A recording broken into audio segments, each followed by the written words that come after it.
You're listening to Ernestly Speaking, the only weekly podcast that covers friends, foes, and anything that goes. And now, for your badass host, Ernest Owens. And we're back with another episode of Ernestly Speaking with your host, Ernest Owens, myself. Well, it's September. It's a brand new month and the kickoff of a brand new season. It's fall. I mean, I know we've talked about this a couple of weeks ago that technically fall would be into September, but summer is over. It's a wrap. It was a very fun summer. I definitely enjoyed all of the shockers and surprises that came with the summer, both politically and socially. But fall is definitely in. You know, I'm officially in fall mode. Like I am here. And I'm happy that for me this week, the start of September starts fall for me. Like I'm back teaching now at CCP, which is very exciting.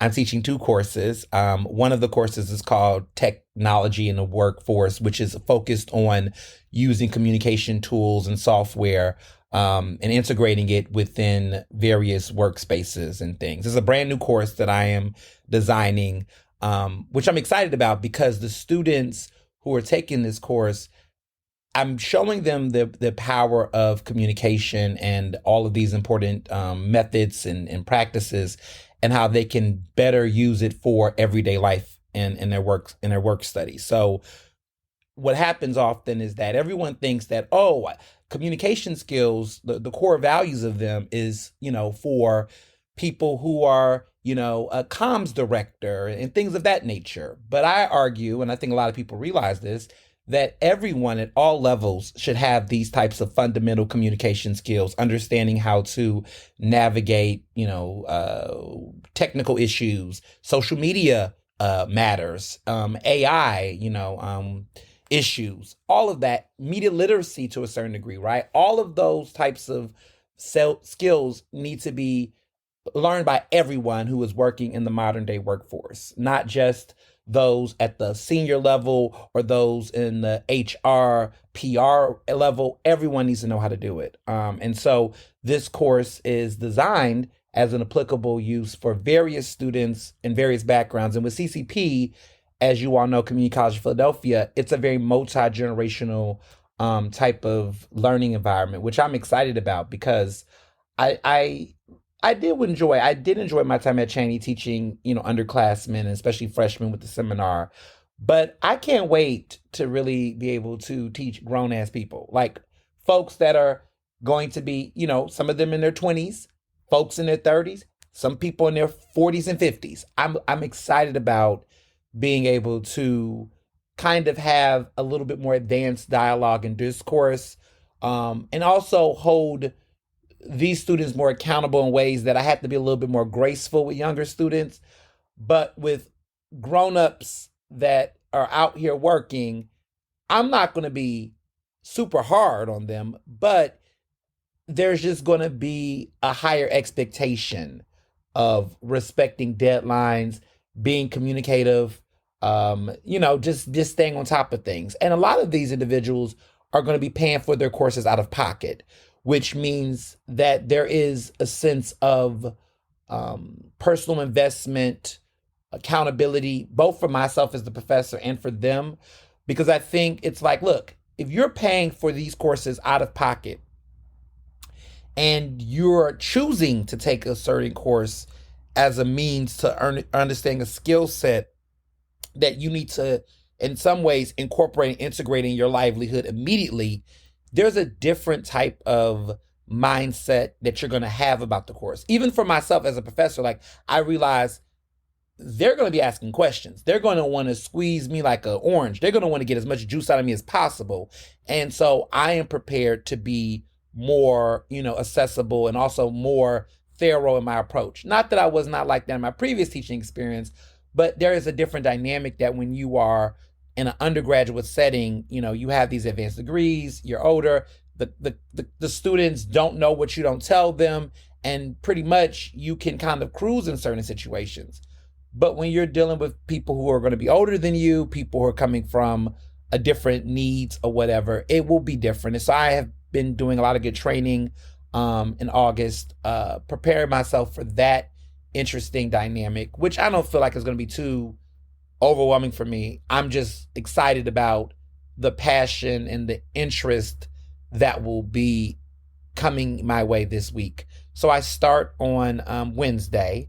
My classes are Monday and Wednesdays, but as you know, Labor Day is, Monday. So just be, this week will just be an introduction week, which I love because even though, I'm starting, I get a nice little, casual, little smooth, let me get in, let me introduce myself.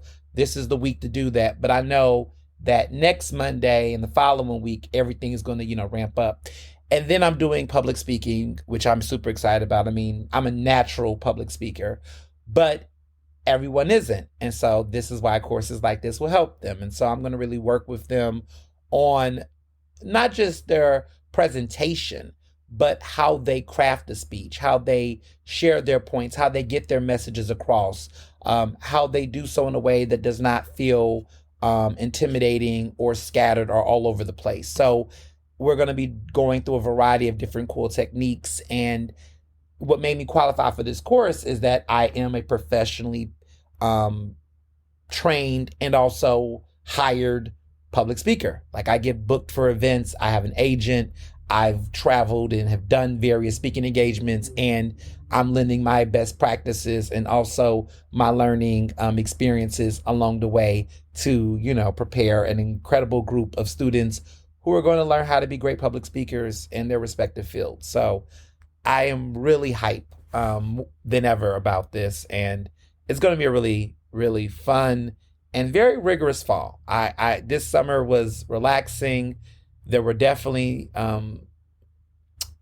lot of productivity in various ways, but the way that fall is looking, playtime is over.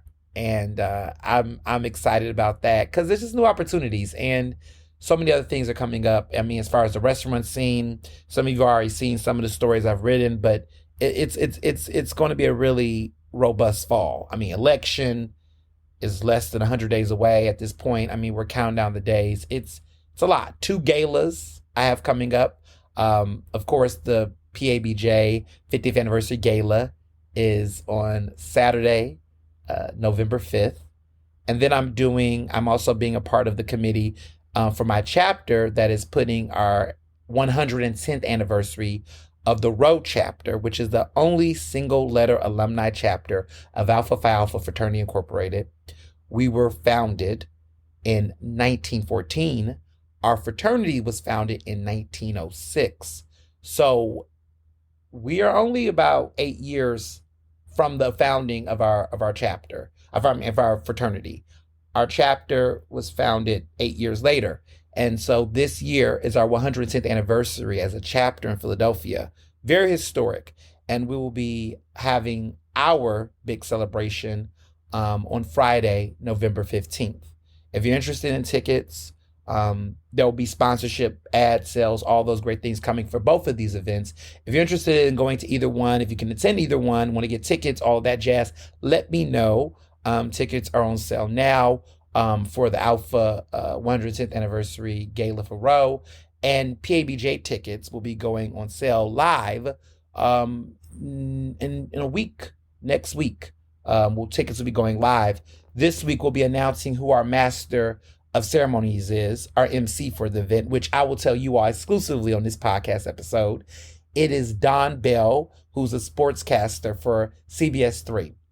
They have signed on to be our top sponsor again after last year. Shout out to the incredible people at CBS Philadelphia, Kelly Frank, Kathy Giroux, the entire team over there, Ashley Johnson, of course, who continue to support the incredible work that PABJ do, and in a variety of different ways, not just through sponsoring our annual gala and other events, but also supporting the Trudy Haynes Scholarship, which is in partnership with PABJ, and also the various community work and advocacy work we do. We have a great mentorship program for communication professionals, young communication professionals through Cashman Associates. And CBS 3 has been a great media partner in helping with the programming around that as well. So we're super excited that they're on board. And so Don Bell is going to be our MC. As you all know, last year, the legendary Yuki Washington of CBS Philadelphia was the MC last year. This year, well, I don't want to talk too much, but this year, he'll definitely be back in a very special way. Stay tuned for that. But we're super excited about the PABJ Gala. 50 years, and here I am, president, and helping to be a leader and making sure that we have another incredible 50 years to come. And I'm looking at my age. I am 33, so PABJ will be 100 years old when I am around. I'll be 83 at the time in which we'll be celebrating our 100th anniversary. So I'll still be around to see this organization at 100 years. So I'm super excited. And, super excited about both. It's just great, between celebrating, this great fraternity, celebrating the Philadelphia Association of Black Journalists. It's a busy fall. Productive fall. I like to say busy. I like to say productive, because busy, you're just doing something. Productive, you're working in purpose. So I love to use productive. This past weekend was fabulous. I had a great time in AC, Atlantic City. Lit Brothers got together for a summer finale. We were at the Tropicana. It was gorgeous. I love Tropicana. It's interesting because I've been to various, I tell you all, I love Atlantic City. I know people have their thoughts about it and this, that, and the third. I keep telling people that there is a massive revival that's happening right now in Atlantic City. So if you went 6 years ago, 5 years ago, before the pandemic, and you felt some type of way, listen, your Atlantic City experience pre-pandemic is not the same as Atlantic City today. I have been, and I'm speaking from a place of experience, I have been in the past 2 years, I've been to Ocean, I've been to Borgata, I've been to Tropicana, I've been to Hard Rock Casino Resort. Where else have I been over there? Oh, Caesars. I've been to Caesars. I've been to all of the major ones. I haven't been to Bally's, but I've been to Caesars, Tropicana, Borgata, Ocean, which I really love, Caesars, Hard Rock. Six resorts. 6 resorts in the past 2 years. I've been to 6 resorts in Atlantic City. And each of them have their own flair, energy, excitement. Each one offers something very different. If you're a gambler, baby, Caesars is where it's at. If you're trying to be a high roller and gamble, Caesars is where it's at. I mean, all of them you can gamble. They got casinos and things. But I would say Caesars is where it's at. And Caesars is actually connected to Borgata. So, I would say that. If you're in a relationship and you want intimacy and you want something romantic and hip, but also you want your privacy, Ocean is for that. Mr. Johnson and I, every time we've going out together, we've gone to various places. We did the Borgata earlier this summer. We've done Ocean, but Ocean, I think, was the most romantic as a couple. If you're a couple, that's when you want to go. If you are into concerts, you really are into music, live shows, I would say it's all of them do different things. So this is a little hard. But if you want the commercial, like concert performances, big acts like that, you want to go to Hard Rock. That's a very lively live performance type of venue. Now, if you want something a little more spectacle driven, niche, I would definitely say Caesars would do that really well. If you want something that is, I would say, a much mature crowd, and you don't really want to be around the youthfulness and the wildness, but you're also want to hang out with your grown folks, and you're looking for a good time that's grown, but also fun and lit, and you're not necessarily got a boo or a situation. I would say Borgata for the grown and sexy that's trying to mix and mingle. Okay, so Hard Rock for the live shows, concert, live shows, turn up. Borgata for the grown and sexy that's not trying to be in a relationship. Ocean City, definitely for couples. Caesars, definitely for the gamblers. Tropicana is for the turn up. That is the young, if you are a millennial and you are a Gen Zer that is looking for a resort in Atlantic City to really have a crazy wild time that is elevated, but like you really trying to party and get fun, you want to get drunk, you want to get lit. Tropicana is really that resort. That I've been twice.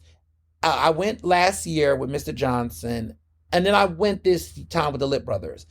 That is really where the youthfulness is at. That's where the fun, the type of like, you're trying to hop clubs, you looking for bars, there's a Wet Willie's, you want big portions. You also want to have a good time, but you're not trying to ball out of control. I will add that part about Tropicana. Like Tropicana is, I mean, all of these resorts, you need to come with some coins, but I will say Tropicana, as far as good food and spots, there's a lot of affordability there. For people that's traveling and don't want to break the bank, this is where you would go. Because if you're going to Ocean, you want to go to Amada, right? You want to do some of the nicer steakhouses. We went to Carmine's, which is this Italian restaurant that serves big portions.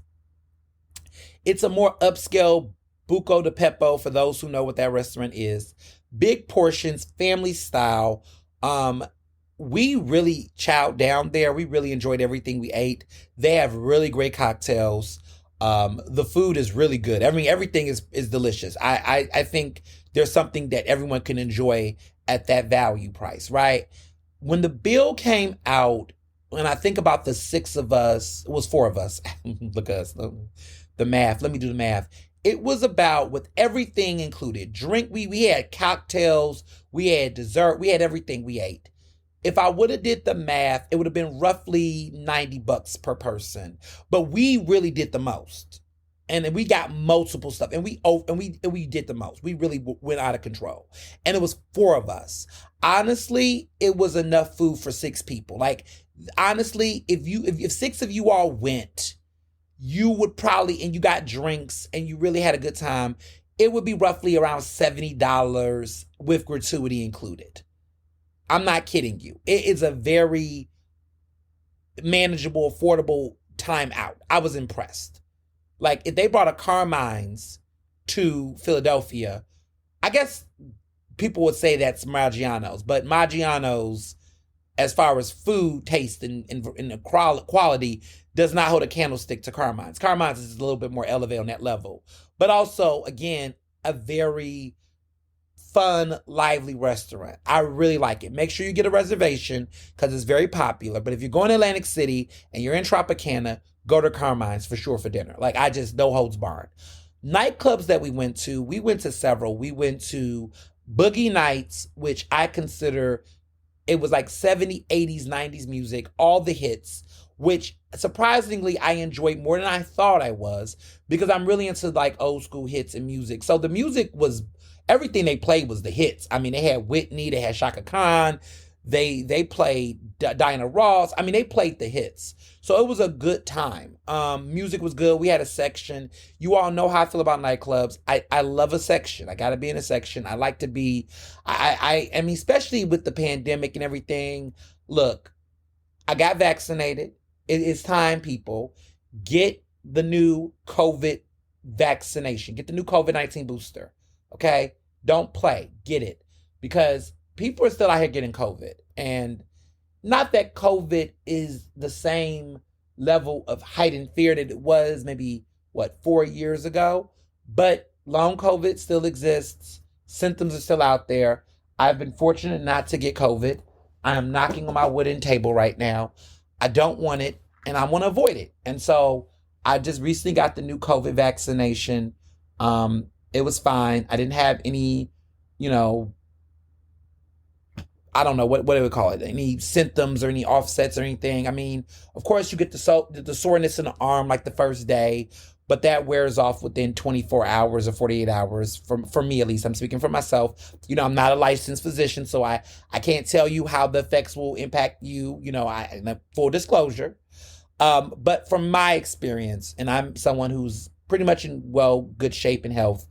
Uh, I did not have any symptoms or anything of that nature. And actually, I got the vaccination booster before I went to Atlantic City because I knew I was going to be really, really out there, and I just wanted to be boosted. So I did. Also recommend for people, flu season is coming. Get the flu shot this month or early fall. I typically have realized my rule of thumb has been I get it October 1st. It takes 2 weeks for you to be completely immune in your system. So technically, that would mean that it would finally be in my system by October 14th, which will be around my birthday. My birthday, of course, is October 12th. So I want to get it around then. Also, the weather gets chillier. Also, we start getting into, peak, flu season begins. So you want to get around it. You don't want to get it too late. So get it, you can, if for some of you all who are, dealing with young students and whatnot, you never know.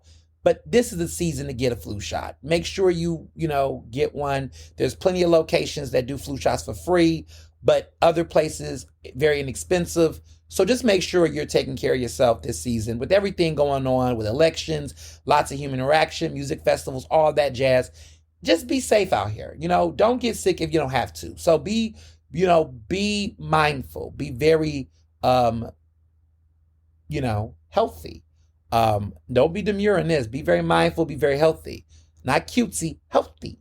When it comes to that. So make sure you get your vaccinations. And also there's other vaccinations out there for different people. I know there is pneumonia vaccination. If you're eligible, if you should get it, if your doctor recommends it, please do, because there are people who are in my network that I know who have died from pneumonia.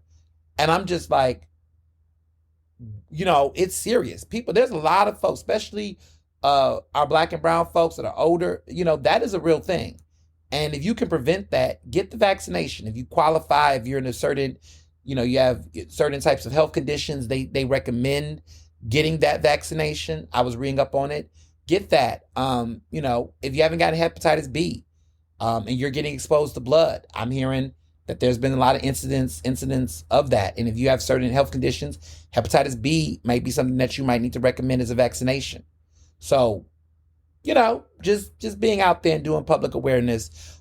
Please look the information up. Again, I'm not a health physician, but it is, if you've never thought about these types of vaccinations or what you might be lacking, what you should get, seriously look into it. Look, everyone, healthcare is real. And listen, if you don't have a healthcare physician, go to CVS, look at, talk to CVS. There's several vaccinations that you can get without having a healthcare provider or insurance.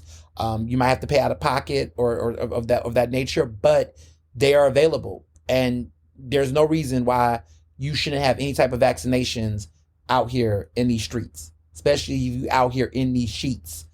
Not judging, but it always baffles me when I hear folks that like to mix and mingle and hook up and get out here. And I'm like, you have no vaccination shots. You're not considering HPV. You're not considering these other vaccinations to just make sure you good, just saying, wrap it up, be safe, cover your mouth, wash your hands. It's fall, baby. Okay. It's the sniveling and all that's going to really be up. And public service announcement, because I need to make this known. If you are sick, stay the fuck home. I just want to make that known. I am tired of hearing stories of people talking about how they were, positive for COVID and they still went to an event because they couldn't miss it. You are disgusting. And you are spreading something that can impact people's lives in ways that it may not impact yours. Be responsible and stay the fuck home. There are some people who I don't even talk to anymore. They don't even know that I don't talk to them anymore because it's not that many people. But there are some people in in my, I don't know, socialite scene, network scene, that I heard them telling people that they were positive for COVID. Not at the moment, but they were saying that they were, and they went anyway somewhere because they just didn't want to. They had FOMO, and I said, "Oh, you're a horrible person. I'm sorry. I'm judging you. I'm sorry, but you're a horrible person. And if that's how you get down, oh, I will never shake your hand again."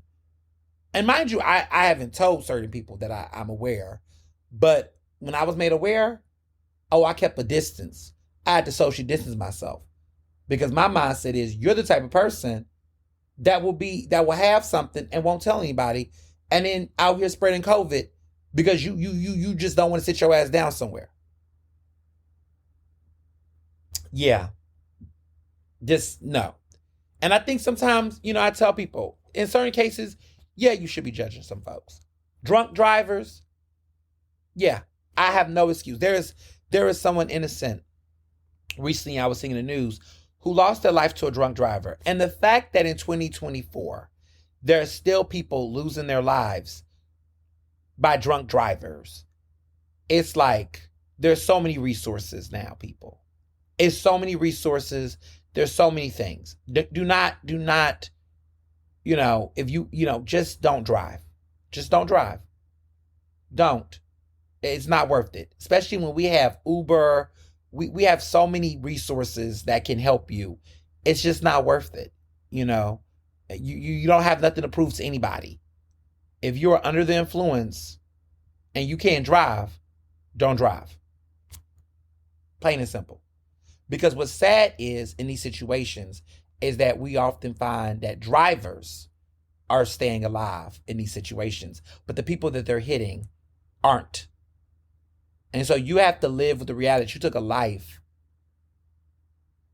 when literally you was throwing your life away being in that reckless situation, but an innocent person has to get hurt. I hear about the cyclist that got hit by a driver who was under the influence. Like, this is terrible.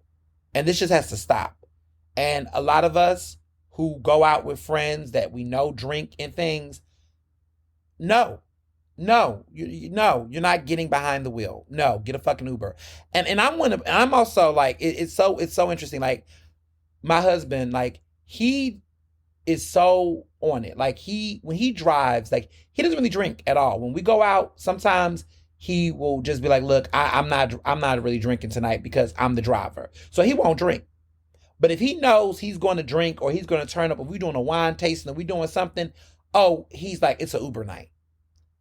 Which, and sometimes it's a work week or something. So he's like, I don't really need to drink. And I think what's so funny is that he has a bartending business. And I laugh because everybody's like, he don't really drink that much as a person who's a bartender. I think it's because he sees so much liquor and because he samples so much and he makes so many drinks that it's almost like that thing where you might see a person who is a pastry chef that just makes cakes and cookies all day. And you like, why they not, thick, or why they not like just eating up everything in the shop? Because I feel like it's that thing where for some people, if you're around it so often, you kind of like the thrill and the allure and the craving for it probably fades because you're just so used to seeing it. You don't feel like you just have to have it. And I kind of feel that way about restaurants to a certain extent. Well, listen, I eat my way through. But I think because I've gone to so many events, I eat out a lot. I don't feel this like knee-jerk reaction to overindulge anymore. And I think that's because of just being familiar and comfortable. Like, I don't overeat as much. And to a certain extent, you all was like, oh, that's why you slimming down. Maybe that's why. But I have been...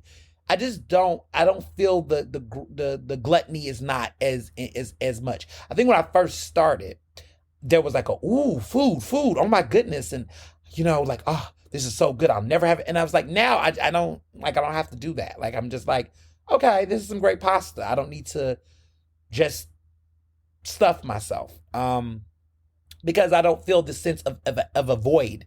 Like, I think that's what it is. I think for some folks, like, if you don't go to a buffet often, or you don't, whatever, you feel the need to want to overindulge in you because for you, it might be an escape. It's a situation where you're not doing this often. So when you are not doing something often, you treat it like a luxury. And so you indulge. I think I'm because of my profession is in food partially. I don't necessarily feel the need to overindulge because it's a part of my norm. So I'm normalized in it, and so therefore I don't feel like I need to overindulge. And I think that's the same way about a lot of things. Like even like politicians. Like because I'm a political journalist as well, I see a lot of politicians on a regular basis. Like they call my phone, I can text them, email them, communicate with them. I see them at events on a regular basis. So I'm never like super starstruck when I'm in the presence of a lot of these elected officials. Like people see the mayor and they stand out. They want selfies. They're like, oh my goodness, I saw the mayor of Philadelphia. And I mean, listen, you know, respect the office of the mayor and Sherelle Parker, of course. But I'm not like losing my mind and super gidly because I have a level of access to the mayor that most everyday Philadelphians don't. And so to a certain extent, I'm not like losing my mind and like completely, super nervous or anything like that. And I think because I've in my whole entire life, I mean, to my most of my adulthood from 18 to now, so it'll be 15 years of adulthood for me coming up in October. I think because I've been so immune and exposed to a lot of high prominent people, famous people, all of this, I have been able to maintain a level of composure that has just become second nature to a certain extent. Now, Oprah, I mean, as you all know, it was Oprah, child. A couple of people, it was a little hard, but most of the time, I'm in a space of like, okay, all right, and maybe because I guess to a certain extent, some of you might find me to be very visible and famous and whatnot, and maybe it's there's people that now see me and get a little nervous and get a little starstruck, and it's flattering and surprising, and I just don't even I don't even play the what me how that's too much. I'm not gonna be coy about it, but I'm able to be like, okay, all right, this is my reality, and with great visibility comes a level of decorum with myself. So I recognize that, and so maybe that is why I'm not. I think a lot of that is immune. And I think that's with every career. Like if you're used to being in a certain space or doing a lot of work, I think when I think about service workers who are working in like high-end hotels, they've been so used to seeing certain people come in there that they're not like losing their mind when they see a famous person or somebody like that. And I think wherever industry space you're in, that's what it is. It's like a doctor not afraid of blood. Like if you're a doctor in a surgery office, like blood, gore, guts, I've seen it all. If you're working in, a criminal investigation unit or something like that, seeing a dead body, seeing bullets to a certain point, you're like, okay, another dead body or whatever. You're a gynecologist, seeing vagina on a regular basis, don't shell shock you as others, right? So I think that's what it is. I think that's what it feels like. And so I say all this to say that be mindful about how you move. Like, get Uber. Hold your friends accountable. One of the things I do nowadays is that when I'm with friends and we go on a happy hour, we turning up, we don't drive. We Uber. And what we also do, one of the cool things, and I don't think people talk about this stuff on Uber, is that you can actually book multiple trips on one ride. So one of the things that I do with my friends is that if we go out and we're together, and we want to make sure we all got home and got dropped off and we're good, we will put multiple stops on the ride and we ride together. One, is great because we can continue the conversation, the keying in the car on the ride. But two, it's also a cool way because we can be able to make sure we all get to our destinations. And so unless somebody has to go somewhere else or something else changes, we love to do the trips. Now, make sure if you are doing those trips, you make sure that you know who's the closest to the location, because you don't want to have a situation where you taking one person all the way to West Philly, but y'all was in Center City and they lived in Rittenhouse. So make sure you know the routes of where your people stay. So when you do the trip, so sometimes the Lit brothers will do it. Like two of the Lit brothers, Josh and George, live in Fishtown area, and then Jamarcus and I live in West Philly. So it's always easier when we're downtown, we're in Center City. We might do it where they get dropped off at Fishtown, and then we get dropped off at my place, because me and Jamarcus like literally live across the street. So it works that way for us. But like if you got friends and stuff, just consider various ways to travel, be safe, be smart, and all that. That's big on me because I've just heard a lot of stories this summer, all kind of things going on out there, and I just felt like it was heavy on me that starting the fall, coming into this new portion of the year, it was big on me to share that. Especially because we're in the fourth quarter, so it's time to finish strong and safe. So yeah, vaccinations, get those. Um, Super excited because this Thursday is the return of Philadelphia City Council Live with your host Ernest Owens on 900 AM, 96.9 FM, Black Progressive Black Talk Media. WRD, we're back on 10 a.m. this Thursday. Okay, you can listen to it on your phone. We have the WRD app. You can listen to it via streaming on WRD's website, or you can listen to it on the radio. But I will be back. Okay, and it's going to be a very interesting return to City Council. We're going to talk about that later on in the show, but there is going to be a lot on the agenda. And I'm going to give you all a sneak peek, a Philadelphia City Council sneak peek about what's coming up. And some of it you already heard in the news already. So just gear up and get ready. But I'm excited about that. And then I want to talk about a show I went to with Mr. Johnson. We was at the Academy of Music to see Les Miserables, or Les Mis, however you want to say it. But it was Les Miserables. My French is a little messy. Les Miserables is how you say it. That's how you say the whole title. You've seen it. You've seen the promotion. You've heard about it. It's one of the longest running Broadway shows. It's an iconic Broadway classic. Now it is having a tour, and it is in Philadelphia now until September 8th. So you got till Sunday. You got a whole week to check this show out. Okay? And you don't really want to miss it. It is a classic Broadway musical. It comes from the book by Victor Hugo, a long centuries old novel that really just is a very passionate tale. It's set in France. It's giving French Revolution. It's giving all the tales. And really, I don't want to tell too much, even though it's classic, but it centers a man who basically makes a way for himself out of imprisonment.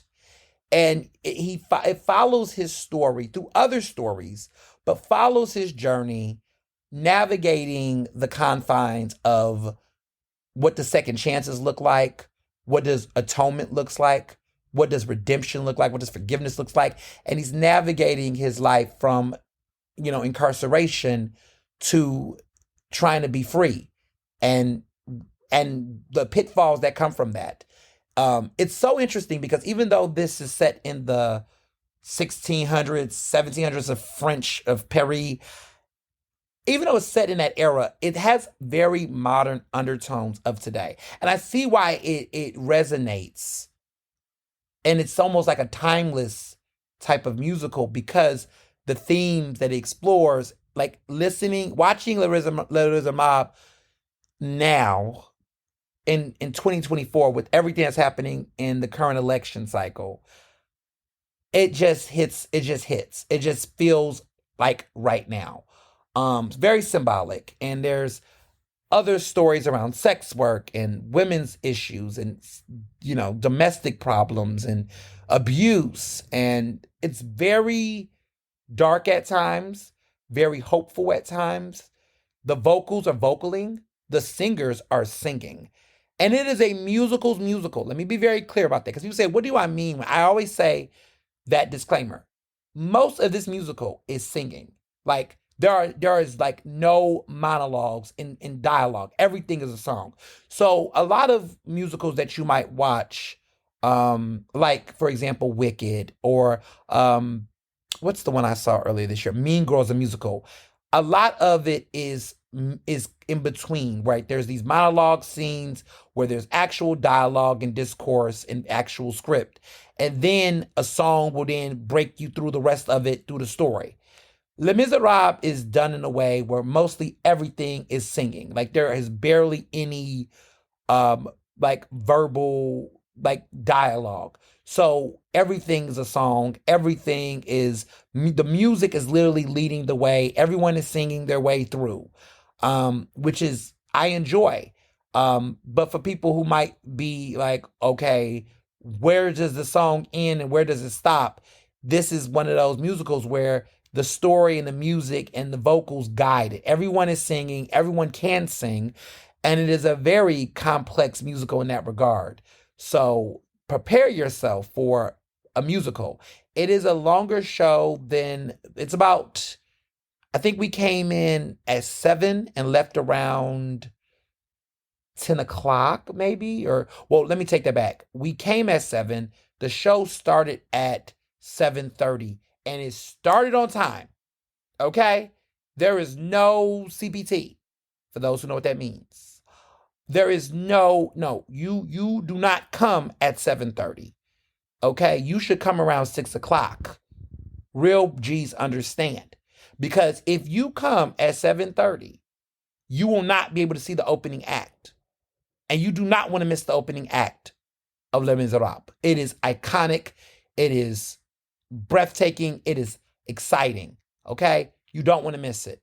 So I want to tell people in advance, for all of my new folks that starting to go to musicals, we love newbies. We love new thespian lovers. But I want to be very clear.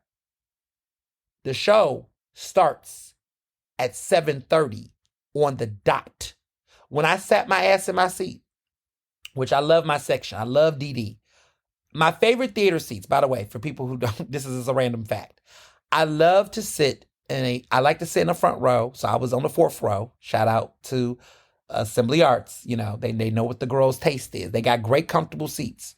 Academy of Music is one of my favorite theaters in Philadelphia. I just love the seating there. But I like all the different, theaters. They all matter.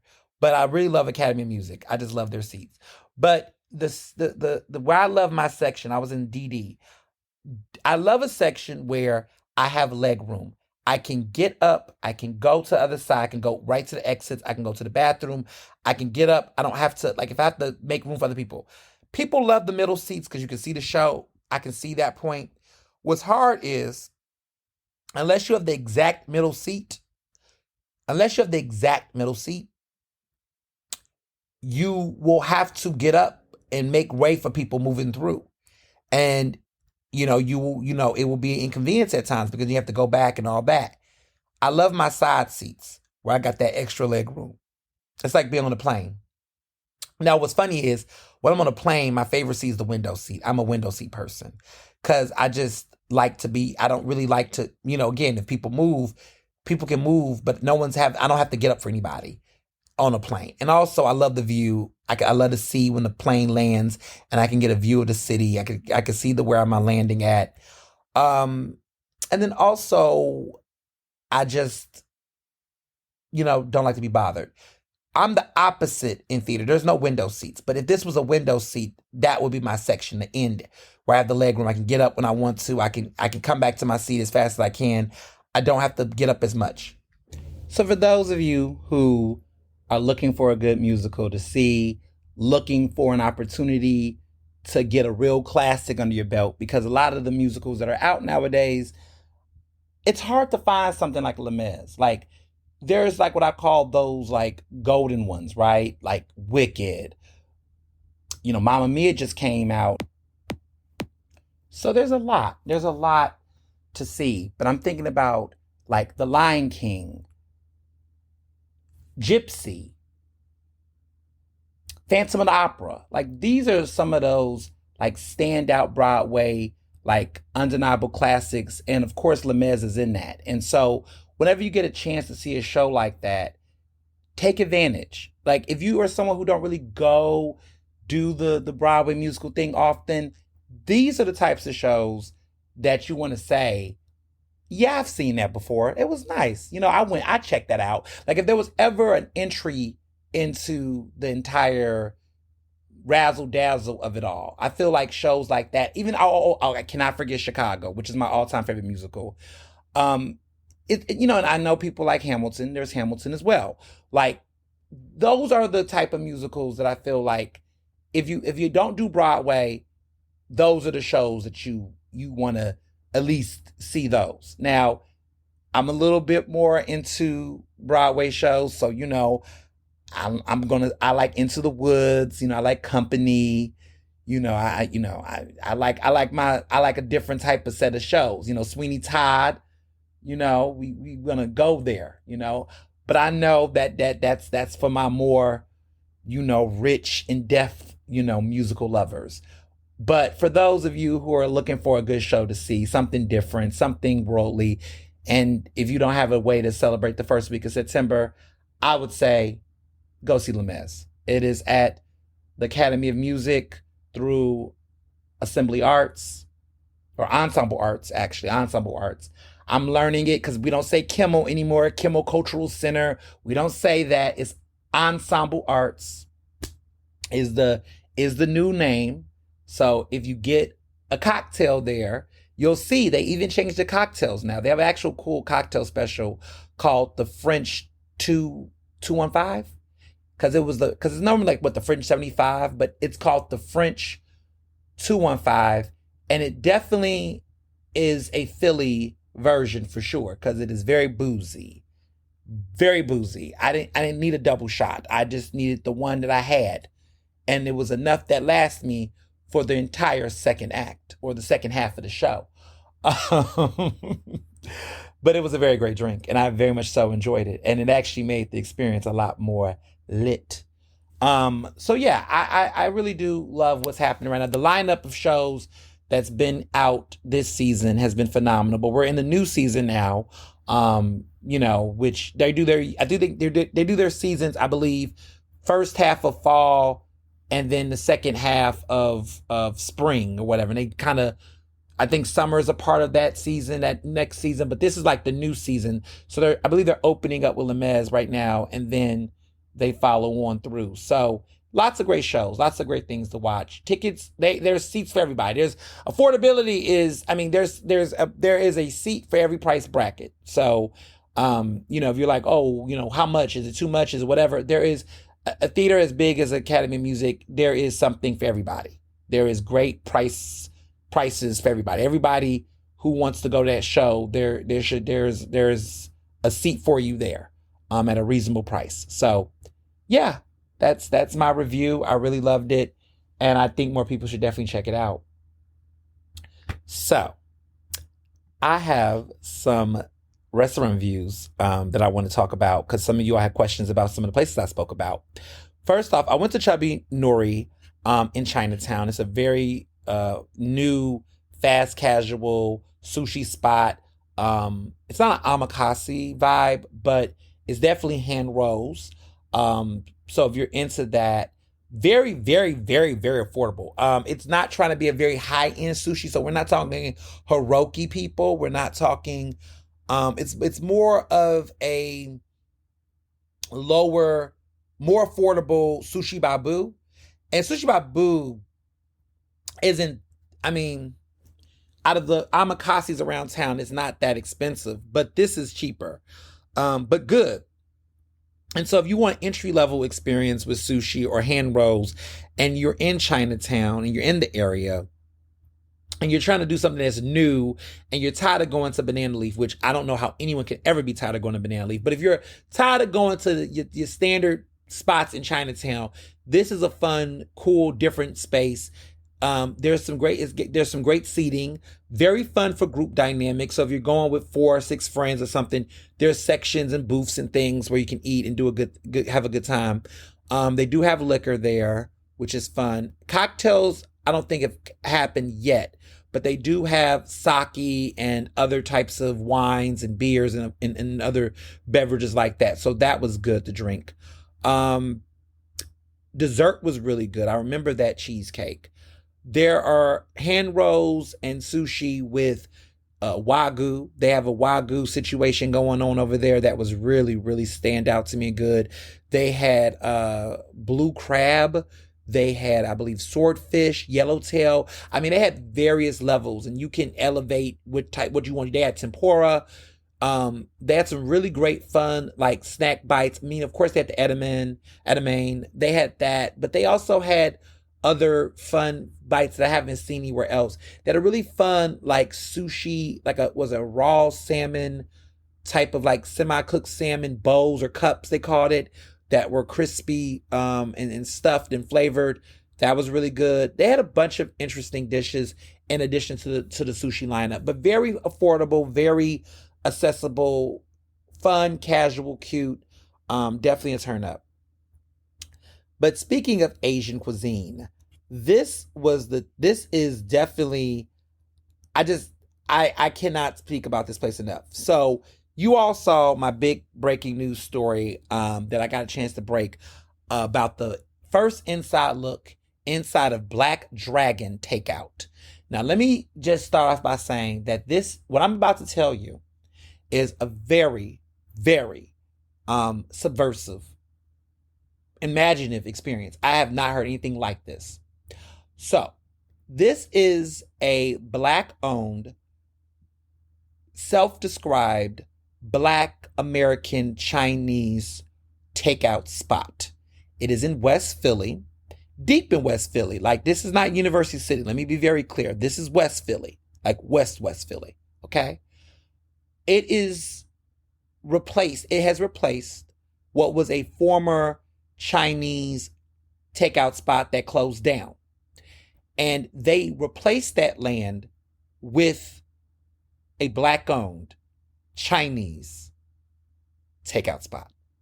Now, if you're Black and you've lived in the hood, urban areas, neighborhoods, you already know the culture and the history and the context of Chinese takeout spots, because they're not Black. Chinese takeout spots in the hood, in West Philly, North Philly, Houston, Chicago.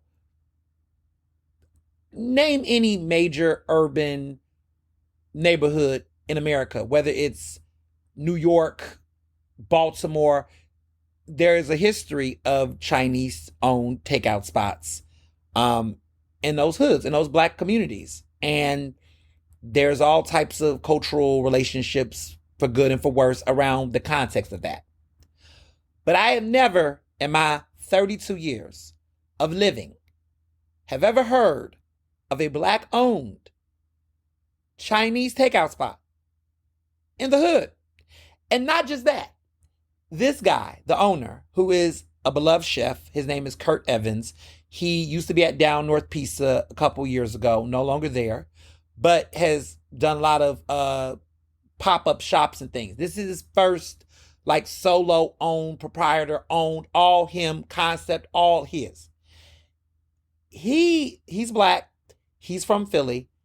This concept, right? He is doing a soul food version of these famous Chinese American takeout dishes. So rather than General Tso's chicken, it's General Roscoe's chicken.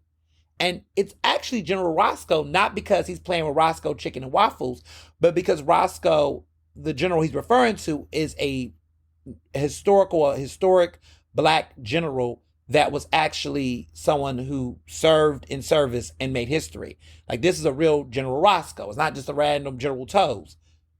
Okay? He's got a gumbo lo mein that is fire. He's got collard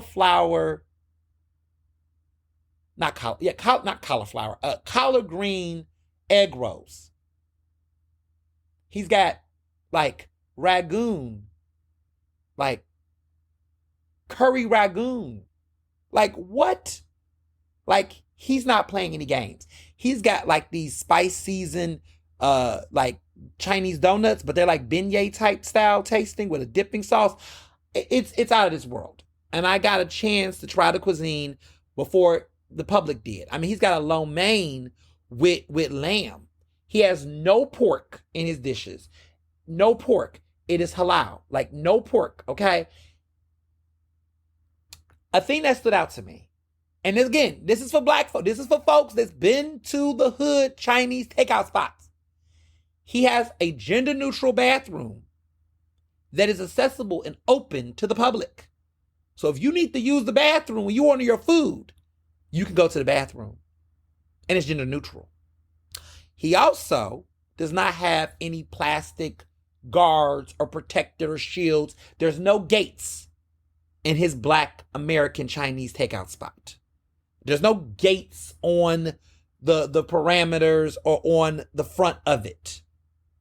I'm just announcing the decor and the look. I'm not saying anything about other places. I'm just describing what his spot looks like and what it made me feel like when I went there.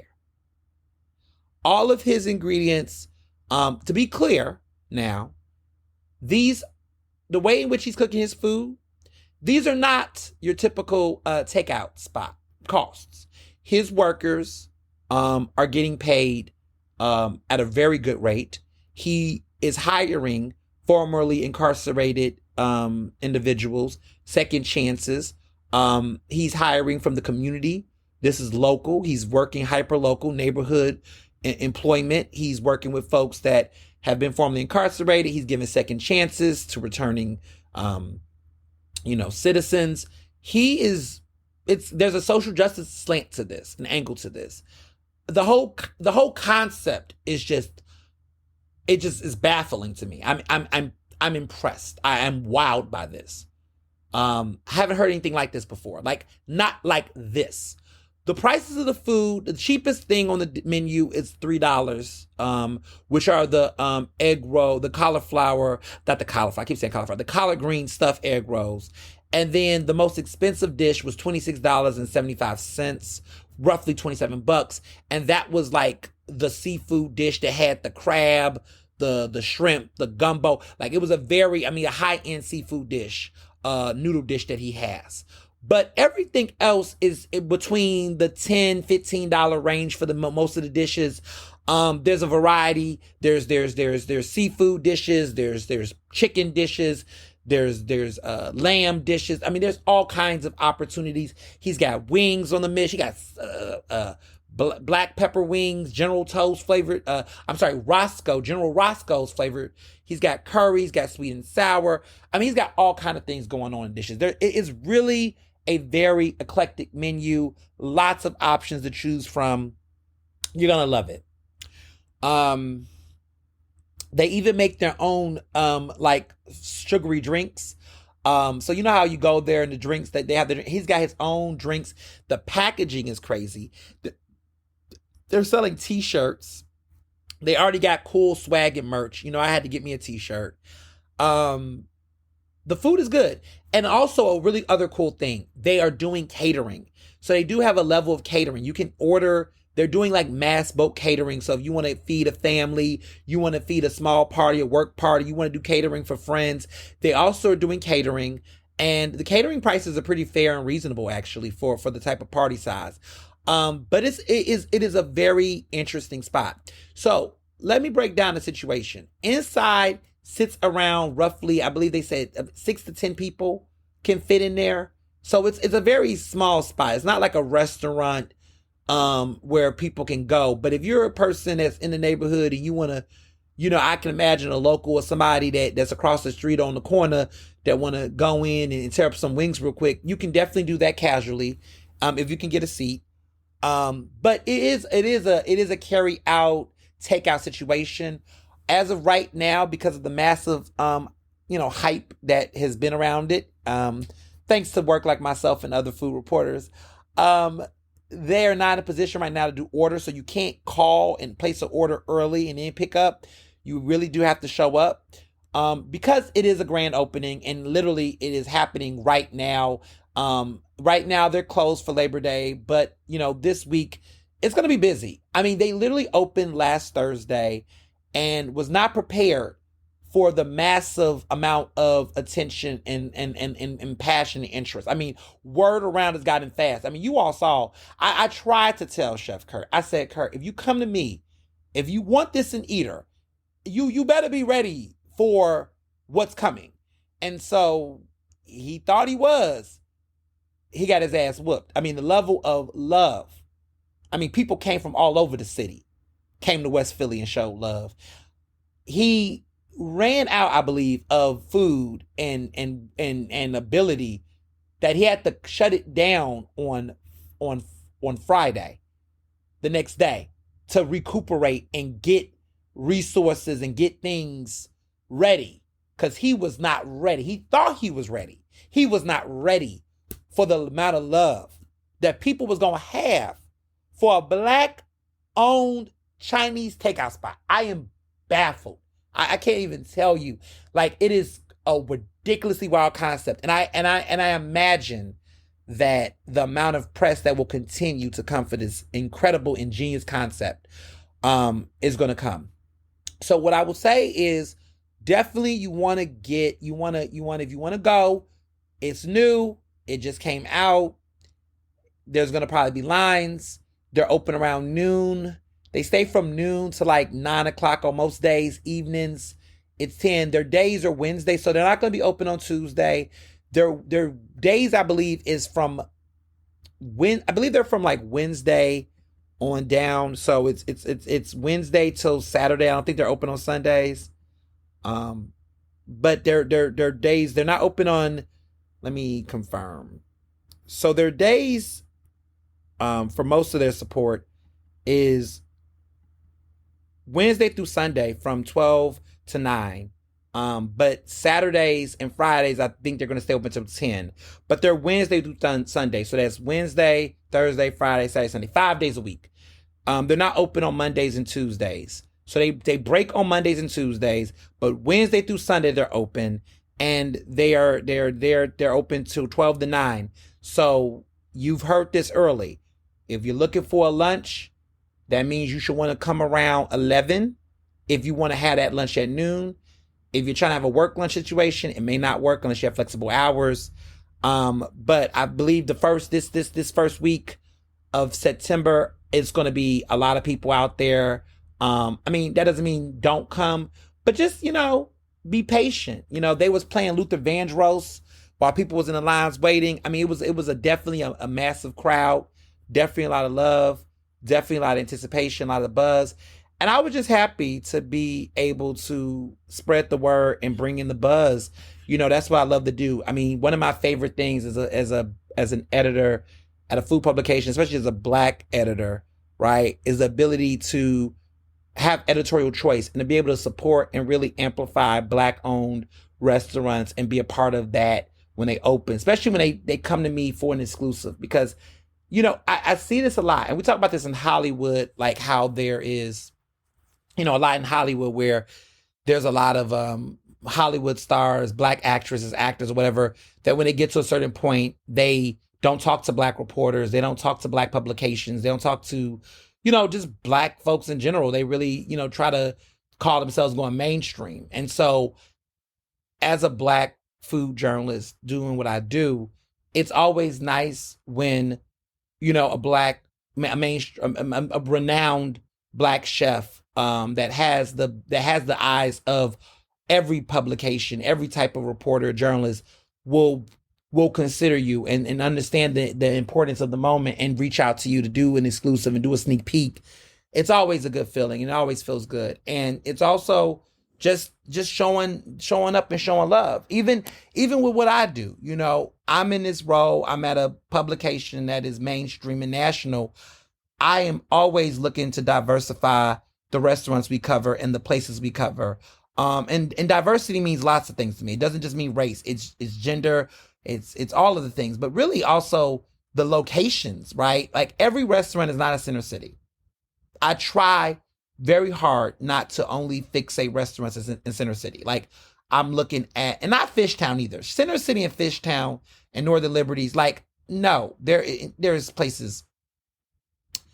I'm looking at North Philly, West Philly, because I live in West Philly. I'm always making sure people don't forget about West, because West has been on the come up for a minute now. And I think people are starting to see that. Southwest, Northeast, when Northeast has something. When the Northwest do, when they have a gym. But I just want to spread the regional love for restaurants, because I think sometimes we just fixate on downtown, and I get it, because at the end of the day, it is a major commerce vehicle for restaurants. But I love to remind people that there's exciting, fun places to eat that's not downtown, not in Center City. So Anytime I can find a cool restaurant like a Black Dragon, a Honeysuckle Provisions, it's always great because it's taking people, it's getting people to see Philadelphia and to see that line of people that was outside of Black Dragon this past week, to see the diversity, the excitement, and enthusiasm of the crowd. Like that's what this should be about. Like to see people excited about eating and food in a way that's fun, that will go out and go to different parts to have that experience. That's what we should be doing. And so if I can make that, if I can help create that kind of magic and excitement for other restaurants across the city, that's what this is about to me. That's one of the most exciting parts of what I do. Going to restaurants, eating food, all that, that's, I'm not going to lie, that's also great too. But to see the impact of a story, and you can just see it. You can see people sharing it. You can see it going viral. You can just see it circulating on social media without it coming from your friend. Like my biggest excitement as a journalist is when I see people reading, referencing, citing my article and my writing, and it's not coming from my network or my followers. It's taken off other places where my friends will call me and say, "Oh my goodness, I don't know if you knew this, but so-and-so at this place was referenced your article." Like the other day, Jamarcus was telling me, he was like, "Oh, there was some guy on TikTok talking about your article you did for Eater." And I'm like, who? And it's just fun when it's other people out there, I'm just so blessed and fortunate that's my reality. Like there's just a whole universe of people that I don't know that's debating, shading, loving, sharing, hating, trolling what I have to say. It means people give a fuck. Like in the journalism business, if you do your articles with ethics and all that, and everything is right on that front, and people are loving and hating and debating what you got to say, that's the dream. That's the goal, for me at least, that people are reading and engaging it. And if it inspires them to do something about what you talked about, whether it's create a policy, to protest, to boycott, my work has been able to do that. That is the feel-good experience for me. That I could see restaurants or businesses be celebrated and get good business, that lives get changed, that people, thrive in the world. And also have work that make people resign and feel shame and apologize and hold themselves accountable. Like that's what journalism should be. It should be all of those things. And when I can be able to do work like that, that's when I feel so full. And I'm so fortunate that I'm able to do it in different industries, like not just politics, but social issues, entertainment, but also food and small businesses. I love that. So that just see how Black Dragon is taking off, to be a part of that excitement, enthusiasm is just everything. So yeah, I'm super excited about that. And you all got to go and support it and check it out, because it's incredible. Yeah. So before wrapping up and getting into hot topics, definitely got to give a shout out. You all listening to this, my bestie, one of my great friends, Abel, who a lot of you all know Abel. If you're in my close circle, but Abel, as you all know, we were college roommates, and he knew my husband, Mr. Johnson, in Trenton before I did, which is so funny because I don't know, I haven't told the story as much, but we was in school. So Abel is older than my husband by about a school year. I think he's about a school year or 2 school years ahead. And he's class of, I believe, 16. Well, no, he's class of 16. My husband's class of 17. So they're a school year apart. And I was class of 14. So Abel and I were roommates first. We met in college, of course, at Penn. We became roommates around my junior year, I believe, my junior year in college. And that was his sophomore year, I think. I think that's what it was, like his sophomore year, probably. Yeah. Because he wasn't a freshman. He was a sophomore by then, I believe. So we were like roommates around that time, either my senior year or junior year, probably both. I can't recall. But I remember we were roommates for sure. And we were just cool. We were just cool. And then Mr. Johnson comes his freshman year. That's when we met. And Abel knew who he was already. And I thought it was like an invisible string that, like, who would have thought that the entire time when I was whining about how badly I wanted a man and how there was no good man at Penn, the roommate, my roommate in college, who was from Jersey, would had already met and would have already known the man who I would marry years later. Just the irony of that. I don't never tell that story. But like the irony was that my college roommate, who I was best friends with, literally, we did not know that the man that I would later meet that would come to Penn, and granted, they didn't know they were going to Penn. They didn't even know each other, like where they landed or whatever, would be that the man of my dreams would literally be someone he already knew and he didn't even know. Like it's a lot. It's just a lot to take in. So they were close, and when I finished, they became roommates in college, and he was my husband's best man in our wedding. So fun story. Now he is about to now be somebody's husband. My bestie Abel got engaged over the weekend to his girlfriend of along for many years, who also is a Penn alum. They met in college, and now they are engaged, and he's going to be getting married, and I'm so excited. I'm so excited for him. It's so funny because he's been talking about engagement for like the past year, and we've been talking about it. And, you know, I had my way, like, look, you better make sure you let the family know before you go out here. Because people that don't, I always tell people, I don't know if it's bad luck, but I always tell people, you need to let the family know. You hear that, folks? Whoever's proposing, I don't know, woman, male, they, them, whomever.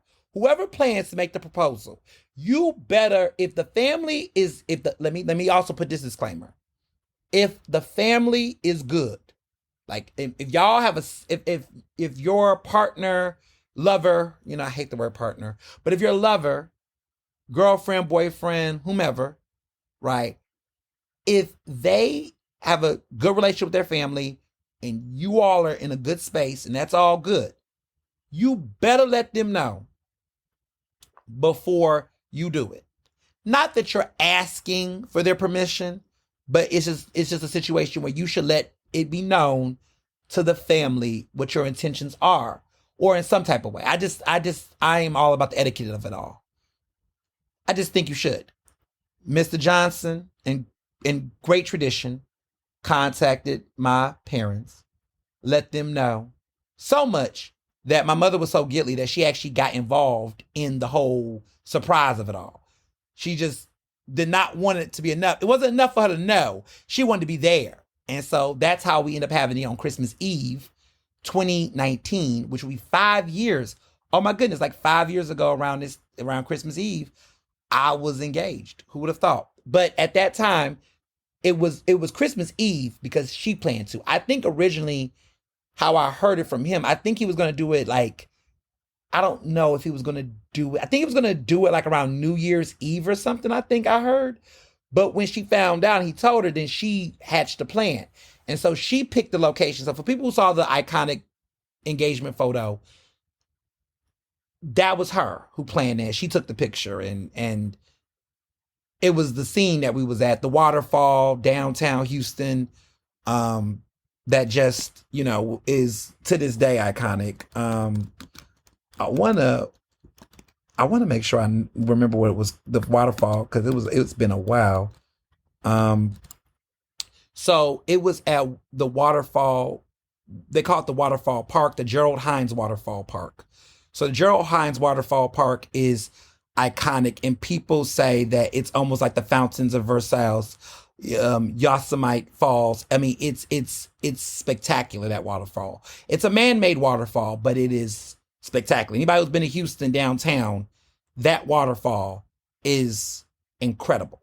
The Gerald D. Hines waterfall is iconic. And at nighttime, it lights up golden. And that was exactly when, you know, the picture was taken. It's just everything. He had a lovely proposal, Abel did, to his fiance, his fiance, and had a photographer. So he did it different. Like he had a photographer. He sketched it out.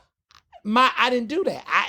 Mr. Johnson did not do that. Like I was like, I feel like a whole team and all, that's a lot.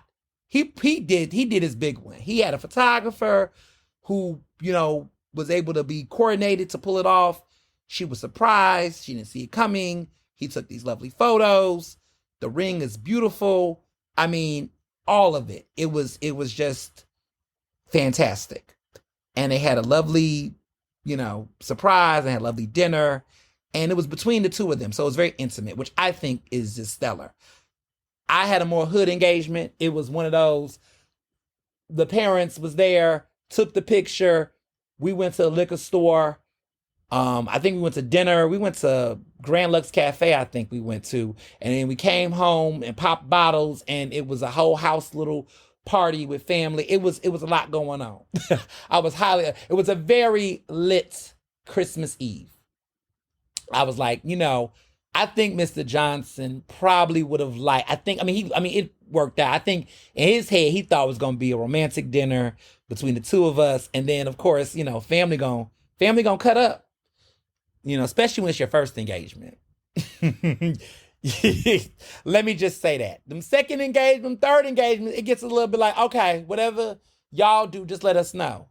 But that first engagement, and this will be my first and last engagement, to be clear, it's nothing like that. So it's a thing. It's a big old thing. I just think about, wow, like a lot of my friends over the past 2 years have been engaged. Dr. Parks, you all know, got engaged last summer in Baltimore at the Pingery, with Mr. Joe.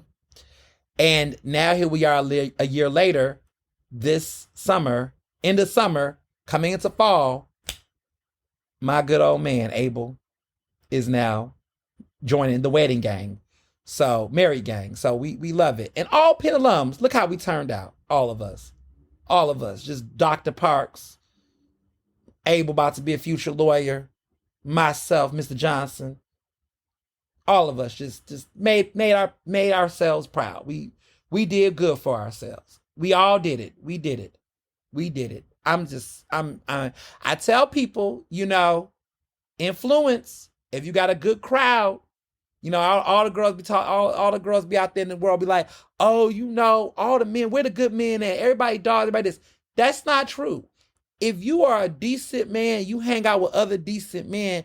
Iron sharpens iron. It is lots of good men out here. There are millennials out here, ladies and gentlemen and whatnot, that want to be married, that want to be committed, that want to be, want to put it down before 30. They out there. Y'all just, you just got to put yourselves in an environment with people that's not fuck boys. Period. Okay?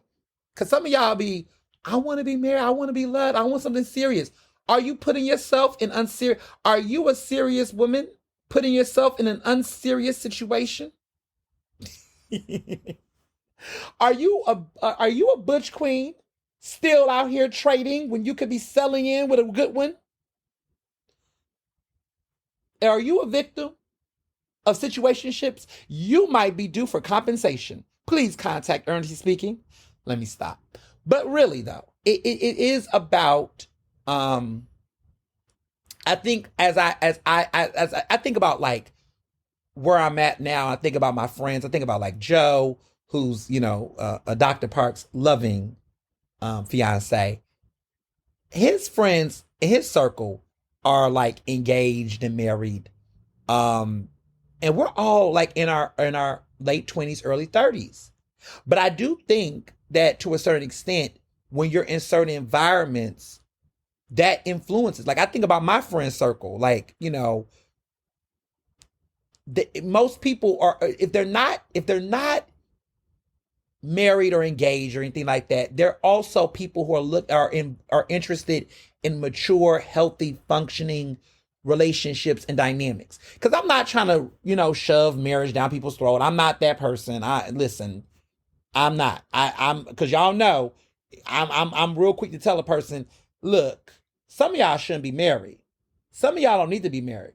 Some of y'all out here married but acting single. Like, some folks be out here not trying to be in a relationship or be married. You know what I mean? And so it is,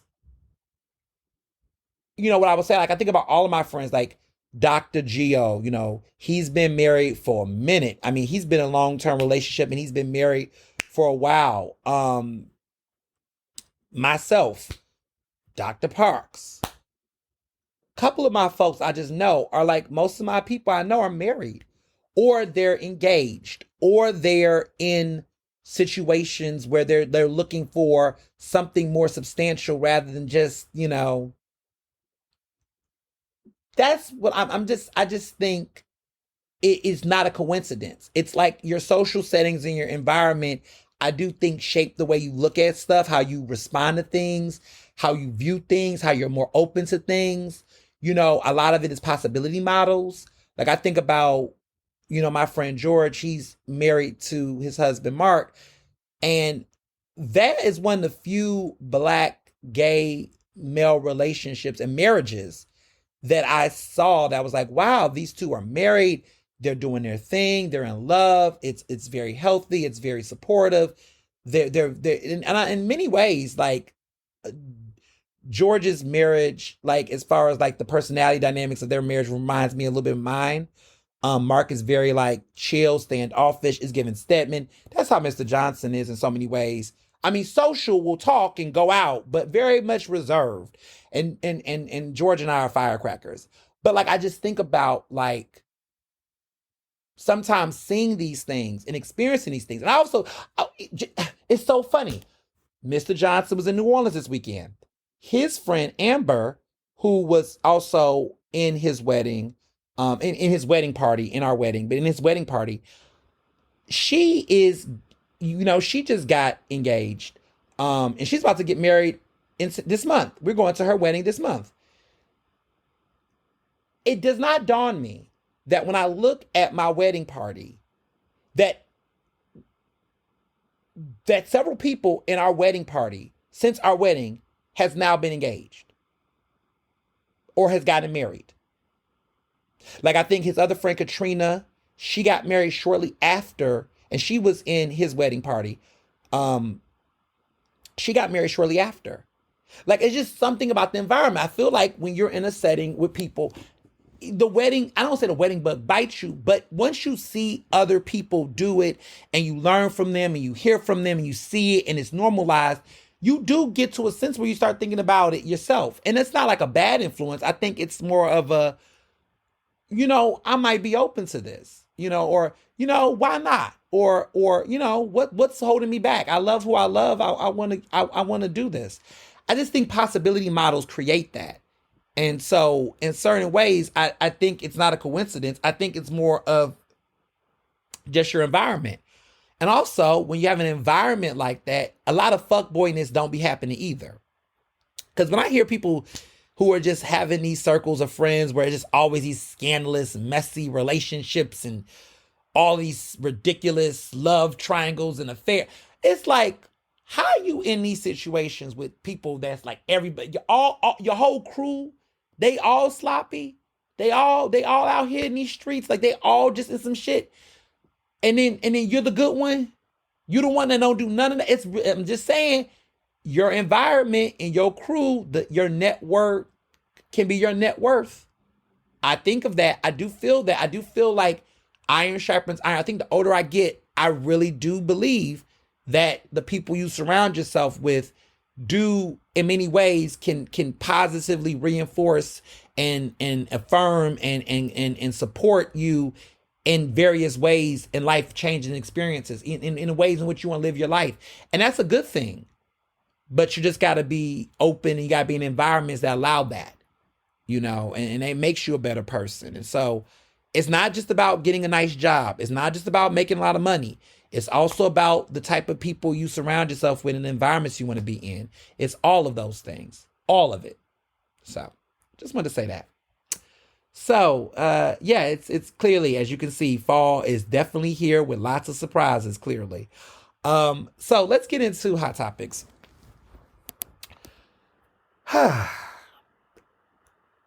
Vice President Kamala Harris and her VP pick, Tim Walz, did an interview with Dana Bash on CNN. As you all know, next week will be the presidential debate between Donald Trump and Kamala, Vice President Harris. This interview, I have so many thoughts.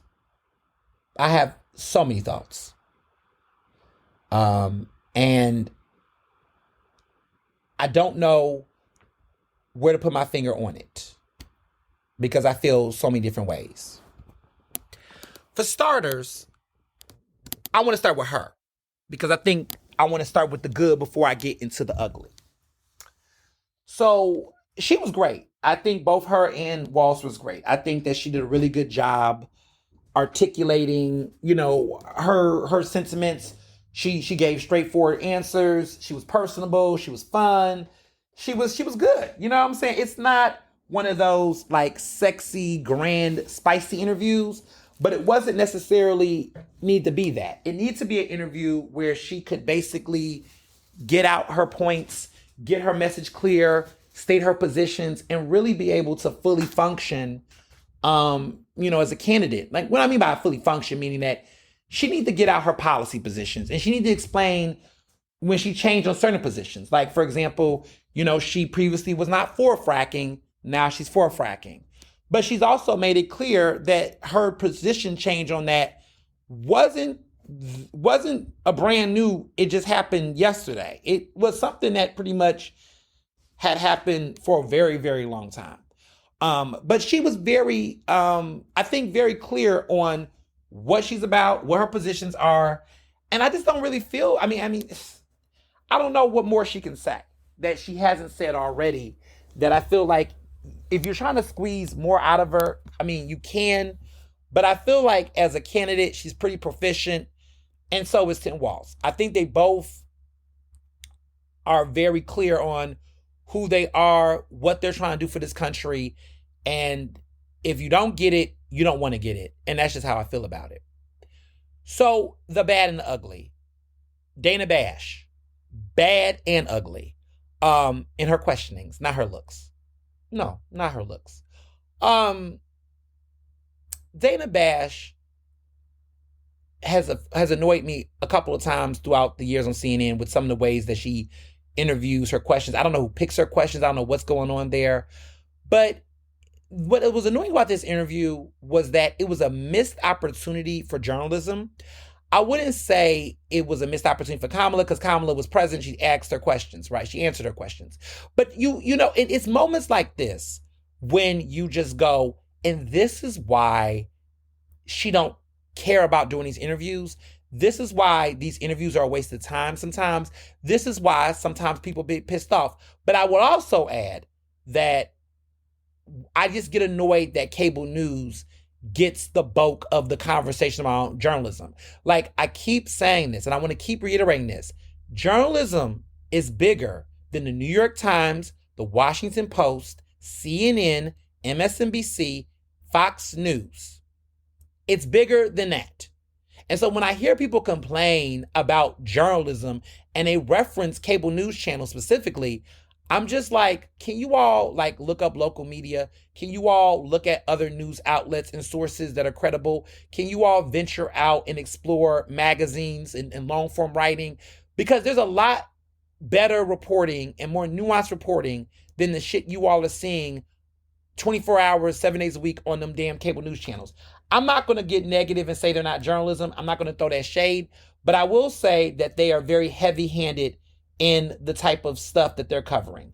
There is a lot of analysis, too much fucking commentary, too much analysis, too many experts. It's a lot of other vices being used outside of just traditional reporting. And I think some of that is what's creating confusion for audiences. But I also want to emphasize that you got to stop being comfortable with the biases of people. Okay, everybody's not going to be Joy Reid.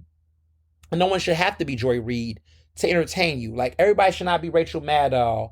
You know, everybody should not be these personalities to be the reason why you consume news. And I even include myself in that. Like, I should not be the only, source of journalism that you consume, because I don't even consume my own shit. I read other outlets. I read places like, NBC News, like actual NBC News, not, cable news, MSNBC, local outlets like WHYY, of course, Philadelphia Magazine, when I want to get a longer, deeper, more investigative dive locally in local news issues. Philadelphia Inquirer, okay. They are operating in a media desert where they have kind of exploited most of the media in Philadelphia, so it's almost hard not to read them. But when I can avoid them, I do. I'll say that. But there are some good reporters there that are colleagues, and I do respect certain reporters there. Others, not so much. But I will tell people, if you can find alternatives, right? Like, you don't have to read the food coverage at the Inquirer if you don't want to. There are plenty of other great food outlets like Eater Philly, like Philadelphia Magazine. They have food booths, other places that you can check out. Politics, you don't have to read every single thing that they produce. There's other local outlets, like some of I just named, that are also covering it. But enough about local issues and politics. There's also WRD Radio. Hello. We do Philadelphia City Council Live every Thursday. Hello. The only radio station in the region that covers City Council Live directly on the airwaves, nonstop, like C-SPAN. We're the only ones who do it like that. Only ones. But again, there's KYW. There's other outlets out there as well. Broaden your horizons, people. Broaden your media diet. If you can have multiple subscriptions to streaming devices, right? Like, y'all got Hulu and Netflix and Max and Disney Plus and who else, child? Y'all got all of those outlets. Paramount Plus. You got all of these outlets. If you can have all of those streaming outlets for those places, you could mix up your media consumption. Consider The Atlantic. That's a very great magazine outlet with news. I love The Atlantic to read deep dive investigative stuff. I love Time. Time is really good. I think people sleep on Time magazine. Like Time's website, like Time itself, I really enjoy their reporting. I really enjoy their journalism. HuffPost is fun. They do some good reporting every now and then. They're not like they used to be when it was the Huffington Post. But HuffPost is pretty decent. But there's other places to get your news that are credible sources, let's be clear. But just relying on New York Times and Washington Post for every single thing. Read them, enjoy them, but just mix up your media diet. Mix up your media diet. The Griot, Black-owned publication, outlet. The Griot does some incredible great work. And they have a White House press correspondent at the White House, reporting on the White House, covering Black issues and policy, right? For Black people. Go to Griot. They're outstanding journalism. So there's a lot of outlets and places to get your news. And let me be very clear when I say this. Hollywood Unlocked, The Shade Room, Vlad TV. What's the dumbass show? Worth $1 million worth of game. Know Your Worth, whatever that crap is called. That's not journalism. That's not credible sources. That's not legitimate information. That's not ethical, balanced, fair reporting at all. That's not where you go. That's gossip. That's innuendo. That's speculation. Those are not outlets to get news. If you want to laugh, if you want to kiki, it's entertainment. But you can't bet all of it on it. Because a lot of the shit that is quote unquote news is aggregated from other outlets. And oftentimes they don't even cite their sources. So do as you may with that. And also, random Twitter person, random Instagram account that just screenshots and creates meme-ified content. I call it the Shade Room graphic, where they have all the block text and some random graphic, and they share it like it's news. And I hate when people, and it's sad, but my followers should know better, that every blue moon I'll get a couple of people that will DM me something from some source, quote unquote. And I'm like, who is this source? Who is this outlet that you, this gossip Instagram page? Like, we just got to be better. We got to be better. So I would encourage people, to really be selective about where you get your news from, but also treat it like the way you treat your food. There's a lot of people that will be like, oh yeah, I got to get my greens from this place. They got to be good quality. I don't just get my meat from everywhere. Oh, I don't eat that kind of food. Oh, that's too high in salt. I don't like that. Act that way about media, your media consumption. Oh, no, I don't read that. That's too much gossip. That's just that's too much mess. Oh, no, I don't like them. Their stuff, the way they frame their content, that's risky. That's not, is that USDA certified grade A meat? Is that actually factual content? Are they citing their sources on there? Oh, no, I don't want to read that. That's not good for my mental. Treat your media consumption like the way that you all treat the way you consume food and how you get picky about the way you eat certain things. Do it like that. Be selective. Be critical. Because it's always that person that will sit up and do the whole, oh, I don't do this, I don't do that, I don't like this, I don't like that. But then you see what kind of stuff they drink. Oh, but you drink bottle shelf liquor though. But you will sit up and guzzle New Amsterdam all day long. But you got high standards about what kind of shoes and cologne you wear. But you don't got high standards of what kind of food you like to eat. You mean to tell me you spend all this money on all these clothes and you want to go to IHOP? Huh. There's people like that though. We know people like that where they have high maintenance and quality on some things, but not everything. And so that's an observation I have seen in general. Just saying. So what annoyed me the most about this interview was that Dana Bash asked a lot of questions that was very rooted in a lot of Republican talking points, a lot of Republican myths and narratives. And she just really was trying to hammer the vice president down on several issues that were not really issues that was big to voters, or just a lot of trying to get her to counter what Republicans were saying versus what the American people were thinking. And so there was one standout moment for me was when Dana Bash wanted to bring up Trump's remark about Kamala's racial identity. What's been annoying is seeing folks, various people, that's so pressed on trying to generate engagement on their social media, create and entertain these annoying, dumb questions that just feeds into the birtherism, feed into the mass hysteria. What I've learned, even for myself, that if somebody is putting out something that's just such nonsense.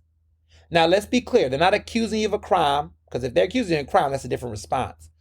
But if they're just saying things that's just nonsense, like there's no merit to it, it's BS, you don't give it weight or response. Because if you give it energy and response, you're validating and legitimizing the critique or the rumor or the gossip. So I love how much Oprah does not spend too much time really talking about or addressing rumors that her and Gayle King are lovers. Like, she's barely ever discussed it or talked about it. I think recently in an interview, she was just like, no. And if she ever did, people would know. She wouldn't hide anything or anything like that. But she doesn't give it, she does not consistently give it question and give it all this attention. I think that's what the vice president is doing right now. She's like, when asked those questions, she simply said, same old playbook, next question. She just moved on. Because it would be so easy for Kamala to spend so much time dragging him, talking about this, but that's what he wants. And there's been a lot of reports that Trump has been struggling with Vice President Kamala Harris because he cannot get under her skin in the way that he used to do others. She's not going to give him, she's not taking the bait because she's already learned from Hillary, she's already learned from Obama that there's no point. And at the end of the day, no intelligent person who supports her needs her to say anything to defend her blackness. She does not have to. We know she's black. That's just it.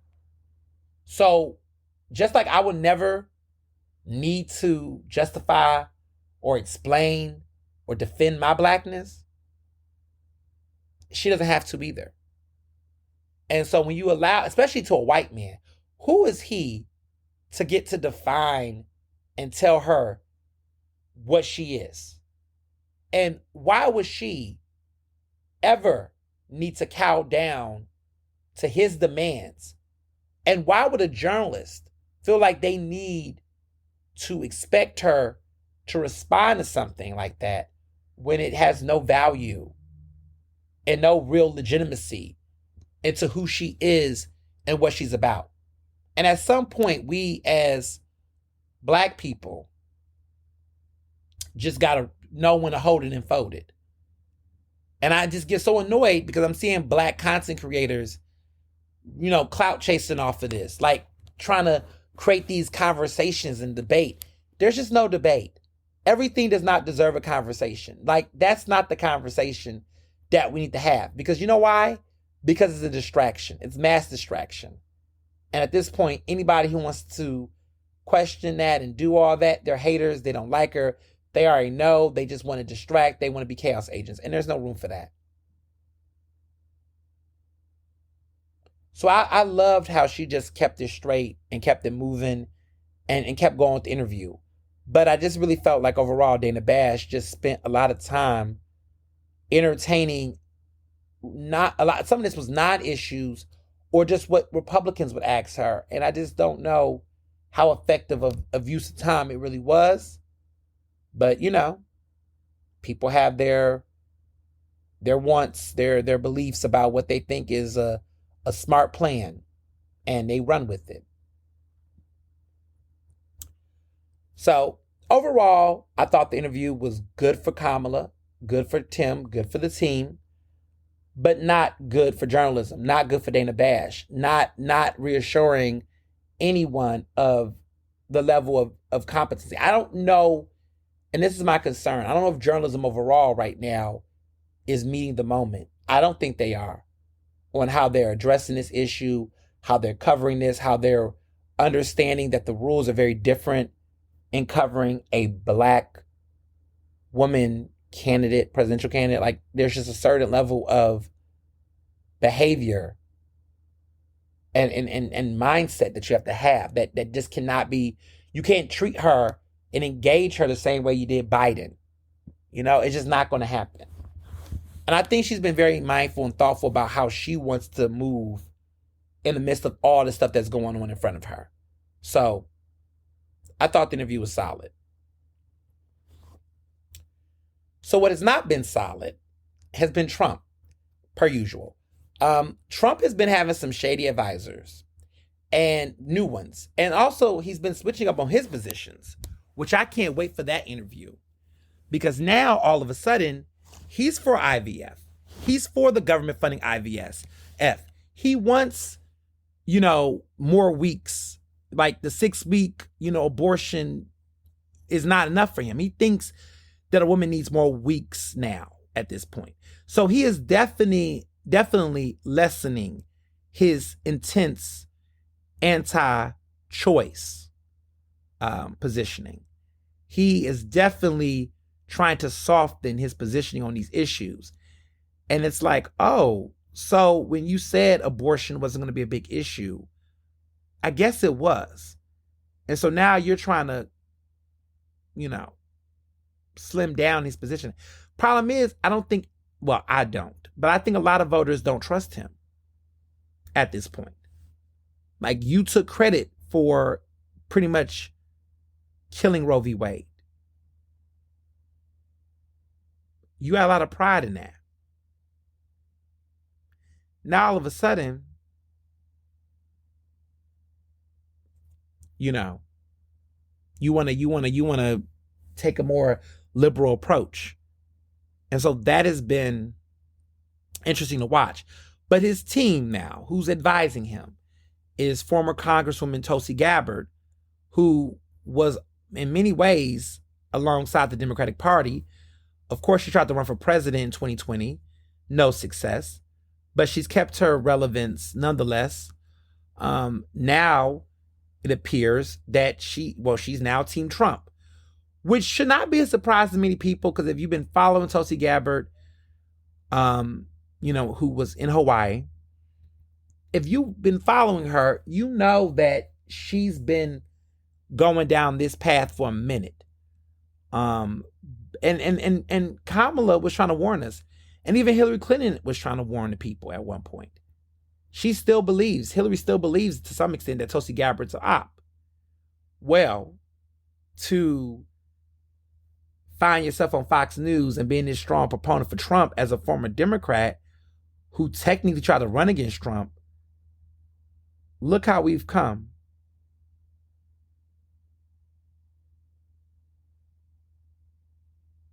That's very telling. So, I don't trust her.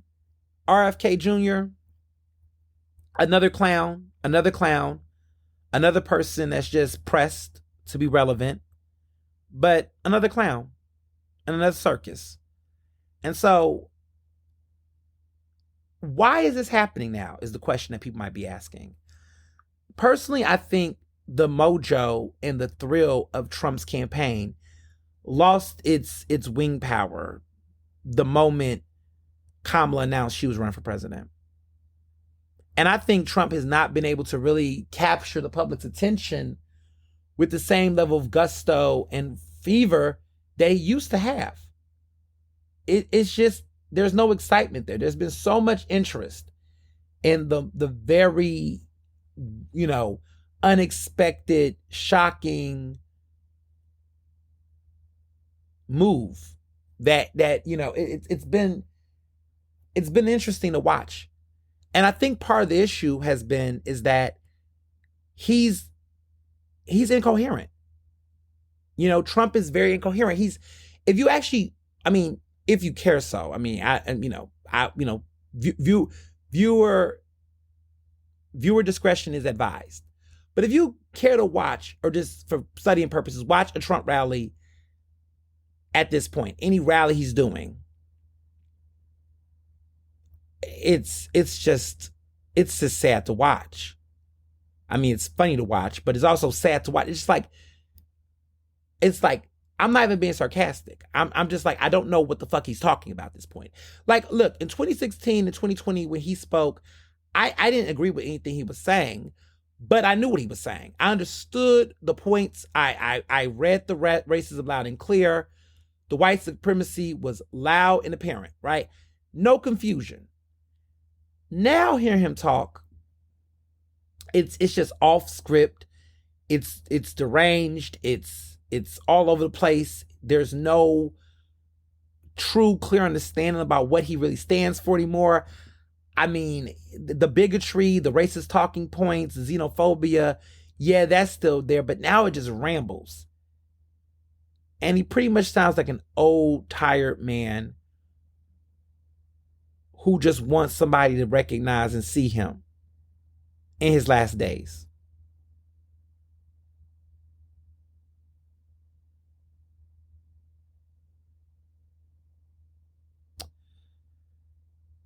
Hate to see it, but also love to see it. I love to see the train wreck. It's what he deserves. Karma is really catching up with him. And so, in a certain extent,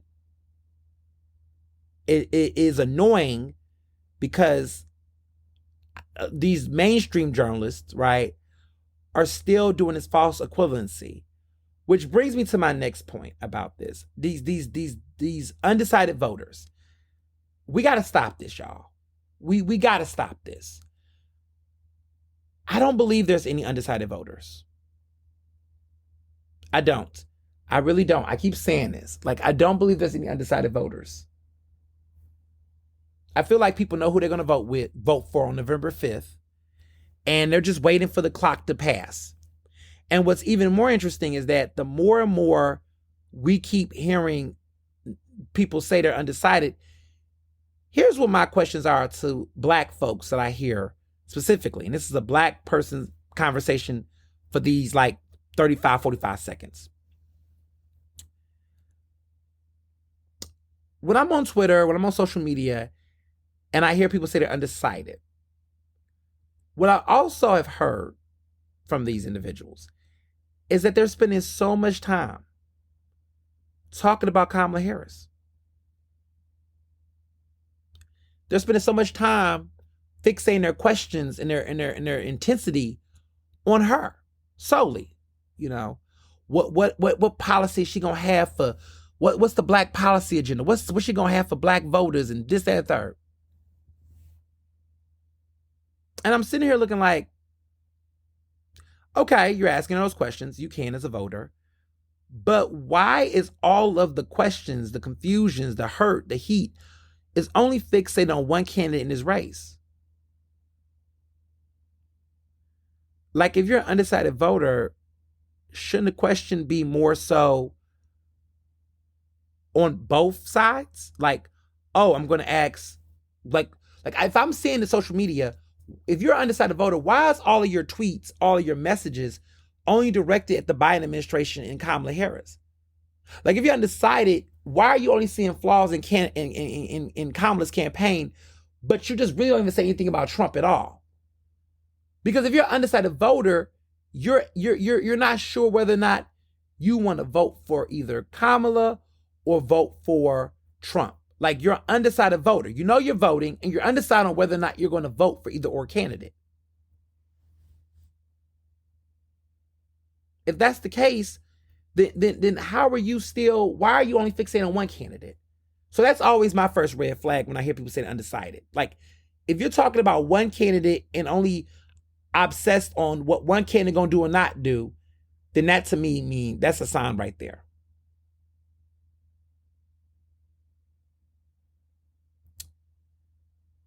Yeah. And then lastly, on this whole matter of on this whole issue around undecided voters,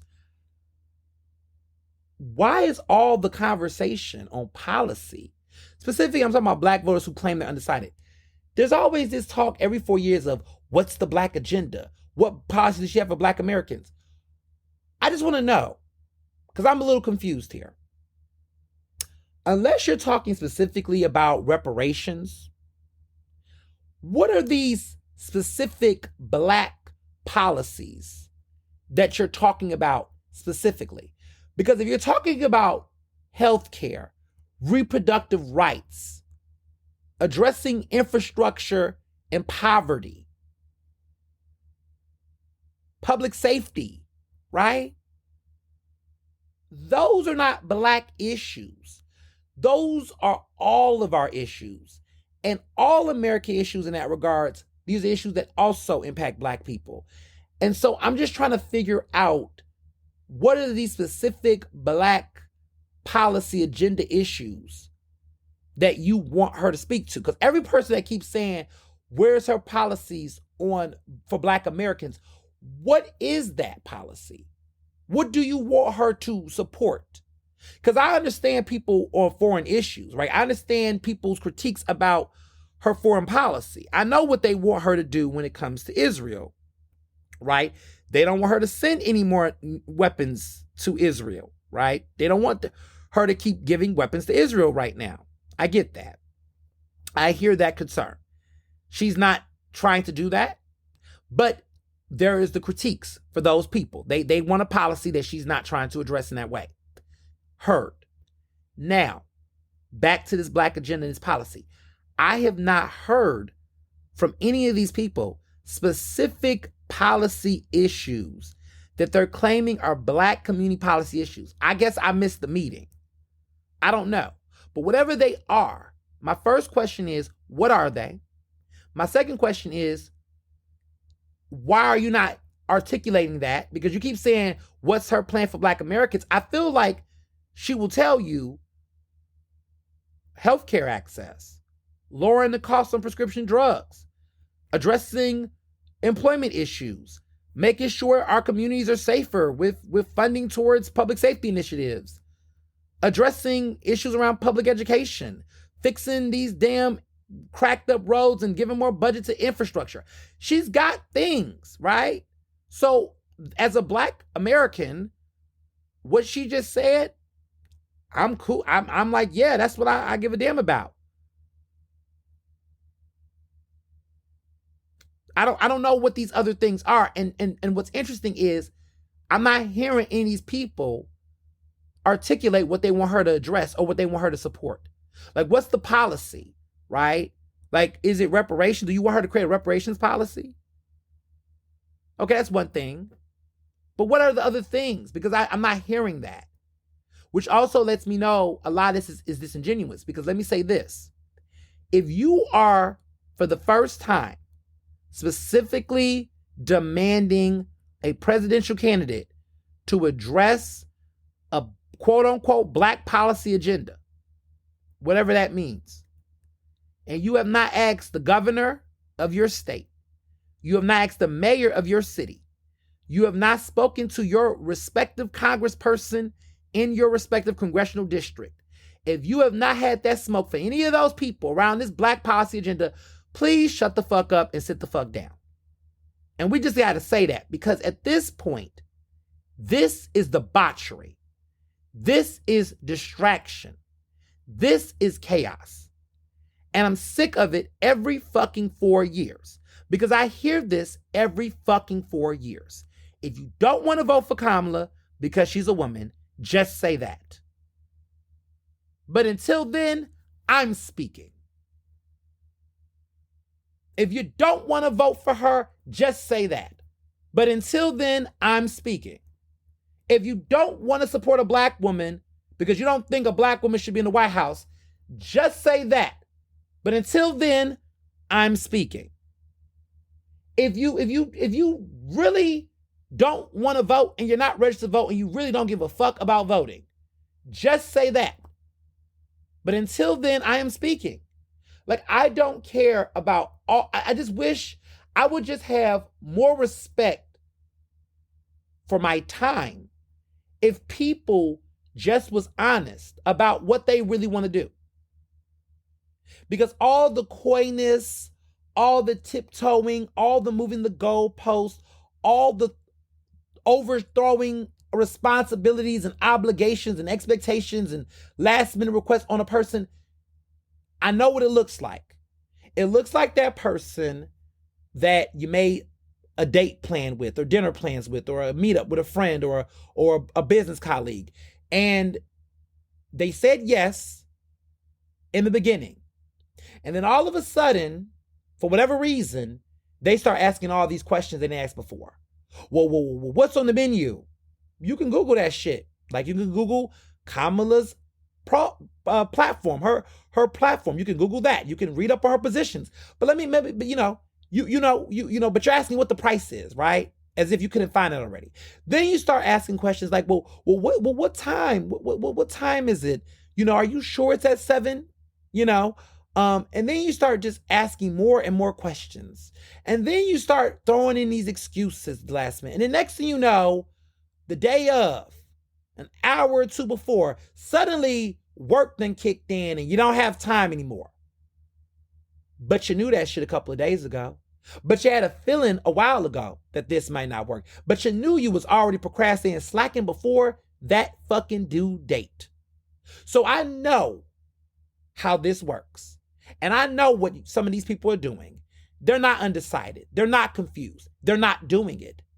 They're not voting for her. They're not voting at all. Some of them aren't even registered to vote. I saw Lil Duval jump his ass on Twitter, pushing and paneling the same talking points and narratives. Oh, she ain't got no agenda for Black Americans, and she got to engage Black men voters differently. Somebody called him out and simply said, sir, according to the registration, you're not registered to vote. It was a beautiful call out. Because what it showed was so many people that's got all this mouth that want to, and I'm going to tell you why they got mouth, but all these people, they got so much shit to say. A lot of this is rooted in the fact that they don't even know where the fuck their polling location is. I don't play with these people anymore. When they start talking ain't shit, I'm like, so where do you vote? Where do you vote?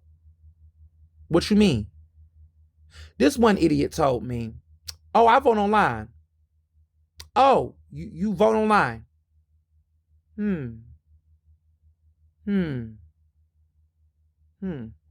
Well, okay. And to be honest, people like that, I'm like, do I really want to tell them to go register to vote online? Because if you ain't voting the right way, you don't need to vote. I'm just saying. There's a lot of registered Democratic, but there's a lot of registered voters that are registered to vote that don't go to the polls for various reasons. I would rather spend my time and energy getting them the resources to know where to vote than try to convince a person who isn't registered to vote the right way when they're not even registered to vote to begin with. Just saying. So the question becomes, why are a lot of people on the internet doing this? Why are we seeing people wake up and become Johnny come lately to the election conversation? Because the world is talking about this election. And for a lot of these people, these podcasters, these idiots on the internet, they don't know anything about elections, but because their fan base and their audience and their followers are talking about it, they don't want to be left out the conversation. So they think they can treat this like any other issue, like celebrities and sports, right? Where you could just skim through something real quick, find something on the internet, and then hop in the conversation and have a hot take. Reality is you really can't do that in politics. You can't just walk in and just be a contrarian unless you're Van Jones. Oops. But you can't really come in and be a contrarian in these issues, right? Because people are really going to check your card. Like, you just can't walk in. Like, if you talk about sports loosely, loosely, you could just be like, oh, I like LeBron. That draft was messed up. Folks will either agree or disagree and move on. Unless you're like really like deep in the sports trenches talk world, folks might be like, okay, well, how many games you going to? Like, you got all these opinions. Do you go to games? Are you really in the game? Like, do you watch? What show do you watch? Where do you get your news from in sports? Like, they'll start checking you if you want to get deep. The thing about politics is, because this is a high stakes election, you just can't enter the chat with a bogus false claim and then think that you could keep sitting around talking and ain't nobody gonna check your ass. I done seen people cut friends off. I done seen people like literally tell their friend, we're not talking about politics at the dinner tables today because you don't know what you're talking about and you're gonna piss me off and we're gonna have a fight. I will tell you a true story. I know someone who did that. It was not me, to be clear. It was not me, to be very clear. But I know a friend who has another friend circle that clearly isn't as smart as my friends, our other friend circle, that they're like, look, when they go out, they don't even have conversation about politics because it will go left because it's just not even, it's not because people can't agree on things. It's just because there's just no information. It's like no information. It's all off the dome. It's just conspiracy theories and thoughts without any rooted facts, any context or anything like that. So when you're dealing with people like that, you just don't even engage because at a certain point, you don't need to argue yourself purple and then lose it. We got to stay alive and well and healthy for this next upcoming administration. So, food for thought. So into local news, as you all know, Philadelphia City Council is coming back this week. The the session is back in. So, as you know, there's going to be some big agenda items that some stuff you already know, and some stuff I'm going to tell you, and it's going to be very surprising. So the big hot topics that I know coming is going to be heading city council. One is do I want to talk about that first? Yeah, I'll talk about that first. The 76ers arena in Chinatown. So the impact study has finally come out, and pretty much the impact study confirmed what we already knew to a certain extent. So for starters, will the arena be a revenue booster and gainer? Yes, but not as much as people thought. So while they were throwing around big numbers like over $1 billion, I'm hearing now it's roughly close to 400 million rather than $1 billion. There will be some economic potential revenue gains for sure. But what became very clear is that this will not work and cannot happen unless Chinatown is obsolete. Like, at this point, it's very clear that if you want a 76 arena at that location in Market East, then you're telling an entire cultural community and landmark area in Philadelphia that's rich in culture, history, artifacts, business, commerce. That is an area. You're asking for that to be obsolete. It's going to be wiped off the Philadelphia map. Like, it will not function. It cannot function.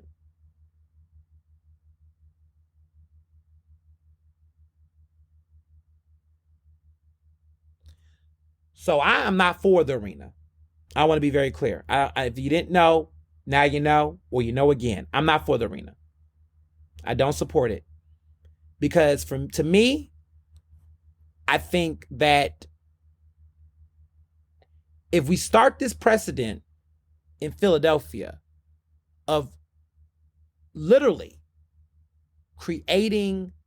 letting big billionaire corporations and stadiums. And historically, some people will say it didn't start with the stadium situation. It was here with Penn, right? But Penn arguably was an institution that's been here for over a century. That's over what 1700s for nearly 300 years. So they expanded, and that expansion definitely did push out the bottom. It expanded through West Philly. It definitely pushed people out. It definitely intensified gentrification. So this isn't the first time this has happened, by all means. I mean, it's been going on all over. People will argue that it happened with Fishtown and this whole Northern Liberties, North Philly conversation. Like, it's happening, right? But the way in which one could argue that the University of Pennsylvania is an ed and meds, right? It's a university. It's education, it's medicine, it's hospitals and things. And so some people would argue that expansion benefited the city in various ways, for better or for worse. The issue here is that if you allow for cultural communities to be wiped out for arenas and social spaces and property developments that don't need to be, there. We're talking about billionaires who are literally just trying to do a measuring contest and mark their territory on things for superficial value. So everyone keeps being like, well, where does the 76ers play? They take their ass to Wells Fargo Center, which won't be the Wells Fargo label alone anymore. It won't be Wells Fargo Center anymore. It'll be something else down the road. But at the end of the day, they already have a place they're playing games at. You're literally making a greed decision to say, well, they want their own.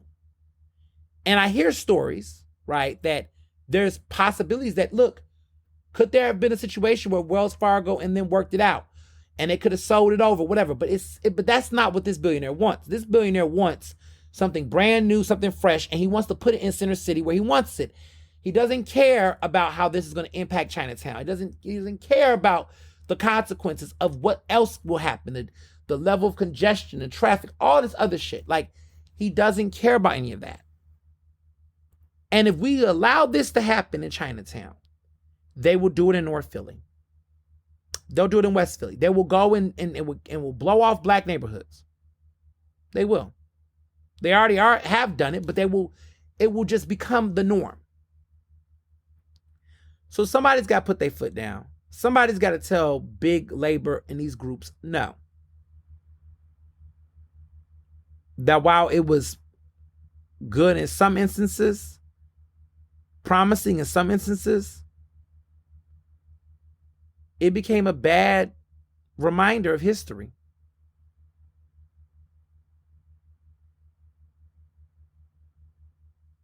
And what's even worse is that we're seeing people continue to justify the bullshit. There has been some messaging from some elected officials and advocates for the 76 Arena, or folks that say they want it. The new narrative is they don't want to pick a position on it, where they don't want to say they're for or against, but they just want to say we need to keep the 76ers in Philadelphia.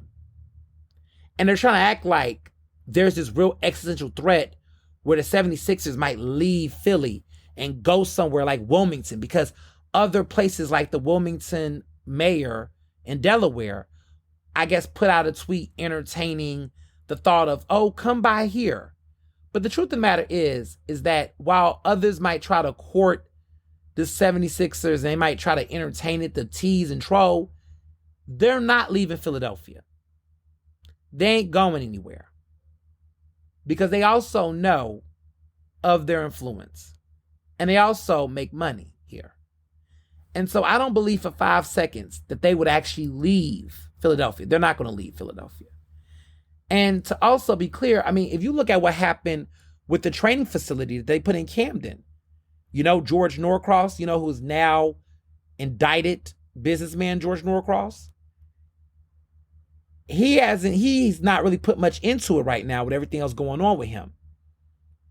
And so a lot of people that was super excited, interested in South Jersey and Camden, what was happening with that, there hasn't been too much buzz with that facility, with that training facility.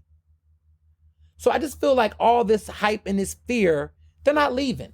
And also, if you all know your history, there's been several instances over the decades of sports teams, including the Sixers, that have tried to go in other places. Liberty, at one point it was Penn's Landing. At one point, I think it was the Parkway. But they've tried to go in different places all throughout Philadelphia over the years. And the shit got killed and shut down. So I'm going to tell you what I think. I think this is not going to happen.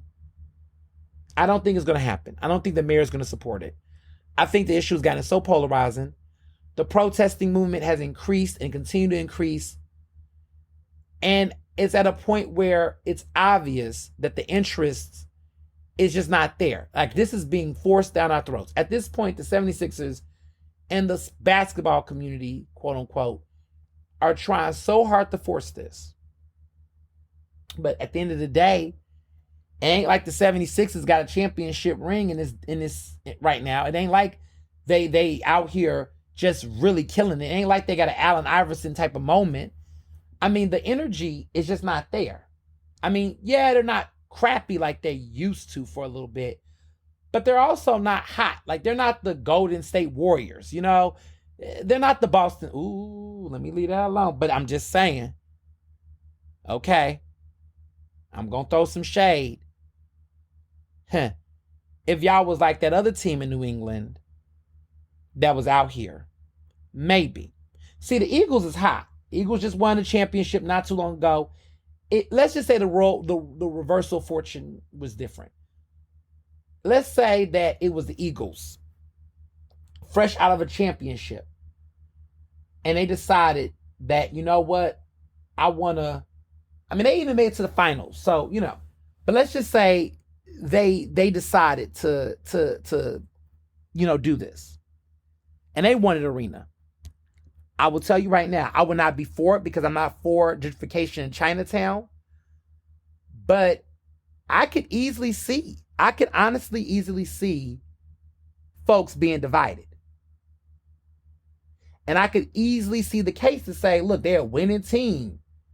And I can see capitalism rearing its ugly head. But fortunately, we don't have that issue. Fortunately, we got a team that is not that great right now. They're not hot right now. And fortunately, we have a team in a situation that just in the current moment we're in doesn't make sense. So I don't think it's going to happen. I don't see it happening. I think that they're going to let this fade out. I think that, they'll pivot to something else. And that will be that. But if you hear people walking around or posting or sharing this rhetoric of, we want to keep, the 76ers in Philly,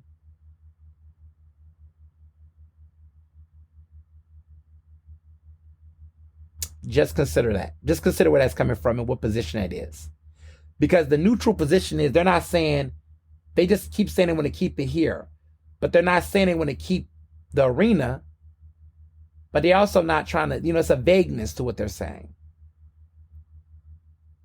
But all I would say is that if you hear or see any of that rhetoric, just know it's not a coincidence. And then lastly, with City Council, a big conversation that is coming out is a conversation to kill or end Resign the Run. So as many of you might know, Resign the Run in Philadelphia is this policy that's in a homeroom charter that pretty much will have to be voted on by Philadelphia voters. So it's not something that City Council passes it. It's going to be passing an option on the ballot for Philadelphians to vote on. But basically, Resign the Run is when a city employer has to resign from their current position, unless they're an incumbent, I believe.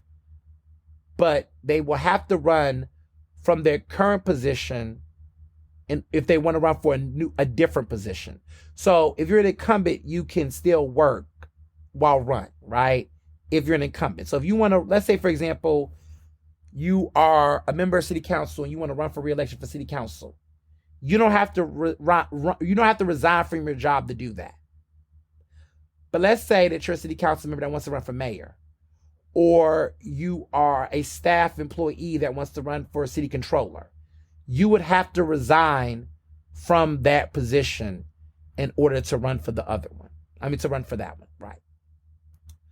So here's the problem. That policy applies in city council. That policy applies to all government, not just city government.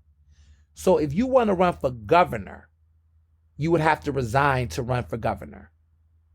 You couldn't still be an employee like a city council member while also being a governor or running for governor of a seat. You couldn't do both. You can't dibble dabble. You have to do one at a time. That's the policy. So City Council wants to change that policy to say that you have to run to resign for city jobs, but that should not impact other positions outside of city jobs. So in other words, the current policy is if you want to run for office outside of your incumbency, you would have to resign to run for office for anything. Whether that's governor, state representative, state senator, city council member, city solicitor, sheriff, you would have to resign from your job, period, to run for anything outside of your incumbent seat. This new policy is saying that you will have to resign to run if you're running for another city job, but you don't have to resign to run if you're running for a state job or any other position. So, for example, hypothetically, this is hypothetically speaking, let's say that Isaiah Thomas wants to run for DA, district attorney. He would have to resign to run if he wants to run for a district attorney. But let's say that Isaiah Thomas wants to run for governor. He can still stay a city council member while running for governor. but he would have to resign because to run for DA because that's a city government job. So anything under city municipal, you still have to resign the run. But anything outside of that, you can't. So let's say, for example, that Nina Ahmad wants to run for Congress. She could still run for Congress while being a member of city council. But if she wants to run for mayor, she would have to resign. So that's the compromise on the policy. Now, to be clear, this will not go into effect until after 2028. So that's the next city council, mayor election race or whatever. It will not go into effect in that current interim. It will not. It will actually go into effect the next years afterwards. So none of this will go into effect immediately. It will go into effect after the 2028 election cycle. Now, that's what city council wants. Now, if they support this, they will vote for this to go on the ballot because this is a homeroom charter change. The resign and run policy is in a homeroom charter. And if you want, so basically the homeroom charter, for people that don't know, it's like the constitution of the city. It's like the city's constitution. If you want to make any changes to the constitution of the city or the homeroom charter per se, that requires the city to vote for it. It requires the population to vote. And I think it requires a 2/3 vote, if I'm not mistaken, but it does require a vote. If they get the majority of votes, they do get a, 2/3, the vote will pass. Period. So, we'll have to see. I still don't know how I feel about it yet. I still want to hear more. I don't know. Like, part of me feels like I get why they want it, because to be clear, if you're in Harrisburg, right, and you're a state rep, state employees does not have to run to resign. So in other words, if you're a state rep and you want to run for governor, you don't have to resign your state rep seat in order to run for governor. If you are a state rep or a city person and want to run for a city position, you don't have to resign to run for that. So for example, a good example of this is Amon Brown. Amon Brown is the state rep in West Philly. He wanted to run for mayor of Philadelphia. He did run. He did lose, but he did win his race.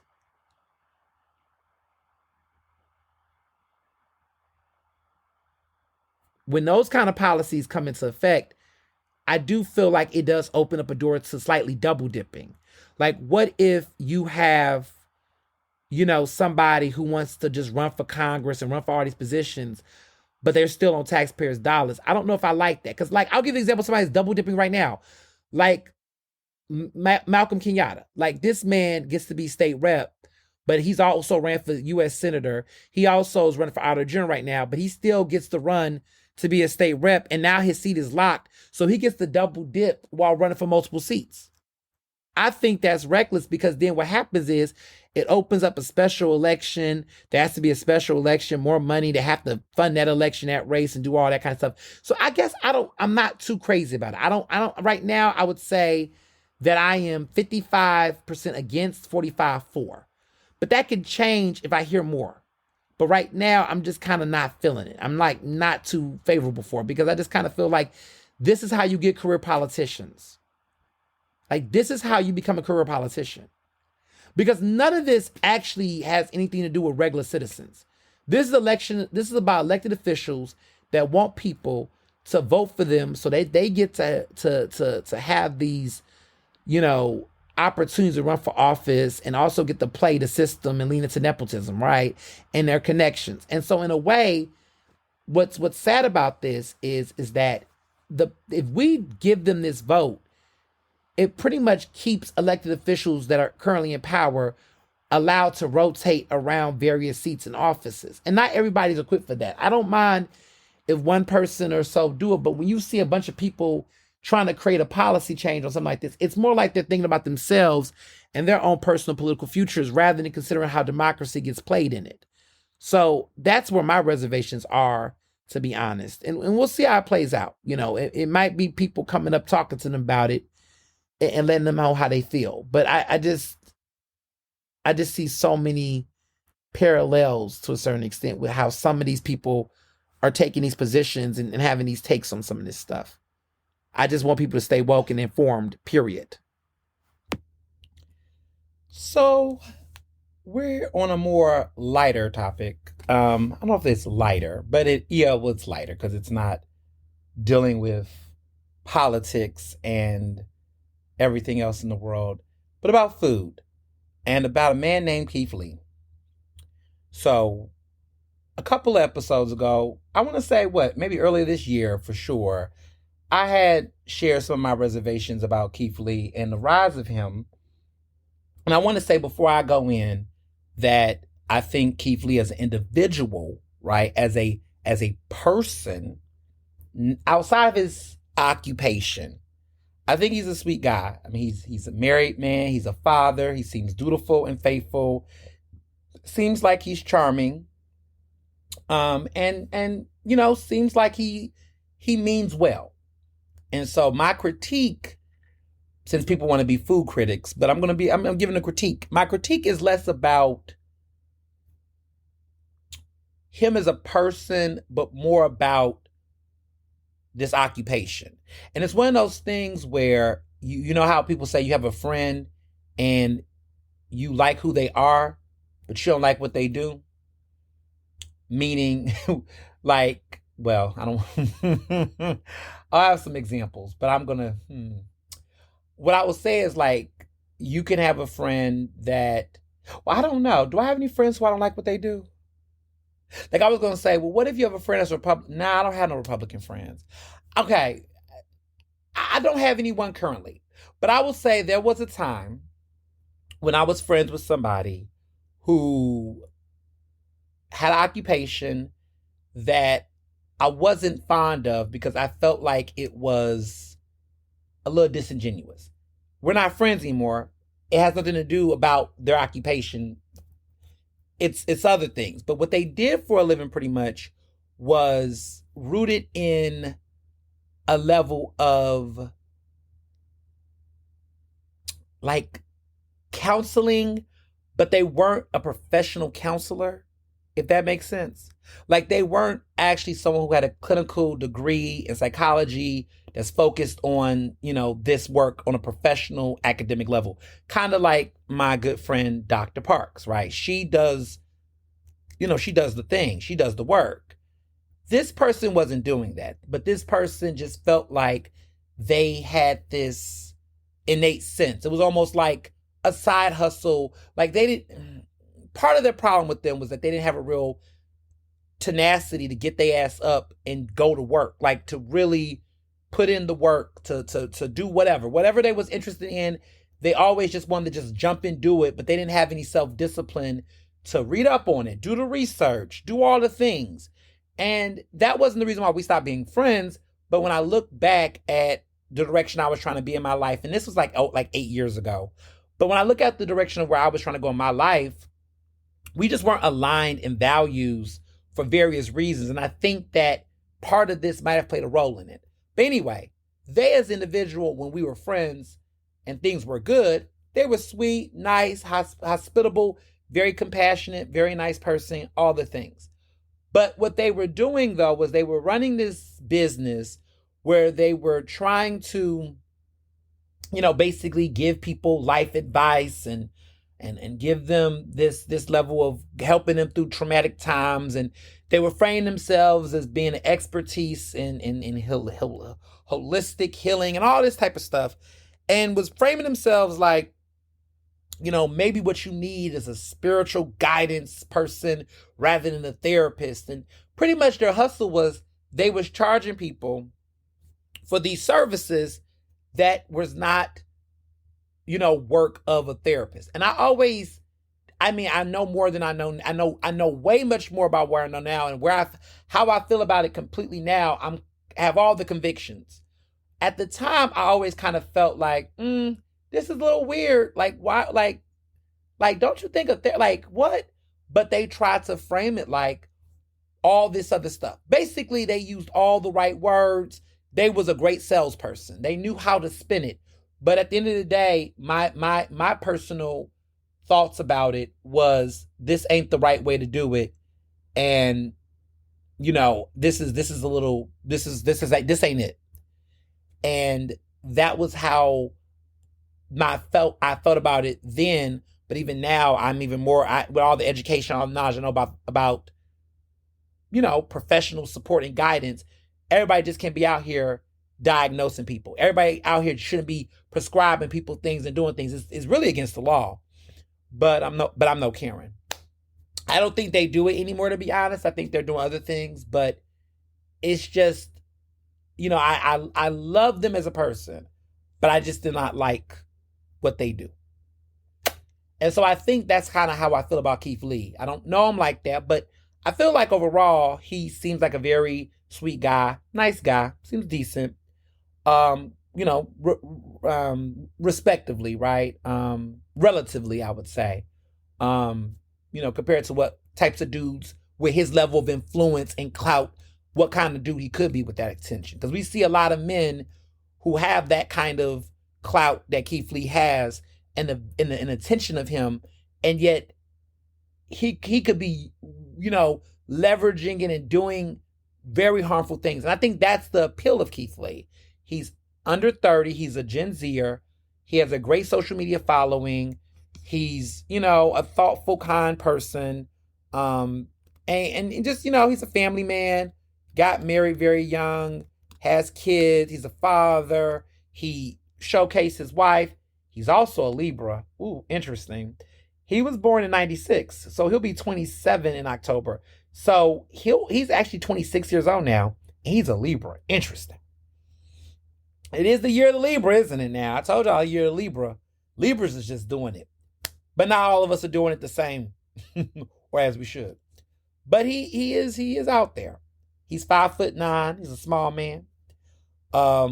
He used to be a boxer. He used to be a lightweight boxer. He's originally from Detroit, and used to be a mixed martial artist. So not boxer, but a mixed martial artist. But now he's out here.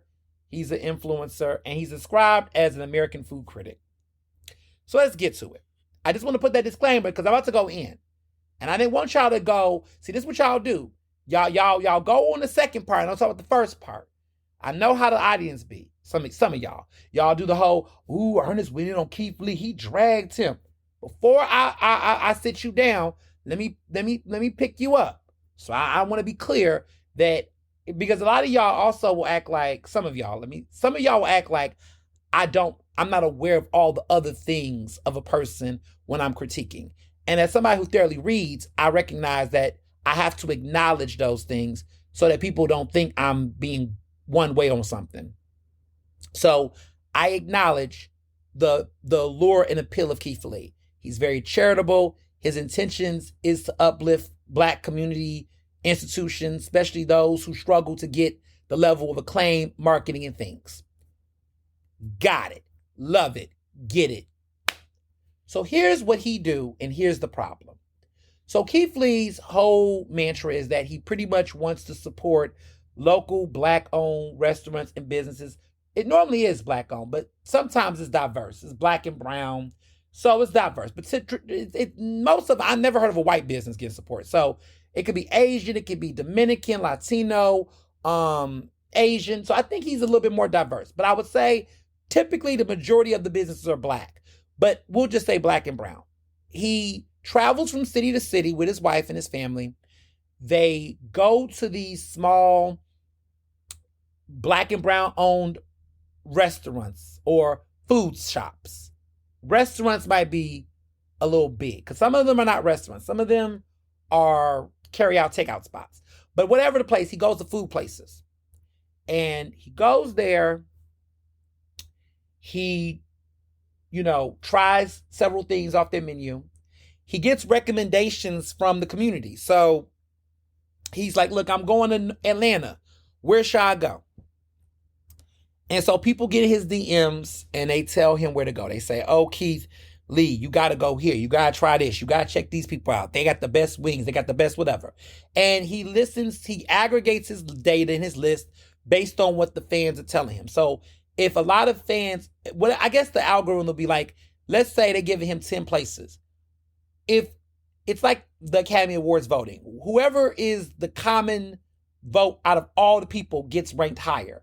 So he will just kind of like rank based on what's the consistent theme of people. So if you recommend a place that no one recommended, and it's only one person recommended, but 15 other people recommend 12 of the same things or whatever, your place ain't gonna be picked. But the likelihood of, let's say, 25 people hit him up in the DMs and 20 of the same people name the same restaurant, that place that got 20 out of 25 recommendations is going to get one of the, or is going to be considered by him.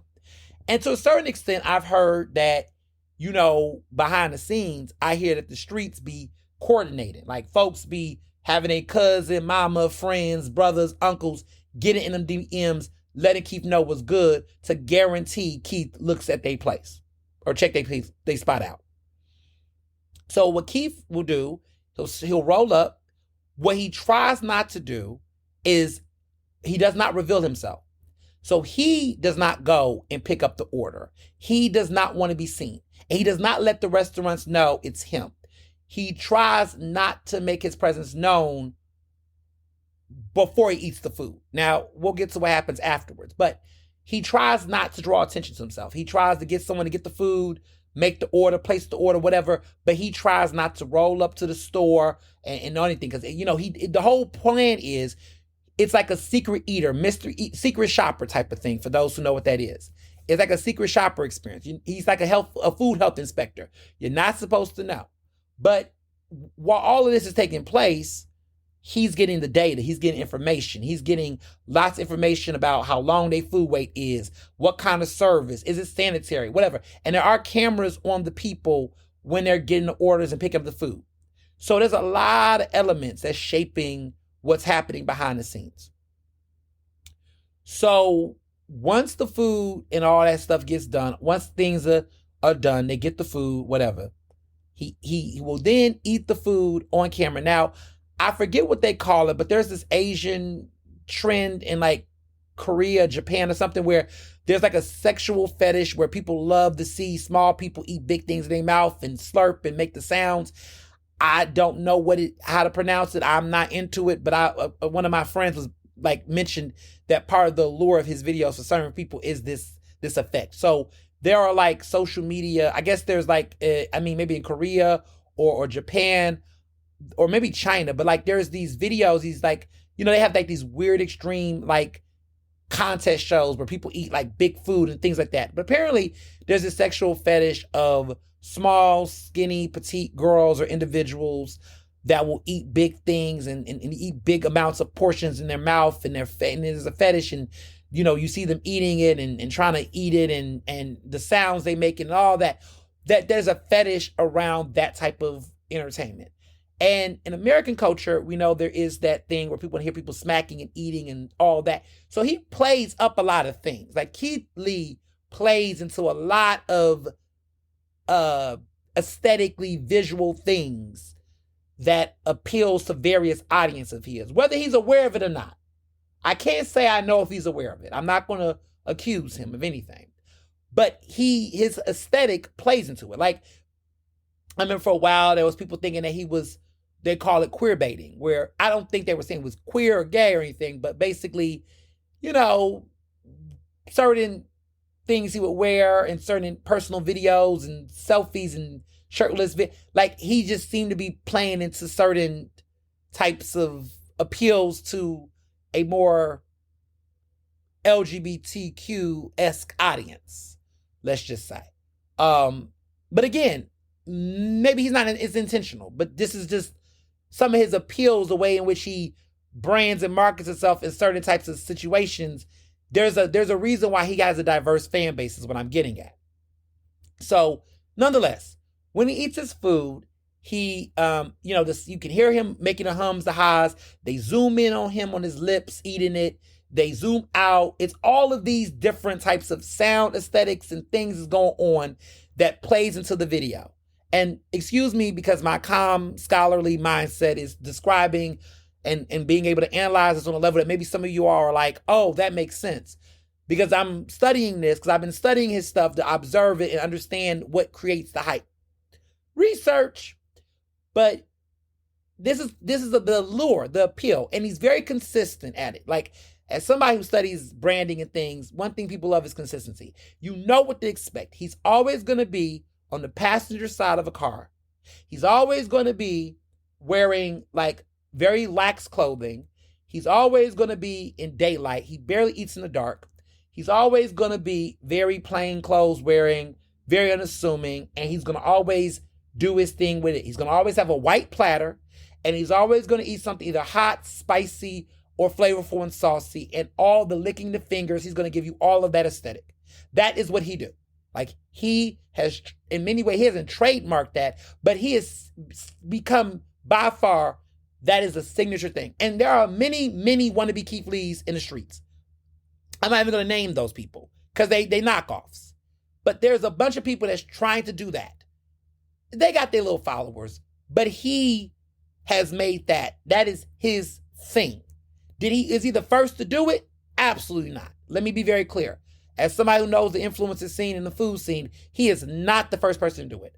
But because he went viral, because he already had some appeal. This man was a known boxer, had a following. He had a little bit going on for him. He has a brother who's also a boxer, who's also attractive. But he has like already had a little bit of visibility. But he's somebody who transitioned to another thing, but did not leave a certain following. So he didn't come out of the sky. And I think that's important to understand. He did not come out of the sky. So he does the videos. He gives a rating. You know, I think it's like a 10 is the highest. And then he'll do an 8 out of 10, a 9 out of 10, whatever. But he ranks these things. To be fully transparent, most of the stuff he ranks are these plattery type foods. They're egg rolls, they're wings, they're chicken tenders. He does not eat seafood. We'll get back to that in a minute. He does not eat seafood. He's like allergic. He has an allergic reaction to seafood. He cannot eat seafood. But he eats everything else. Most of his food is, again, carry out food, soul food type stuff, platters, wings, special macs and cheeses, certain types of things. That's his aesthetic. So I want to be very clear what that aesthetic is and the way he eats. Because if you don't understand that, you're not going to understand the critique. So a lot of what he eats is delivery type foods, platter type foods. It's always a white styrofoam platter or a black one, depending on the color of the styrofoam foam. So in some scenarios, he likes the food and he goes and he surprises the place and the shop and compliments them and, you know, shouts them out on his social. And then he'll even, you know, he'll have some money with him. And he's Santa Claus, and he'll hook them up with $1,000 or, you know, another hundreds of dollars. But he'll donate some money to their business, and then he'll even promote them on his social media. So there is a wide audience of people that can now find out who he is and like him. So I want to be very clear. He has a wide audience of people that like him and can embrace him and enjoy him, and he knows what he's doing. So that's part of the good. And then we'll get to the bad and we'll get to the ugly. But I just want to lay the foundation. He's Santa Claus in the hood, going and trying new places, and wants to embrace them and show love. That's his aesthetic. So with the bad, you know, he will get this following. He'll have a lot of people, you know, watching him, looking at his food, the reviews. There's massive success. Tons of people will flock to these places. Sometimes they don't even have enough supply. It's a very viral success. And with a lot of that buzz comes more people wanting their restaurants to be reviewed. And so he's been able to sustain a successful tour where he travels across the country in different cities, taking these recommendations.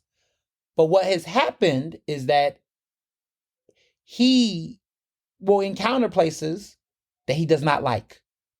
And so he does not like those restaurants, and he'll get to a point where he will not publicly criticize. So he's very Mr. Positive. Whatever he likes, he's going to big it up. If he doesn't like something, he doesn't want to bash the place or hurt their business. So he doesn't actually really speak on them often. He tries to stay away from controversial takes that will call out somebody or make business harder, because the backlash can be swift. And there, we know that online, when there is a backlash or a bad review or something of sorts, that restaurants and businesses can get hounded or get hurt or whatever.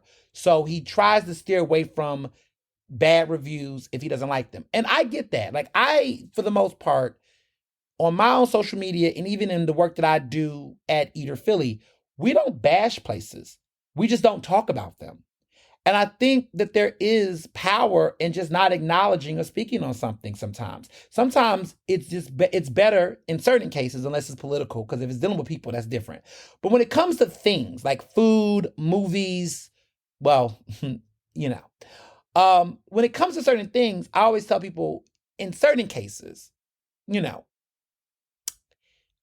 could you, with the amount of time you spend talking about something you don't like, would it be better to talk about some things that you do like? Now, that's not always going to be the case, because when it comes to politics and things, I'm sorry, we got to talk about why Trump is problematic, because people can vote for him. But when it comes to things like going to eat this chocolate or these tacos, I'm not going to spend all day bashing Scrapple. I don't like Scrapple. Fun fact, I don't like Scrapple. You never hear me talk about Scrapple. You know why? Because I don't like Scrapple. That's why you never hear me talk about Scrapple. I will always talk about bacon and sausage and everything else. Like, for example, I was at Atlantic City. We went to Wild Honey. It is a great place at Tropicana, a great brunch spot. We went there and it was very affordable, big portions. And the sausage they had up in there, oh my goodness, succulent, incredible. I mean, it was just good ass sausage. And the breakfast, I got the big country breakfast, which was like 3 scrambled eggs, tater tots, which were really good. People need to bring tater tots, but that's another story. Tater tots, big ass, juicy ass link sausage, and a big ass pancake, and they put the stuff on top of the pancake. It was incredible. Great ass brunch. And very affordable. See what I did there? Love that. I don't even know if they had Scrapple on the menu. Don't talk about Scrapple, because I don't like Scrapple. So in certain cases, that's how I feel. When I do restaurant lists, like when we do the guides for Eater, you know how we always say these are the best restaurants? You never hear us say these are the worst restaurants. We're never going to do a worst restaurant list. We're never going to tell you places not to go to, because at the end of the day, places like that can get better. And sometimes the restaurants will get better and then I'll put them on the list for something else. Sometimes they never get better and they close down. I don't need to be the reason for their downfall, because I don't want to be the reason, period. So that's my approach. So I understand Keith Lee's approach when he chooses not to name bad places. He only wants to uplift the good ones. I get that. Here's the thing. While he's been going to his city tour, he's been framing his whole food critic, identity around ranking cities based on food. Now, you all remember what I talked about in the first section. So he'll go to cities based on the recommendations of places and will basically say, oh, this city got really good food. This city really don't got good food. This food is not good.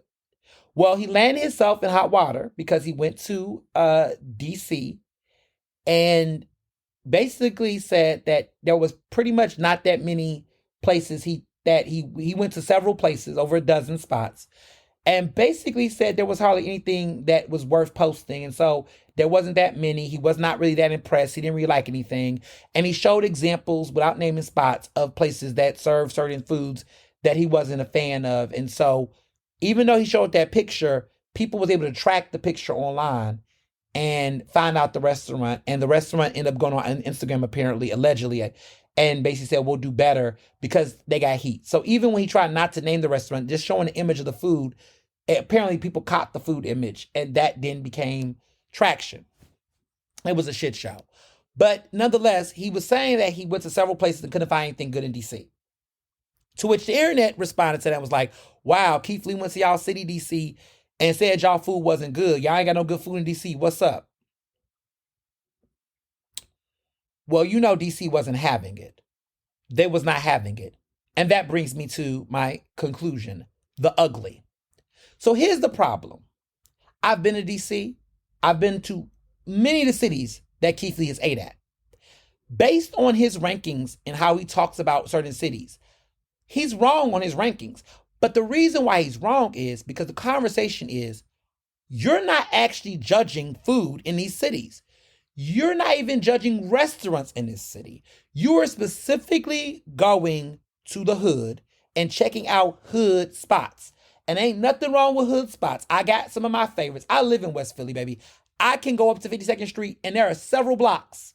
And there are some spots on them blocks that will knock out some of your favorite places downtown. But that's not the point. The point is that when you are, like myself, a food critic, you are someone who covers food, you go to the restaurant scene, you know that if you're trying to judge a city, you got to do all the things, right? So I look at Keith Lee, and if Keith Lee came to Philly, Keith Lee would go to like Top Taste. He would go to Sunday's Best. He would most likely go to Black Dragon. I can see him going to Black Dragon. He would probably go to Cedar Park Cafe. But he's not going to, South, because that's a restaurant. They don't got platters at South. They don't do takeout orders like that at South. I don't think South do takeout orders like that. Like, I don't even think you could even do that. Like, he's not going to, Rex at the Royal, Friday, Saturday, Sunday. He's not going there. And he's not going there because that's not his audience. And he's not trying, that's not even his taste. That's not what his appeal is. I mean, he's 26 years old. He, in many ways isn't trying to have that kind of taste. That's not his range of cuisine. And I think that's the problem, right? Is that the issue is that if you're going to say you're a food critic in a city, or you're going to a city, and you're going to basically imply that a city doesn't have a really good food scene, but you're judging them based off of platters and junk food spots and little carryout spots that you went to or you sampled platters from, it's not a fair depiction of a city or its food scene. And it's not even a depiction of their Black restaurant scene, because we need to also get out of this, pathology that, if it's Black owned, then it's all the Black owned restaurants are very neighborhood spots, and they only serve soul food and fried fish. Like, there's other types of Black chefs doing different things and going through it, learning stuff and educating themselves beyond just, who got the best greasy smoked wings. It's like we do so much more. There's so much more. And so I can see the outrage, right, from a place like DC. DC has a very rich history, especially a rich Black history. And they also have a very diverse food scene that is very much more spread throughout the diaspora of Black cuisine, right? They have an Eritrean population, Ethiopian food. They got all, they have a nice Jamaican scene in certain parts. They have a really good soul food scene. They got all types of different cuisines that shape the DC food experience, in addition to just everything else that DC is serving. And so for him to kind of dismiss whatever spots he went to, it begs the question, did you know what you was eating? Or did you just eat from a very narrow pocket of options? And this is something I've been telling people for a long time. When everybody was begging for him to come to Philly, he has not come to Philly yet. And to be quite honest, don't come to Philly with that mess. Because I'm telling you right now, if he comes to Philly with this bullshit, he gonna have to see me in the press. Not in the streets. We're not doing that. This is all love. But he'll have to see me in the press. Because to be honest, it's just pretty much a glorified food influencer that then got a bunch of followers And because he yields the followers, he thinks that because he's got a lot of people looking at what he do, that somehow he has a level of actual, clout and prestige in it. This is what I tell people. And this is the issue that we see now in this society. Like we see in the DNC debate about influencers versus journalists. There's no competition. We're not even in the same league. And there's no disrespect. We're in different leagues. It's not saying one is better than the other, but it's just saying that they're doing different things, right? Influencers are people who are part of a marketing plan. Like influencers are marketing is an extension of marketing and publicity. Like they do the things for a purpose that is not to educate and inform the public. They're not necessarily driven in any type of ethical bylines that journalists have to. They're not in that same vein. They are moved by various things. Influence can be bought. A lot of them are. Influencers are incentivized. They're paid to give a certain reaction. They're pretty much performers, and listen, there are people who do that well, understand it. But that's not the same as journalism, where you have to tell the truth. That you can't get paid in coverage, right? In covering something, you can't get paid by the company or the brand, because technically to get paid by them, that then changes the entire direction of what you will say and do. And your livelihood and your power is not on the condition of liking something one way or the other. So if a restaurant invites me, they tell me try this dish or whatever the case is, if I don't like it, I don't feel the need to go, I gotta like it, or I'm not getting an invitation back, right? Like a real food critic, like a food critic that's for a media outlet, right? Those restaurants know that that's the job of the food critic. You don't have to like him. If you want him to consider you, then you give him the space to do so.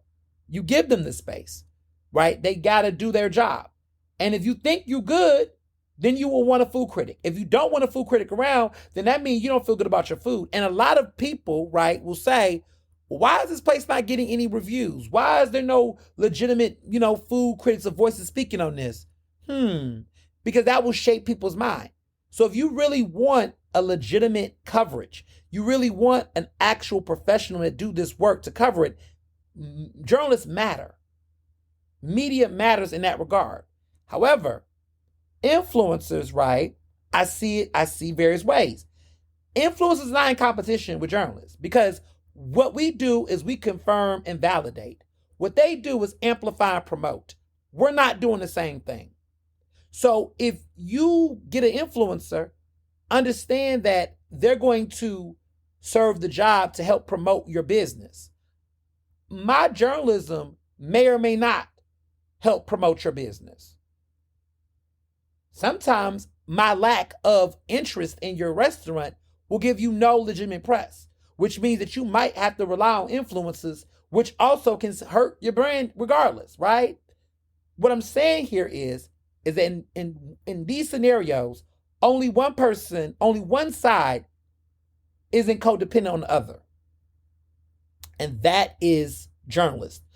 Food journalists and people in the news industry does not have to bend over backwards, beg and demand for a restaurant to pretty much give us access. If they don't, it will be to their demise. But there's no codependency here. We don't need to bend our standards or yield ourselves to their demand, because at the end of the day, they need us to give them visibility.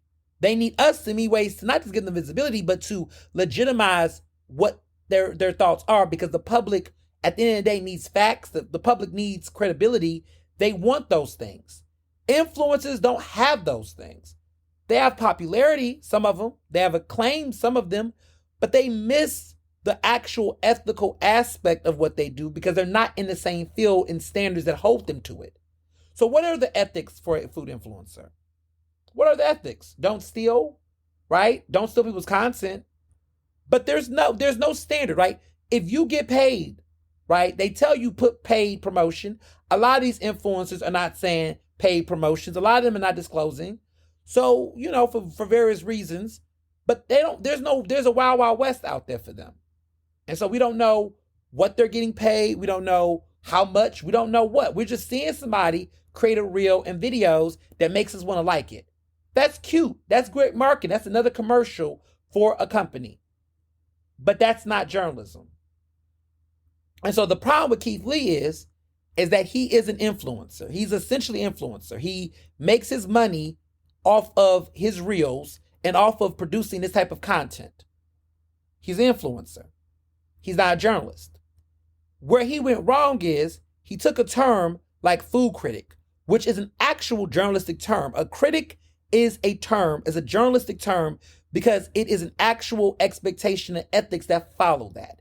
And when you carry that title, that's a journalistic term. Like, somebody say, oh, I'm a therapist. You just can't say you a therapist just because you like to, give advice. You just like to give people advice, but that doesn't make you a therapist, right? Oh, you like to critique food, but that does not make you a food critic. Like a food critic, a movie critic, a music critic, right? That's an actual title. That's an actual profession. There's an expectation. And I think what we're seeing in society nowadays is everybody is just taking terms and feel like they can use them. They wake up and say, oh, you know what? I'm going to pick up a phone and I'm going to take pictures with my phone. I'm a photographer. No, you're not. You just took pictures, but you're not a photographer. Taking pictures don't make you a photographer. There's a level of expertise, skills, and talent that requires you to use that title. We've lost the plot here, people, right? People just go out here just taking words. Oh, I'm a hairdresser. I do hair. Do you have a license? I'm a bartender. I like to make drinks. Do you have a self-serve? Do you have a license? Because you gotta have a self-serve. You can't be out here just throwing drinks back to back without self-serve. You could go to jail for that. Oh, okay. See, this is what I'm talking about, right? We have gotten to the point where we just look at someone doing something. Like my husband has a bartender business. He has a self-serve liquor license. He has all the things. He has all the licenses. He has all the certifications. That's why he can call himself a bartender. But you just can't say because you're at home and you want to shake up some drinks, oh yeah, I'm a bartender. No, we gotta use our words. And it's okay if you want to be at home and you want to make jokes. But that's where we're at when we start taking these terms and then not honoring them. And the problem is that media literacy in society, it goes in and out, right? Because we have what is called confirmation bias. A lot of people do, right? Confirmation bias is pretty much when you like the things that affirms your opinions and then hold them accountable and dislike them when they go against your beliefs, right? So I'm going to hold the public accountable for Keith Lee because this is y'all fault. It's his fault too, but it's y'all fault. Because when Keith Lee was out here liking the places that y'all liked, oh, he was a food critic. And wrong. He wasn't a food critic then. But now he done came to D.C. and he don't like the D.C. food. Now y'all asking the tough questions that I've been asked for years. Now y'all like, well, how he a food critic? What's his food palette? Where's his range? What is his exposure to restaurants? Where's his ethics to this? Who pays him? Who's holding him accountable? Oh, now you're asking the questions I used to ask. Because now that he done hurt your feelings, now you want to complain. It reminds me of somebody recently that done beef with one of their people. And now they want to be like, she don't got a license. She ain't really a hairdresser. Oh, but it was okay when she was doing your hair before. And then y'all fell out. Now she's not a hairdresser because she ain't got a license. Well, here's the truth. She wasn't technically one because she did not have a license. But to your point, you only saying it because you don't like her now. We got to keep it consistent and we got to keep it fair and we got to be honest. A lot of y'all do that. Your bloggers, these bloggers. Oh, y'all don't like the Shade Room when the Shade Room shades your celebrity. Now all of a sudden you want to question their journalistic integrity. They never had journalistic integrity. They're not a news outlet. There's no journalists there. There's bloggers and roommates, right? That send them unverifiable facts that they have to go and try to figure out if it's true or not. That's not journalism. That's bloggers. And this is not to say that bloggers can't tell the truth. It's just that they're not held to a journalistic code of ethics that keeps them telling the truth 24 hours, 7 days a week. And let's be very clear. You all will say, well, journalists be lying and not being true. And you know what happens? They get fired if they get caught. And you know what happens if they lie? Like Fox News, they get sued for over hundreds of millions of dollars. Is your favorite bloggers out here getting sued like that? Oh, that's right. Tasha K got sued by Cardi B, right? But did that stop the rest of these websites from lying? No. So let's be very clear. When a journalist fucks up, there are actual consequences. When a lot of y'all influencers and favorite people fuck up, I mean, it's like, okay, they go away, quote unquote, they're canceled, whatever. There's no legitimate, immediate, guaranteed consequences for breaking policies and procedures. That's the difference here, is accountability, right? A food critic is held accountable. They have to go to the restaurant a certain number of times. You're not allowed to give reviews if you don't go. Like, let me tell you standards about restaurants. Let me break y'all. Let me put y'all on. Food critics by trade, professional food critics, are, number one, not allowed to give a review when they only had the restaurant once. You have to actually go multiple times before you can write a review. You know, no more, no less. Let me clarify this. No less than 3 times. And you cannot go 3 times in a week. You got to spread that shit out. And also, food critics don't go to a restaurant and review the restaurant officially the first week it opens. Preferably, you need to be there at least 90 days. Or traditionally, you want to let the restaurant get its wheels on. If it's a new restaurant. But you got to go multiple times. You have to try a variety of dishes. And you have to be able to give a real cohesive critique. So, to be clear, so y'all can understand the difference. Now, when I'm on my podcast, on my Instagram, and I say I like a restaurant or whatever, if I go the first time, I like it, it's good, right? But let me tell y'all something y'all don't know. Those eater lists, we can't put a new restaurant on an eater's list until 6 months. Fun fact. Now, if the restaurant is on a new restaurant list, like if we do the hottest new restaurants, we can put those restaurants on there because they're new restaurants.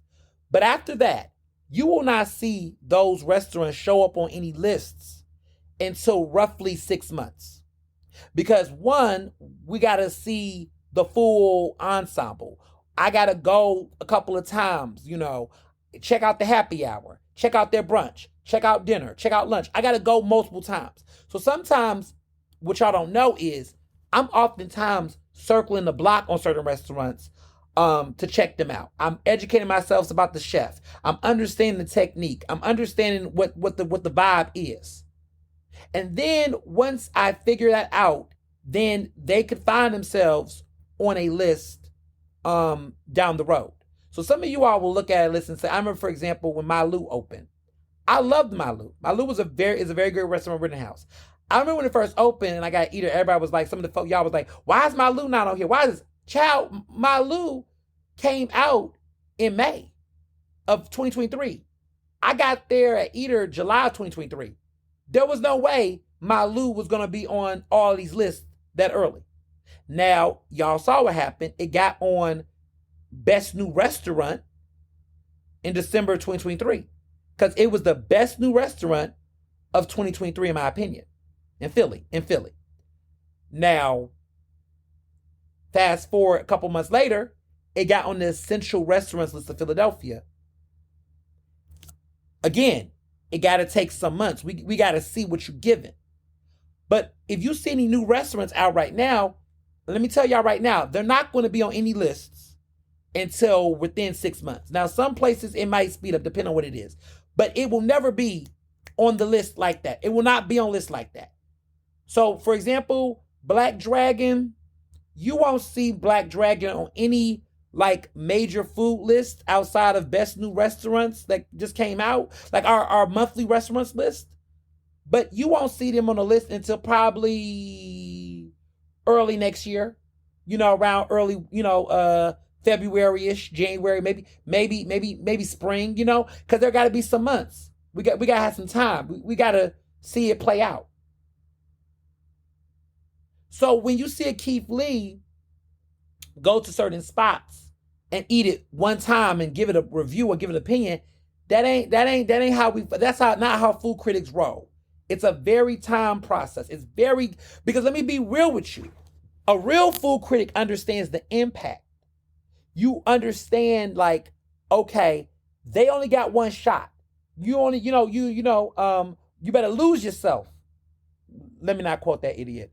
But you get what I'm saying. Like, these people only got one chance to make it happen for them. And you got to really try your hardest, right? But we got to be fair. So when I tell you that I don't like a certain restaurant, understand that I done gave it several trips. I done tried different things. I done went to different and I don't like it. It's not hitting.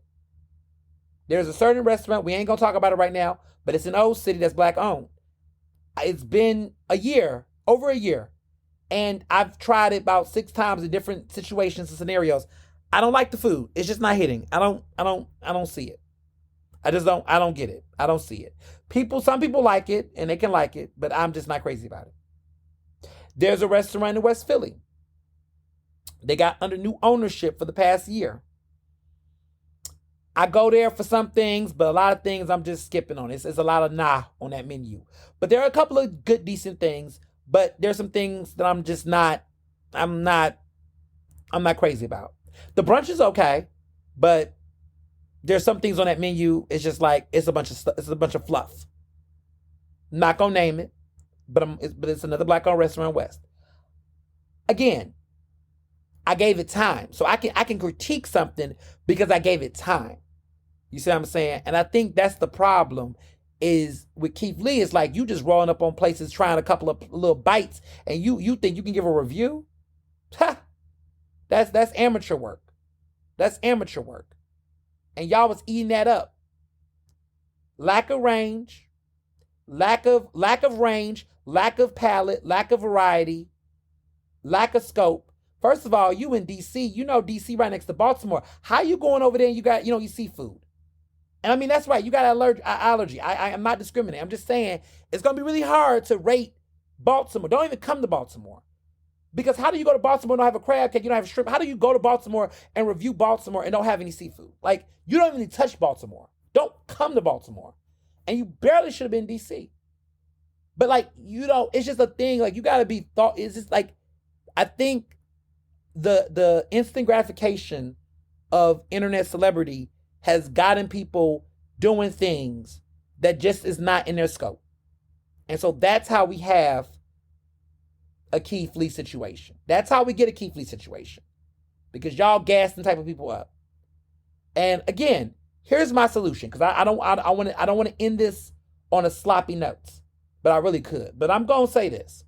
My recommendation for him is stop doing reviews.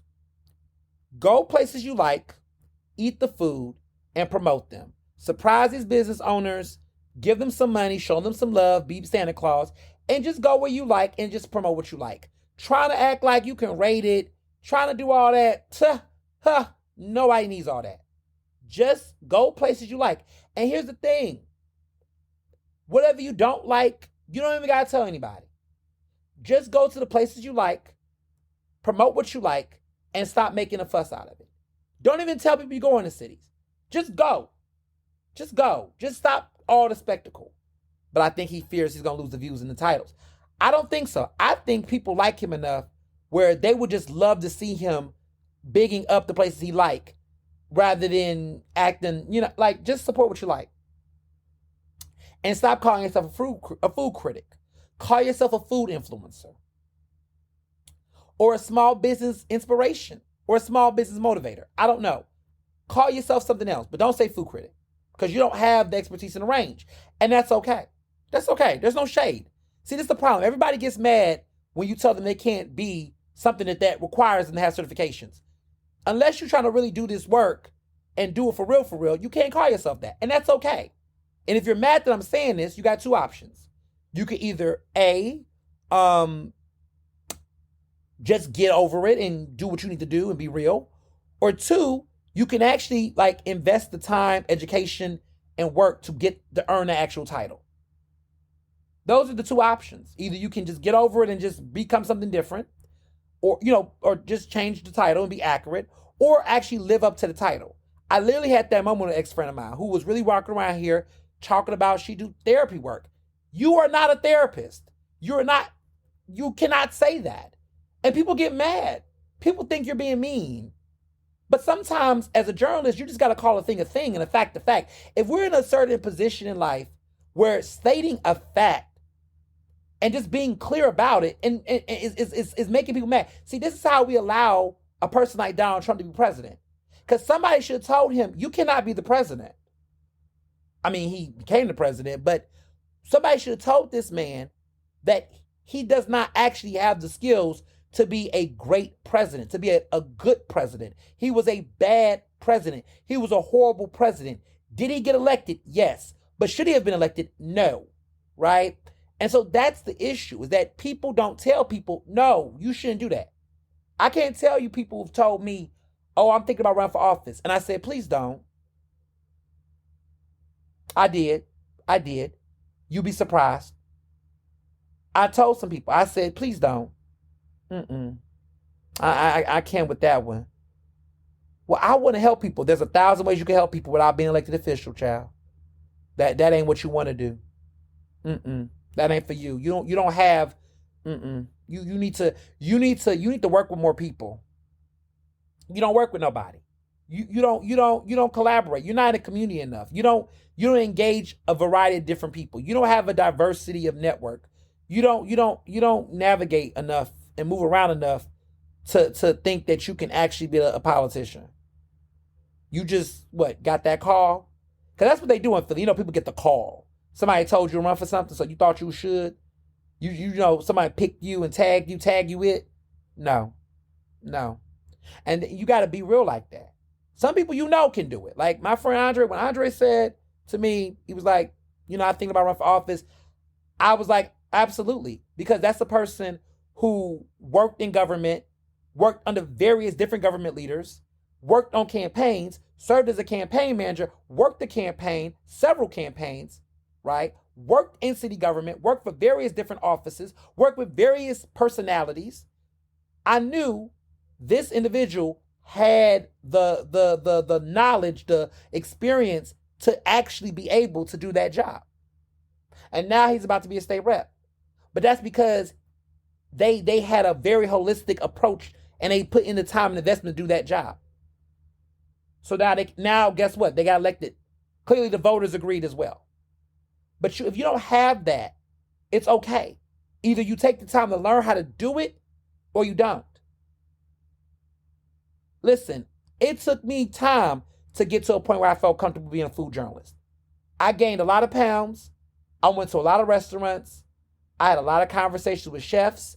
I did a lot of research. I read a lot of cookbooks. I read a lot of books about food. I immersed myself in the culture for several years of my life before I felt comfortable to say, you know what? I can speak on the Philadelphia restaurant scene. I have something to bring to the table. I can speak on this. I understand these restaurants. I understand the culture. I can do this job. I wanted it, but I knew, and let me tell you, I want to say 6 years ago, I wrote a piece called Dining While Black that was inspired by my restaurant experiences going out with my then boyfriend, now husband.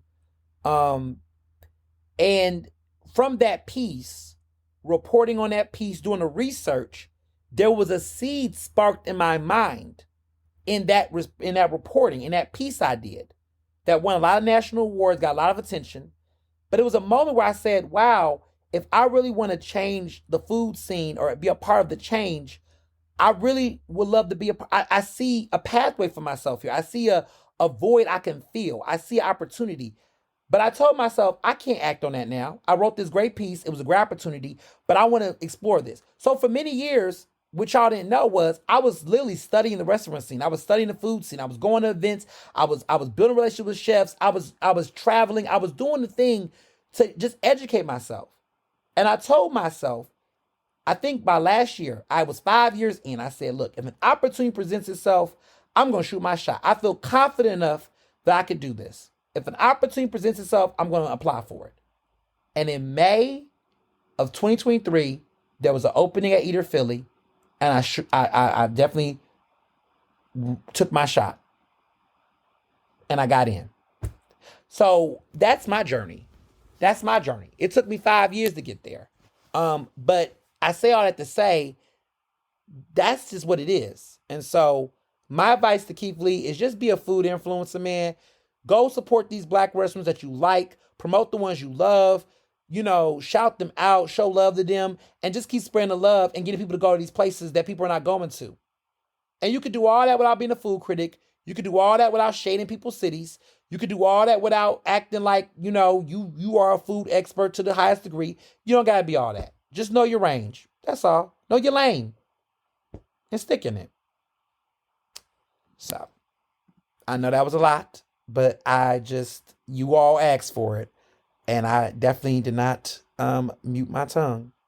So, this week's Ask Ernest, you all had questions about, and this has been going on for a week, and y'all been hitting my DMs up, and I was not going to talk about it, but I was like, you know what? Y'all been talking about this, and this is pretty big. So there was a big story that came out about a couple that charged people to go to their wedding.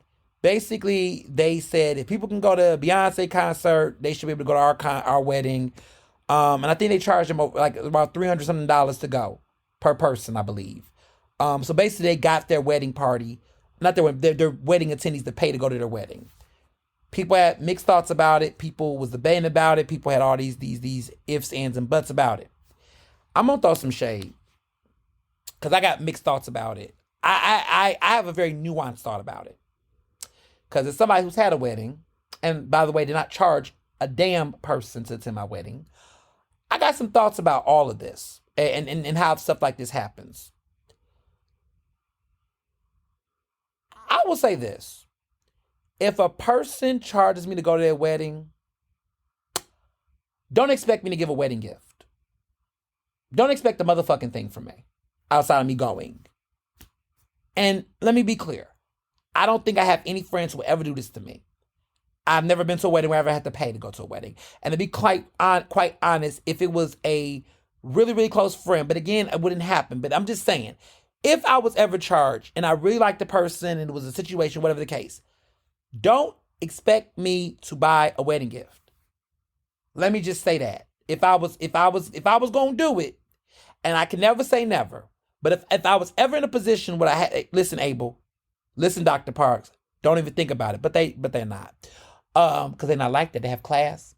But let's say if I was in a situation, my mindset would be, look, I'll pay to go to your little wedding, but don't ask me to give you a gift, because the gift is my presence if you're making me pay. Now, I'm also in the school of, if you go to a wedding and you do not provide a wedding gift, you're a horrible person. Yeah, I said it. You should always give a wedding gift. Go to the fucking registry. And if you don't see nothing you like or it's sold out, give money. Period. Okay? That I'm for. If you go to somebody's wedding, you better give them a wedding gift. Okay? You better give them a wedding gift. You better give them money. I'm just going to either a wedding gift or money if you go to somebody's wedding. Now I am 10 toes down on that. Okay? Because even though they paid for the wedding, let me be very clear. Even though I paid for my wedding and we afforded it, we paid for it, we did our thing. The way that wedding was set up, just saying, okay? Not to say that no one deserves gifts, but the way that wedding was loved, the gag was I gave people walk out. Like at my wedding, people we gave gift bags, pleasant bags or whatever. People walked out with shit. If I can leave you with a takeaway gift out my wedding, you better have something. I better be going home with something. Fortunately, I had great friends that didn't even have to be said. my wedding registry was so successful that I had to actually create multiple registries at multiple places. And I had to start coming out with things on my ass to figure out what I wanted. I never forget, my best advice my mom had said to me was, whatever you want, now's the time to say it. I was shocked because people really show up and show that I did the most. I was like, oh, I want a mini fridge. Let me just put a mini fridge on there. Somebody bought a mini fridge. I said, oh, y'all love me. I have a mini fridge, a wine cooler, stainless steel, cutlery, brand new china plates and flukes, Tiffany champagne glasses, flutes and cocktail. Y'all showed off. Y'all did y'all big one. It was wonderful. But the love was mutual. And so in these environments, I always feel like the love is there. Everybody's love. It's a great time. Now, here's what I'm going to say about this whole situation. Now that I've gotten some of this out of my system, where are we at as a society? And this is where we at. This is y'all fault, people. It's y'all. It's society. I'm blaming you. Okay? We have gotten to a point where we have treated weddings like a goddamn Olympic tournament bash. Some people can afford it and others can't. And unfortunately, because everybody is I guess, judging people's weddings based on weddings, everybody wants to fake it till they make it, and everybody wants to pretend, everybody wants to live outside their means and do other shit. And as a result of that, now everybody out here trying to have these crazy ass weddings. I watch certain weddings and I just be like, this is too much. I don't think my wedding was too much. I think my wedding matched us. I think my wedding matched our livelihood. We are nice. We are fancy people, and our wedding matched our energy. Nothing about my wedding felt like it was bigger than myself. I feel like that's the key. I feel like when you see people who are very modest and very low key and very, frugal in real life, it's really weird when you see a wedding and the wedding is like out of this world. And it's like, wait a minute, that's not who you are. Like, no one saw my wedding was like, I can't believe Ernest had a wedding like that. They were like, oh, you did that. It couldn't be anything less. But that's just who both my husband and I are. Like, that's just what we knew what we was going to do. We was like, oh, we're doing this. But it took us, we planned for 2 years. We had the money. We had it. So we did it the way we did it. But when I see certain folks, and I'm not naming no names because I'm going to keep it classy, but I look at certain folks when I'm like, that ain't even who you are. That's not even, what are you doing? But they're taking out loans. They got, all kind of money that they spending and, doing all kind of inconveniences to try to put on a look. It's like, That I always tell people that a wedding, sometimes the wedding can start the problems in a marriage. I've heard so many stories of people who said that what happened in their wedding planning and their wedding, like, basically told them a lot about their partner, like the lack of their ability to budget, the way that they weren't honest about spending, all kind of things they learned. They learned all kind of stuff about their spouse. That's the word I like. I don't like partner. I like the word spouse. Spouse. They learned a lot about their spouse through their wedding planning and things, like the way that they spent money and the way they did things, like that showed them. I always tell people planning a wedding with your spouse is like one of the first like major premarital activities that practices in your endurance and everything. I think it was such a good time for myself and Mr. Johnson, because we was able to plan, we going through that activity together. Like, we created a separate account. We created a wedding account. We had a joint account, but we had a wedding account. We was budgeting together. We was holding each other accountable on certain goals. Like, we just playing that wedding together was a great exercise in our marriage. Like, it prepared us for the marriage in ways that before we dated for like 5 years at that point, but we had never done it like that. But that really created a flow. We understood what our strengths were, what one person could do better than the other. We just understood our strengths, and we was able to use that education to then guide us into our marriage now. And here we are. Next month we'll be 3 years married, 10 years as a couple. But I think that the wedding planning definitely played a role in us understanding ourselves and each other and how we work and how we collaborate in a very unique fun way. And it never left our bone. That wedding, the planning of that, I know, it never left me. I feel like ever since my wedding, every year since then, I have been addicted to planning events. Event planner could be another not dream job, but another career I could have had if I wasn't doing what I love already. But like, I could do a lot of things. I could be a comedian. I could be an actor. There's a lot of stuff that I feel like I could do. But at some point, you do what you can do. You can't do 5,000 jobs at once. But never say never. Maybe one day. Who knows? You never know where it be. But I say I have to say that event planning, I just love it now. Like, I love planning big events. I love, being creative and working with I like that. Being able to do it through PABJ, now doing it through my fraternity.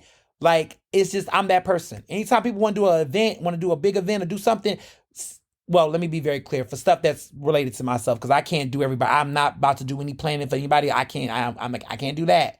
But if I'm in an organization, I'm on a board, and y'all are like, look, I help with the Emmys. I'm on the Emmys, my regional Emmys board of governors. Like, I help plan the Emmys, the regional Emmys. I love that kind of stuff. I love events. And I think since I really pretty much planned my wedding, like, we didn't have a wedding planner. We had a day of coordinator, but we had a wedding. We didn't have a wedding planner. We were the wedding planners. We did it ourselves. Ever since doing that, I have just loved it. I just love doing stuff like that. I just love seeing something start from the beginning to the end. I understand now, like, how people like Beyonce can just be so in love with planning her tour, like sitting there, like, obsessing over details and loving and just having fun with that process. Because it is a process. It's a fun process if you have a budget. If you have a budget. If you don't have a budget, it can be chaotic. So let me be very clear to y'all. If y'all don't have a budget, which brings me back to that couple, right? Clearly, they are living outside their means. Clearly, they want to do their thing. And the thing about it is, I kind of find it disingenuous, because when they put up those pictures and they do their little Instagrams and TikToks and all that flexing they're going to do with their wedding, it's really going to be hard for them to really enjoy that experience and really celebrate it in a certain way, knowing that literally they basically threw an event for themselves. That their wedding was not actually a genuine celebration with family and friends, but pretty much they charged their friends to celebrate their wedding. Like, I just find that element to be disingenuous. That people literally are going to go because of the fact that they feel obligated to. But now that you have charged these people to go do this wedding, you now are going to have to hear their opinions about your wedding. Like, now, if the food is not good, you're going to have all the varieties. You better have vegan dishes, non-pork dishes. You better have seafood. You better really have some things right, because these are no longer your friends. They're paying customers. So you can't even be half-assed with them with this wedding. Like, you're charging them. You want to compare it to a Beyonce concert. Okay, Beyonce concert. Well, you better have some Beyonce quality of a wedding.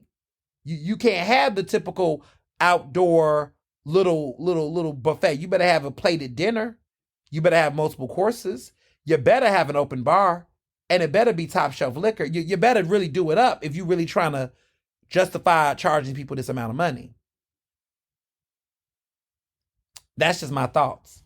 But at the end of the day, the moral of the story to me is I just want people to know, when I hear stories like that, since people are getting engaged, everything, have the wedding that fits and suits you. And your friends will appreciate that. Like, seriously, have the wedding that fits and suits you. One thing I'm not a fan of, I'm going to be very clear about this. I don't do destination weddings. I haven't been invited to one, but I just know I'm not crazy about them. Like, destination weddings, especially as a gay man, right? Especially as a queer person. Like, if you tell me to go to Jamaica, y'all, I've never been to Jamaica, and I don't really plan to. Like, I know the history, the homophobic history of Jamaica. And if I can't go to Jamaica and really, like, have the kind of fun that I would like to have, It's not going to be the same fun for me that might be for other people. Now, there's some people that can navigate Jamaica and do it in a way that's whatever. I'm not trying to be discreet in a country that you're making me spend money and fly out to. And so when people be having these destination weddings and be telling me, they'll be like, oh, I might have one. I want to go to Jamaica. I can't go because I can't be gay. I'm not trying to tone it down anywhere. And I'm not trying to spend money to fly out to a country or an island or wherever and be subjected to a certain level of potential violence and shit. I'm not doing that. And it's funny because people never consider those things when they claim they're allies. But I digress. But I'm not crazy about destination. I feel like that's just a lot. Like unless it's like, I ain't trying to be shady. But unless it's like Oprah or somebody who was like, look, we going to, but see, Oprah the type that would have hotel rooms for everybody. That's type of, like, I mean, Oprah is not even, I don't think she wants to be married. But like somebody like that, like if Byron Allen said he was getting married, Byron Allen would probably have hotels ready for folks. Byron would have a situation. I just feel like for me, I'm not crazy about destination weddings because for me, again, thinking about other people, when I'm playing a wedding, I'm not so selfishly into myself where I'm trying to create things for myself. Yes, it is my time to celebrate my marriage and all those things. But at a certain point, it's like I want to enjoy my family. I want to enjoy everybody. And so if I want people to be present in that moment with me, let the honeymoon be abroad. For me, this is me talking. This is my opinion. Let the honeymoon be abroad.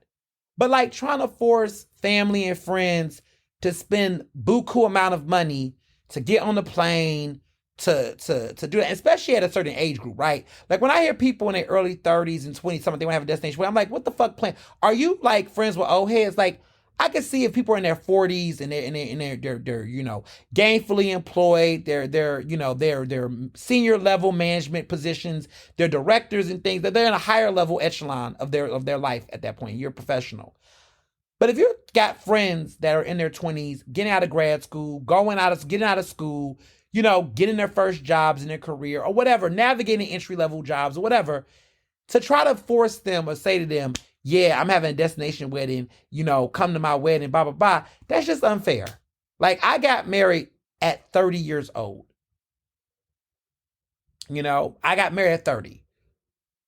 My husband, he was 26.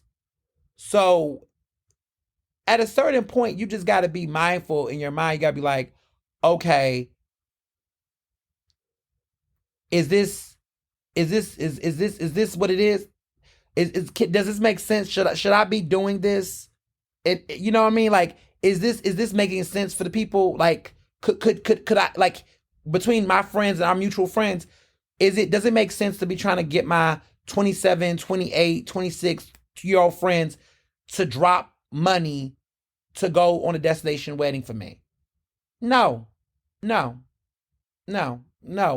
Because I have to pay for that wedding, but they have to fly and hotels. Like, there's no way I can afford that. But if I can have 125 people come to my wedding at the Penn Museum, and I can accommodate them in that way, yeah, that makes more sense. That's fair. I think when we get into all these other extravagance that people be wanting, I feel like that's when it gets a little like, And I think that's the mindfulness part, right? And I think even with this person planning their wedding, it's like, how are you going to give a price tag to the people that go to your wedding? How are you going to make them pay to go to your wedding? Because the reality is, for them to show up and celebrate you with a gift, right? That's enough love right there. You could have just went to a chapel if you was going to charge people. So, those are my thoughts. So with movies, there's only one movie that everybody's talking about. It's the movie I told you all about a couple of weeks ago. The Deliverance by Lee Daniels. Oscar-nominated director. Oscar-nominated cast. Monique returns in a Lee Daniels film. She's an Oscar winner. She's in the film. Glenn Close, Oscar-nominated. Audra Day, Oscar-nominated. Ajane Ellis, nominated. Oscar-nominated. These are women that are killing it. Relevant. And, Ajane Ellis Taylor, right? Ajane Ellis Taylor is a powerhouse actress. Audrey Day, best lead actress. Glenn Close, multiple nominations. You know how I feel about Glenn Close. These are powerhouse actresses. Oscar nominated. Everything about this. This film, interesting film. I told you all it was a very interesting film. I didn't want to jinx it. I want to tell people about it, but you all have seen it. It is a very, very polarizing film. I liked it. I enjoyed it. People are like, is it Oscar worthy? Is this? Look, I don't know, because the Oscars is interesting. Academy voters are interesting. Because there's so much star power, one could imagine or think, maybe one of them might get nominated because of just the prestige and the buzz of the film. Who knows? It's available on Netflix for those who have not seen it already. I don't know how it's going to play out. What I will tell you is that I thoroughly enjoyed the film. I really did like it. I found it entertaining. It's a very unserious film with serious elements. It is roughly based on a true story. But if you get into it, it's very camp. It's very campy. And if you can get into it, if you can appreciate and enjoy the campiness of the film, it hits. If you really try to take it super seriously, then you miss.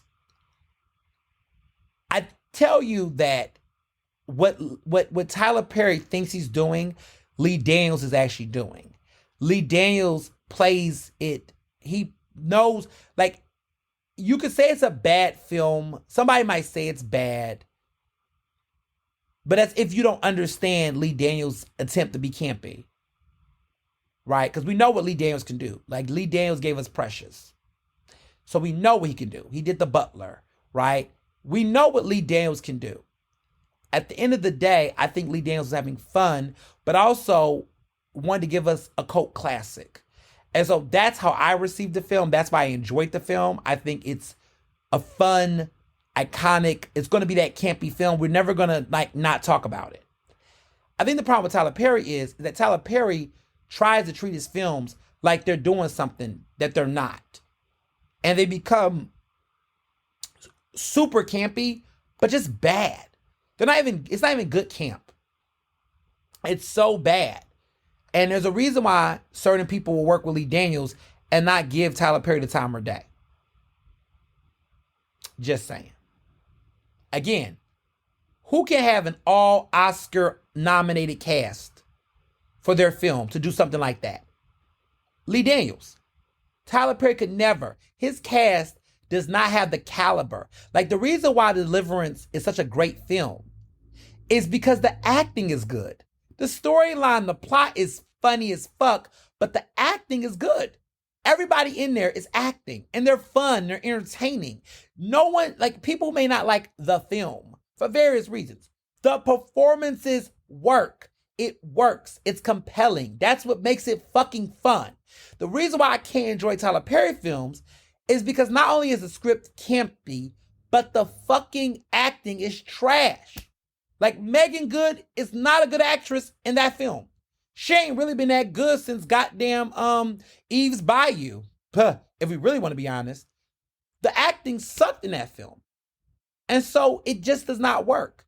But if you can get a campy film with great acting, you can enjoy it. One of my favorite examples, because I know what y'all gonna say. Name an example. Death Becomes Her.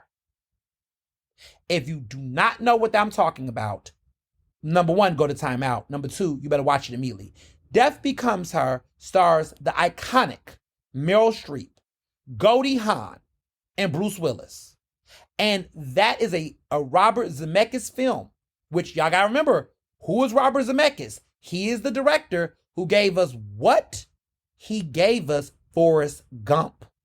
He's an Oscar-winning director. Yet he gives us a movie as prolific as Forrest Gump, but also gave us a movie as campy and as fun as Death Becomes Her. What Meryl Streep does in Death Becomes Her is one of my all-time favorite Meryl Streep performances. What y'all think y'all get in The Devil Wears Prada, which is also iconic. She's hilarious and fun and wacky as fuck in Death Becomes Her. And Goldie Hawn, who is also an Oscar-winning actress. Both of them have Oscars, mind you. kill it. And Bruce Willis is a very different performance from Bruce Willis.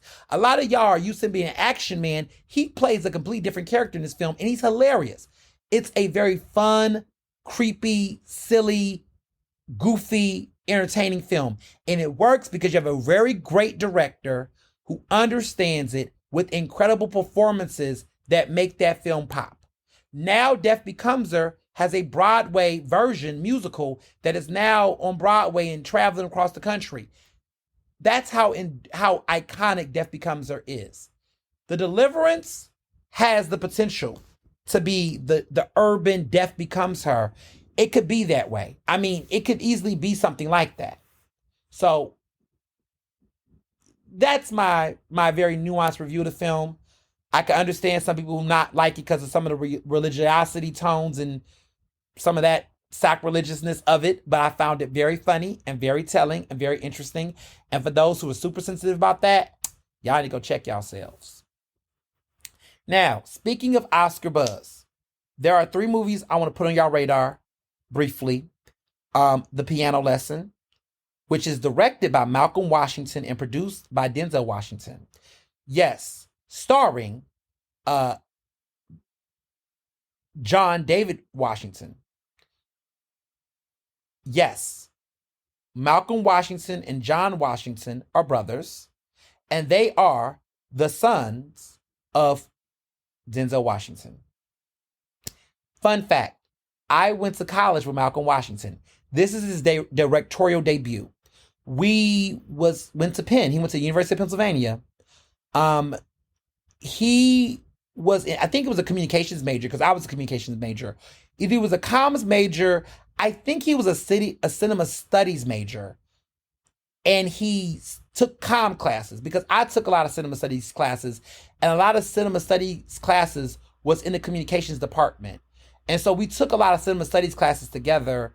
And I didn't talk to him that much. I think we had like a group pairing one time, and it was nothing. I was very much not trying to be one of those, oh my God, your dad is the best actor alive. Like, I wasn't standing. I was very normal and chill. He's a very chill guy, very nice. He was cool, soft-spoken, nice guy, nice dude. He played basketball. He came to Penn as a basketball player, but he only played for like 1 year. He barely played, but he stayed in college, and pretty much was very cool.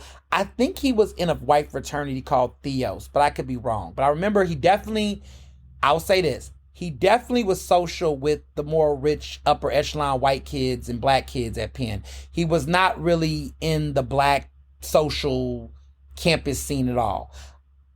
I was like a campus dude. I was in everything. So like I saw him at all the different parties, but he was very much a rich kid. But not a mean rich kid, not a douchebag, not to my memory. He was a very nice guy.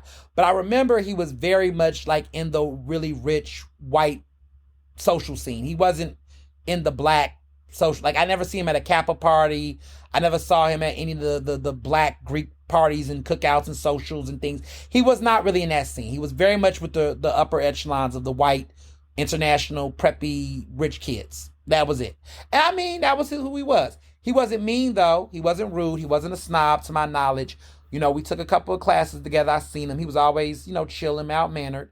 I'm not surprised that he wanted to take up filmmaking because he did take a lot of cinema studies classes. I do remember that. And he became a filmmaker. This is his debut film. He's like 33 years old, I believe. He's like 33, which is wild. His brother, you all know his brother, because y'all done see him in some films. But John David Washington was a former football player. I believe he went to Morehouse, and became an actor. He was in Black Klansman, which he got a Golden Globe nomination for. A lot of people thought he was snubbed for an Oscar nomination for Best Actor. I don't think that was the case.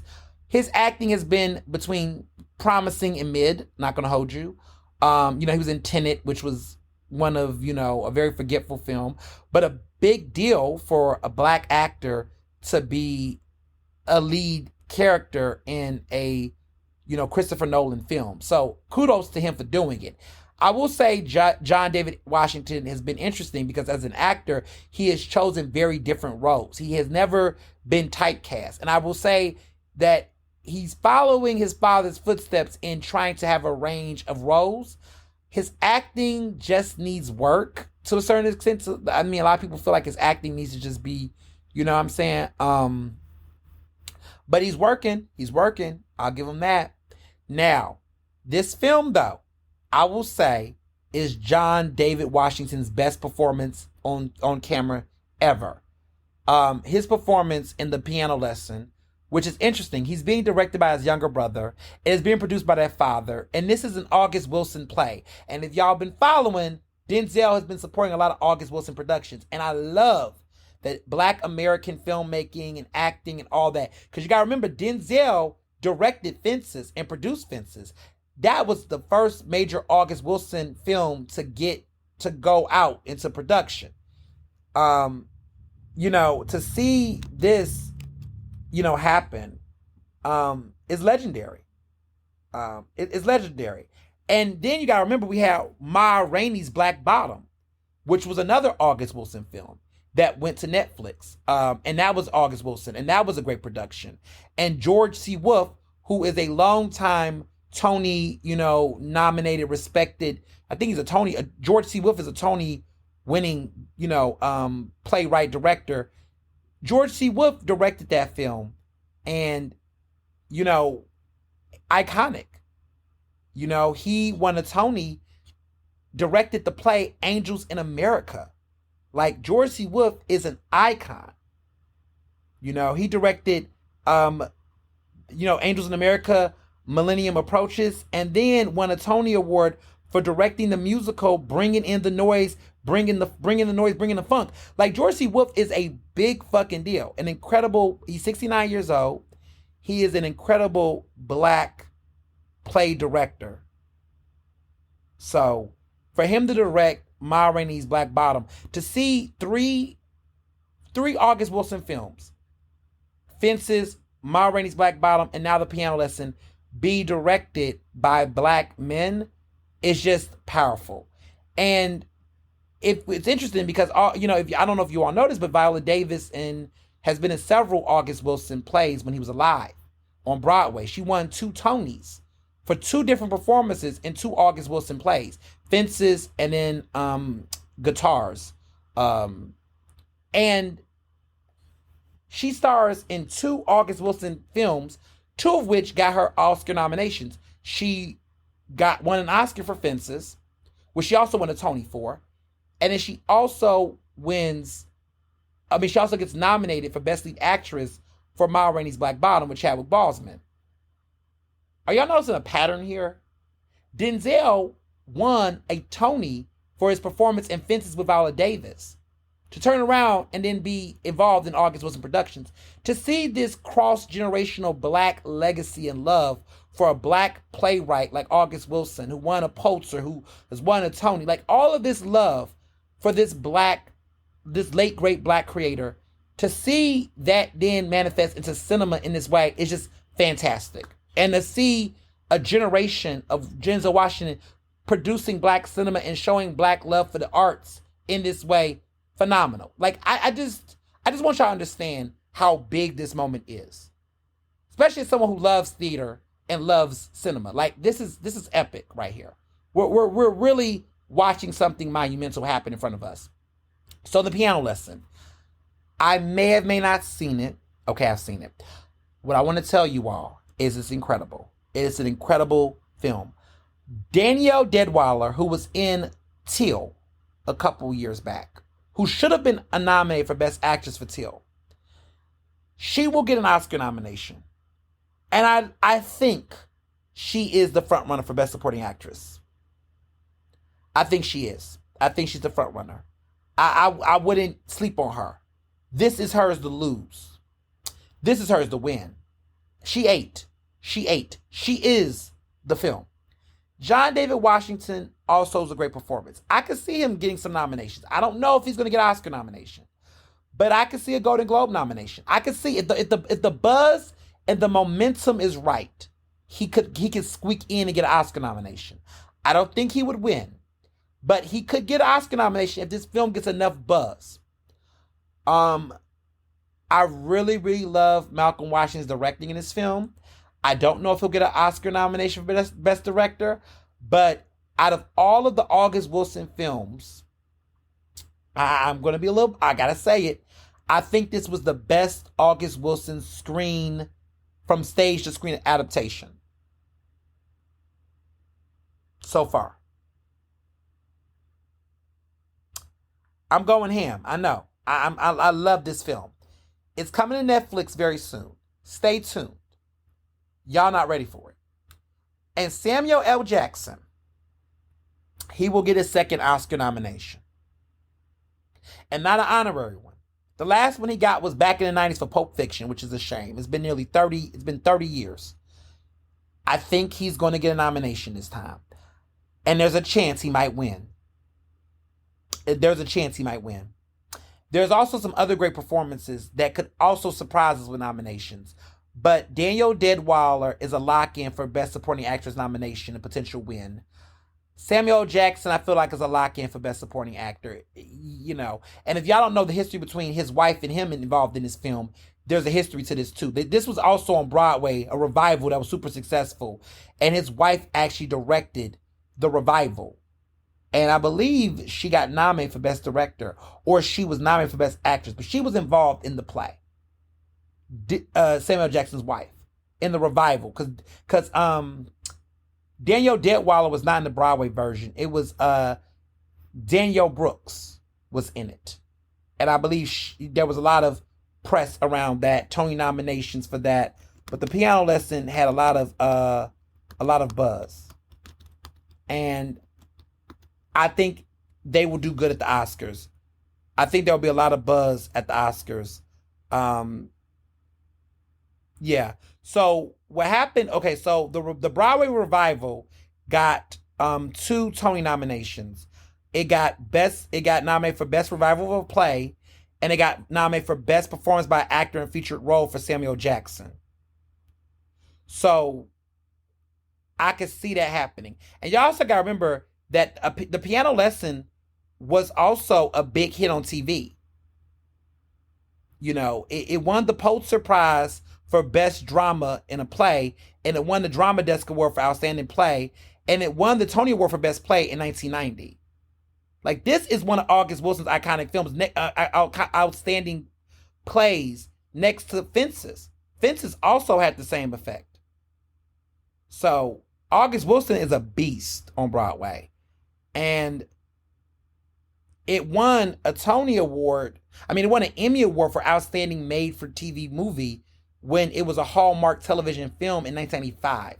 So I just want to lay out that this is a serious production, and I can definitely see some major awards coming this way. So don't act like you didn't know when this comes. It's coming this year. Stay tuned. Want to briefly talk about Emilia Perez, which is this upcoming film that's been getting a lot of love at the Cannes Film Festival.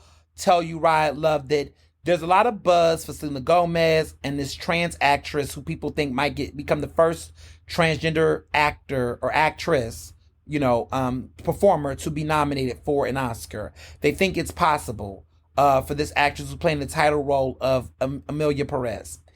However, what I'm hearing in the streets is that the front runner for Best Supporting Actress, the one that could give Danielle Deadwyler a run for her money, is Zoe Saldana. Yes, Zoe Saldana. Yes, Zoe Saldana, who put blackface on and played Nina Simone. Zoe Saldana from,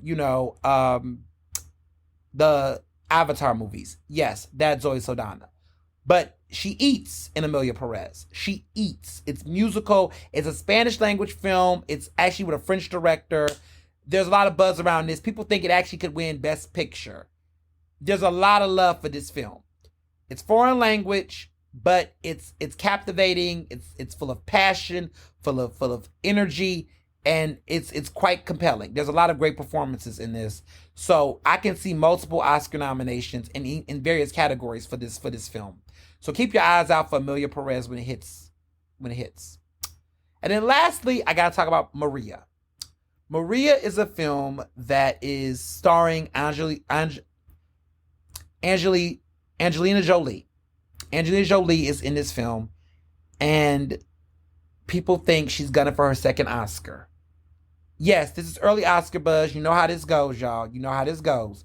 But there's a lot of speculation that Angelina Jolie can potentially get her second Oscar.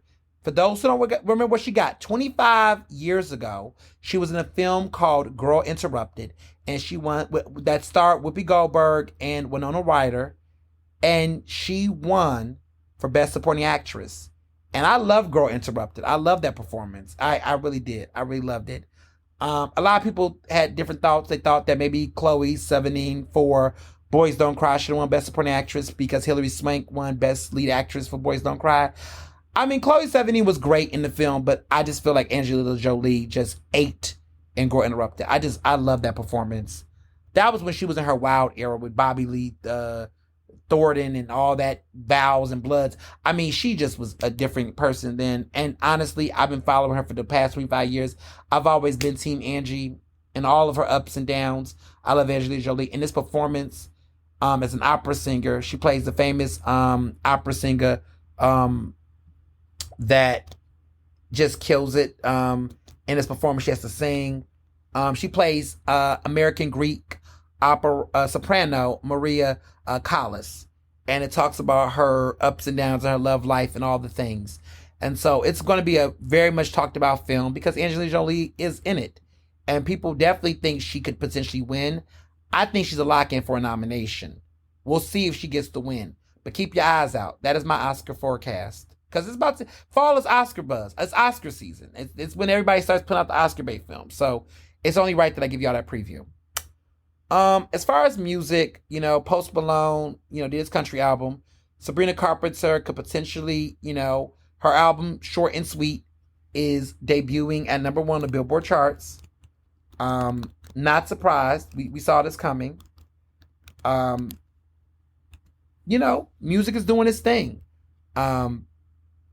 I mean, I like the album, so I'm not, people are talking about the album is super horny.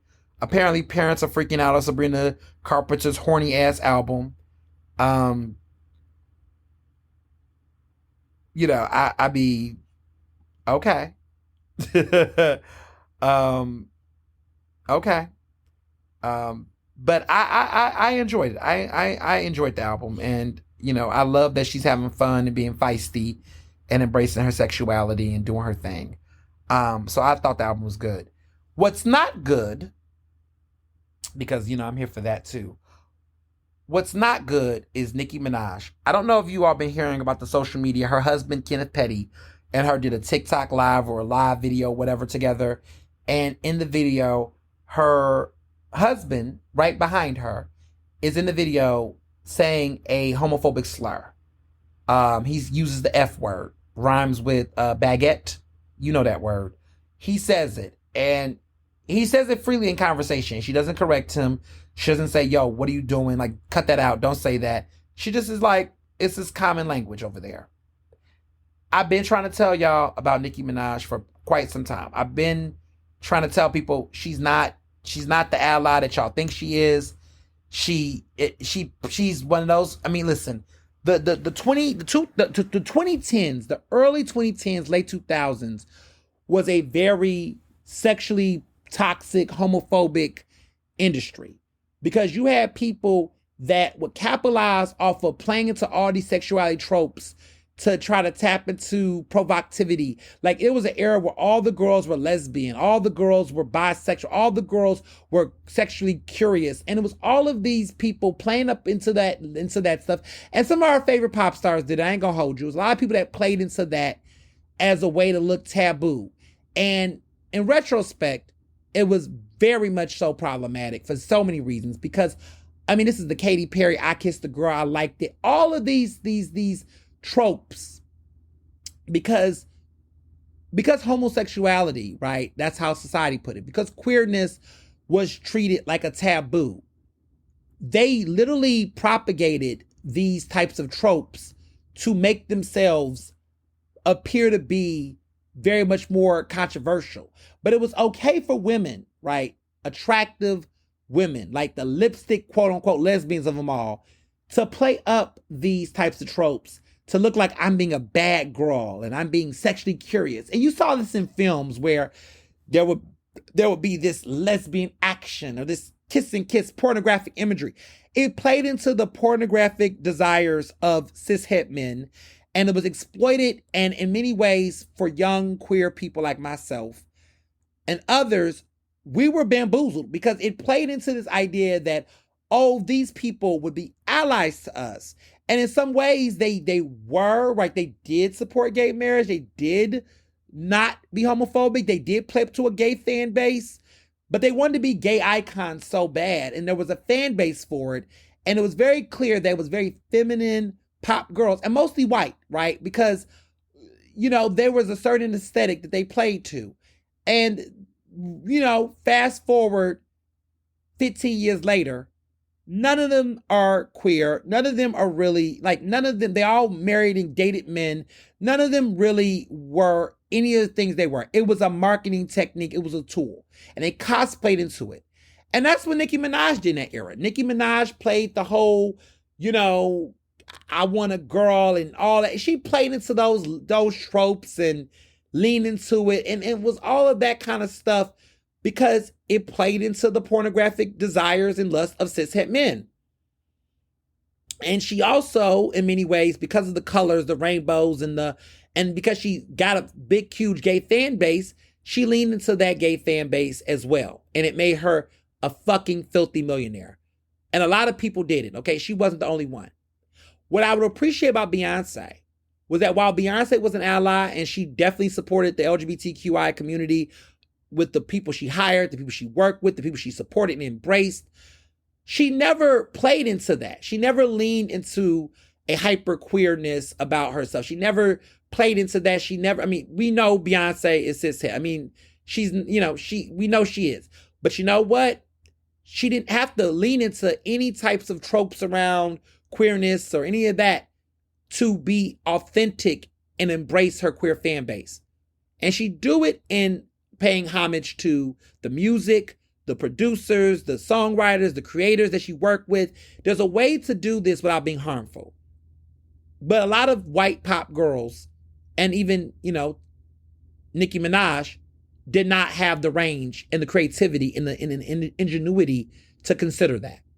So here we are in 2024, 15 years after Nicki blew up on the scene, after all these years of framing herself as having barbs, many of which were queer young men of color, she's with a man who's a convicted sex offender that already has been a problem for various reasons. But now this man is so cavalier in his ability to just simply drop the F-bomb, and she sits there with no level of censorship or any interest in telling him, yo, you have a large queer fan base watching this live, standing for you, and this is what your man is saying? So a lot of people are done with her. Child, I've been over her. It's been a wrap for a minute.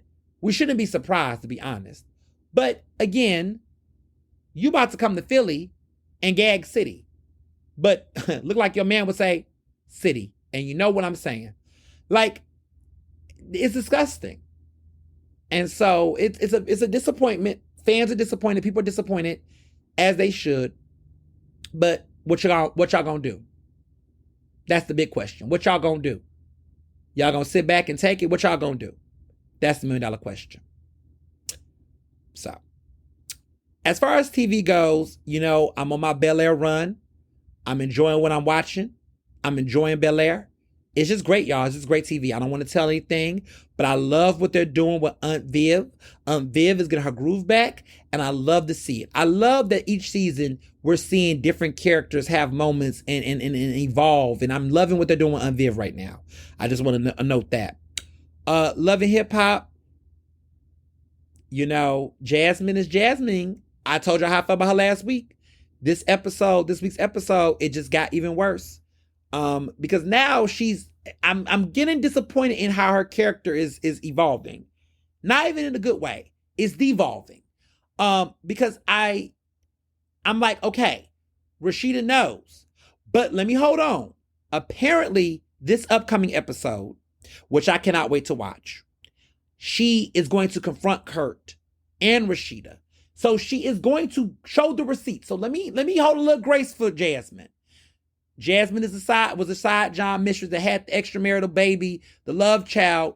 Kirk Frost, Rashida's husband, had the love child. This is the baby mama. So she is in the next episode is going to confront Kurt and Rashida, and she's going to pull out her receipts and show them the receipts of the messages that Kurt is showing. I don't know how Rashida is going to respond. I haven't really been following her on social media. But if Rashida chooses to stay with Kurt and still work it out, baby, let it be, baby. At this point, Jasmine need to come back on the show. Jasmine, get that child support. Make sure that your child is good. But at this point, decisions are being made. I think Rashida is going to choose to be a bird rather than choose to be above it. I just don't sense that Rashida is going to leave Kurt. But I could be wrong. I don't know. We don't know until the next episode. But I'm telling you, this season has been fire.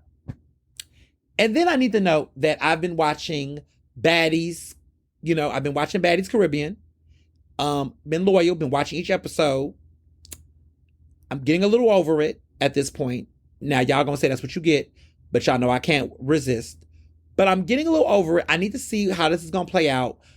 I will tell you all, since I have last reviewed it, Meatball is on the show. She's from Philly, and there's another girl from Philly that she was close with. They didn't know how to falling out. Meatball just seems to be very young and immature on the show. I'm not surprised because look how she was carrying on in Philly. But it seems like there is a level of strong emotional immaturity. And it just, in this show, I mean, I'm not saying that the women on Baddies are the most mature individuals to begin with. But there's a childishness to Meatball that I feel like just does not mesh with these women. These women are a little bit more grown. These women just have a certain level of experience on reality TV that they're just, it's just different. And I feel like she's a little out of place on this show. I know what they were trying to do by having her, but I just don't want to see young women on this show.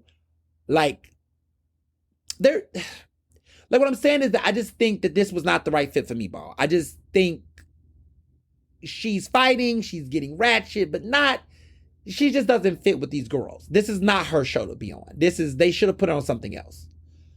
But I'm happy to announce that the legendary Jocelyn Hernandez has decided that she's back on Zeus. You thought she was going to go away? Oh no. Jocelyn Hernandez is back. And I am super excited for her to be back. I didn't know that Jocelyn's Cabaret was coming back, but it's back. And she's back. And it is now Jocelyn Cabaret. The new season is exciting. Last year was Jocelyn Hernandez, New York. Now we're going to find out that she's back with her show. It looks like there's new girls. I'm excited to see what the new girls are bringing to the table.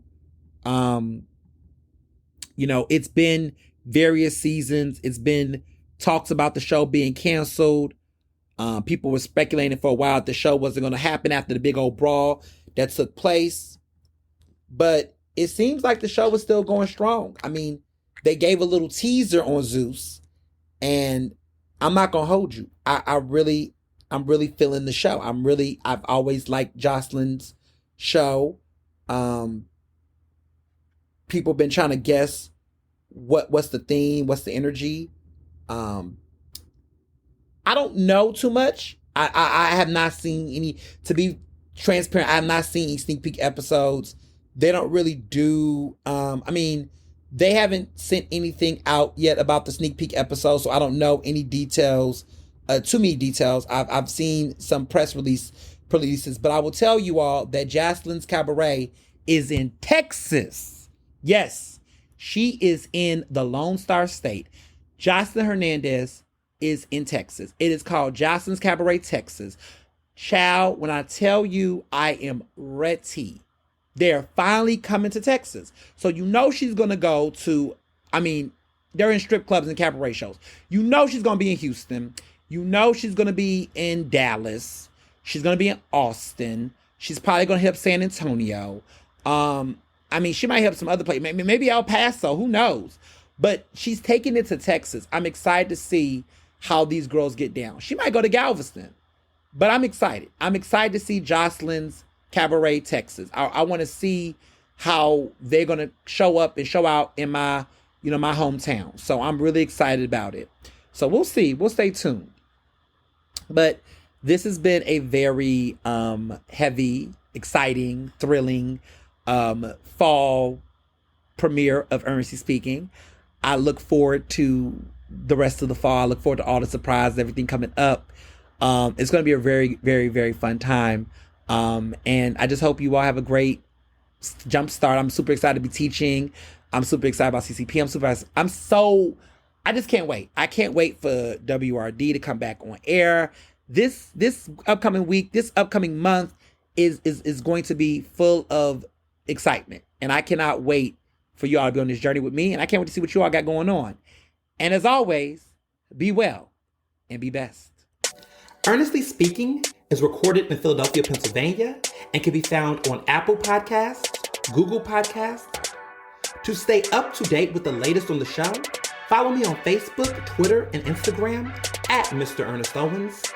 Use the hashtag Ernestly Speaking to tell me what you thought about this episode, and check out my website at ernestowens.com.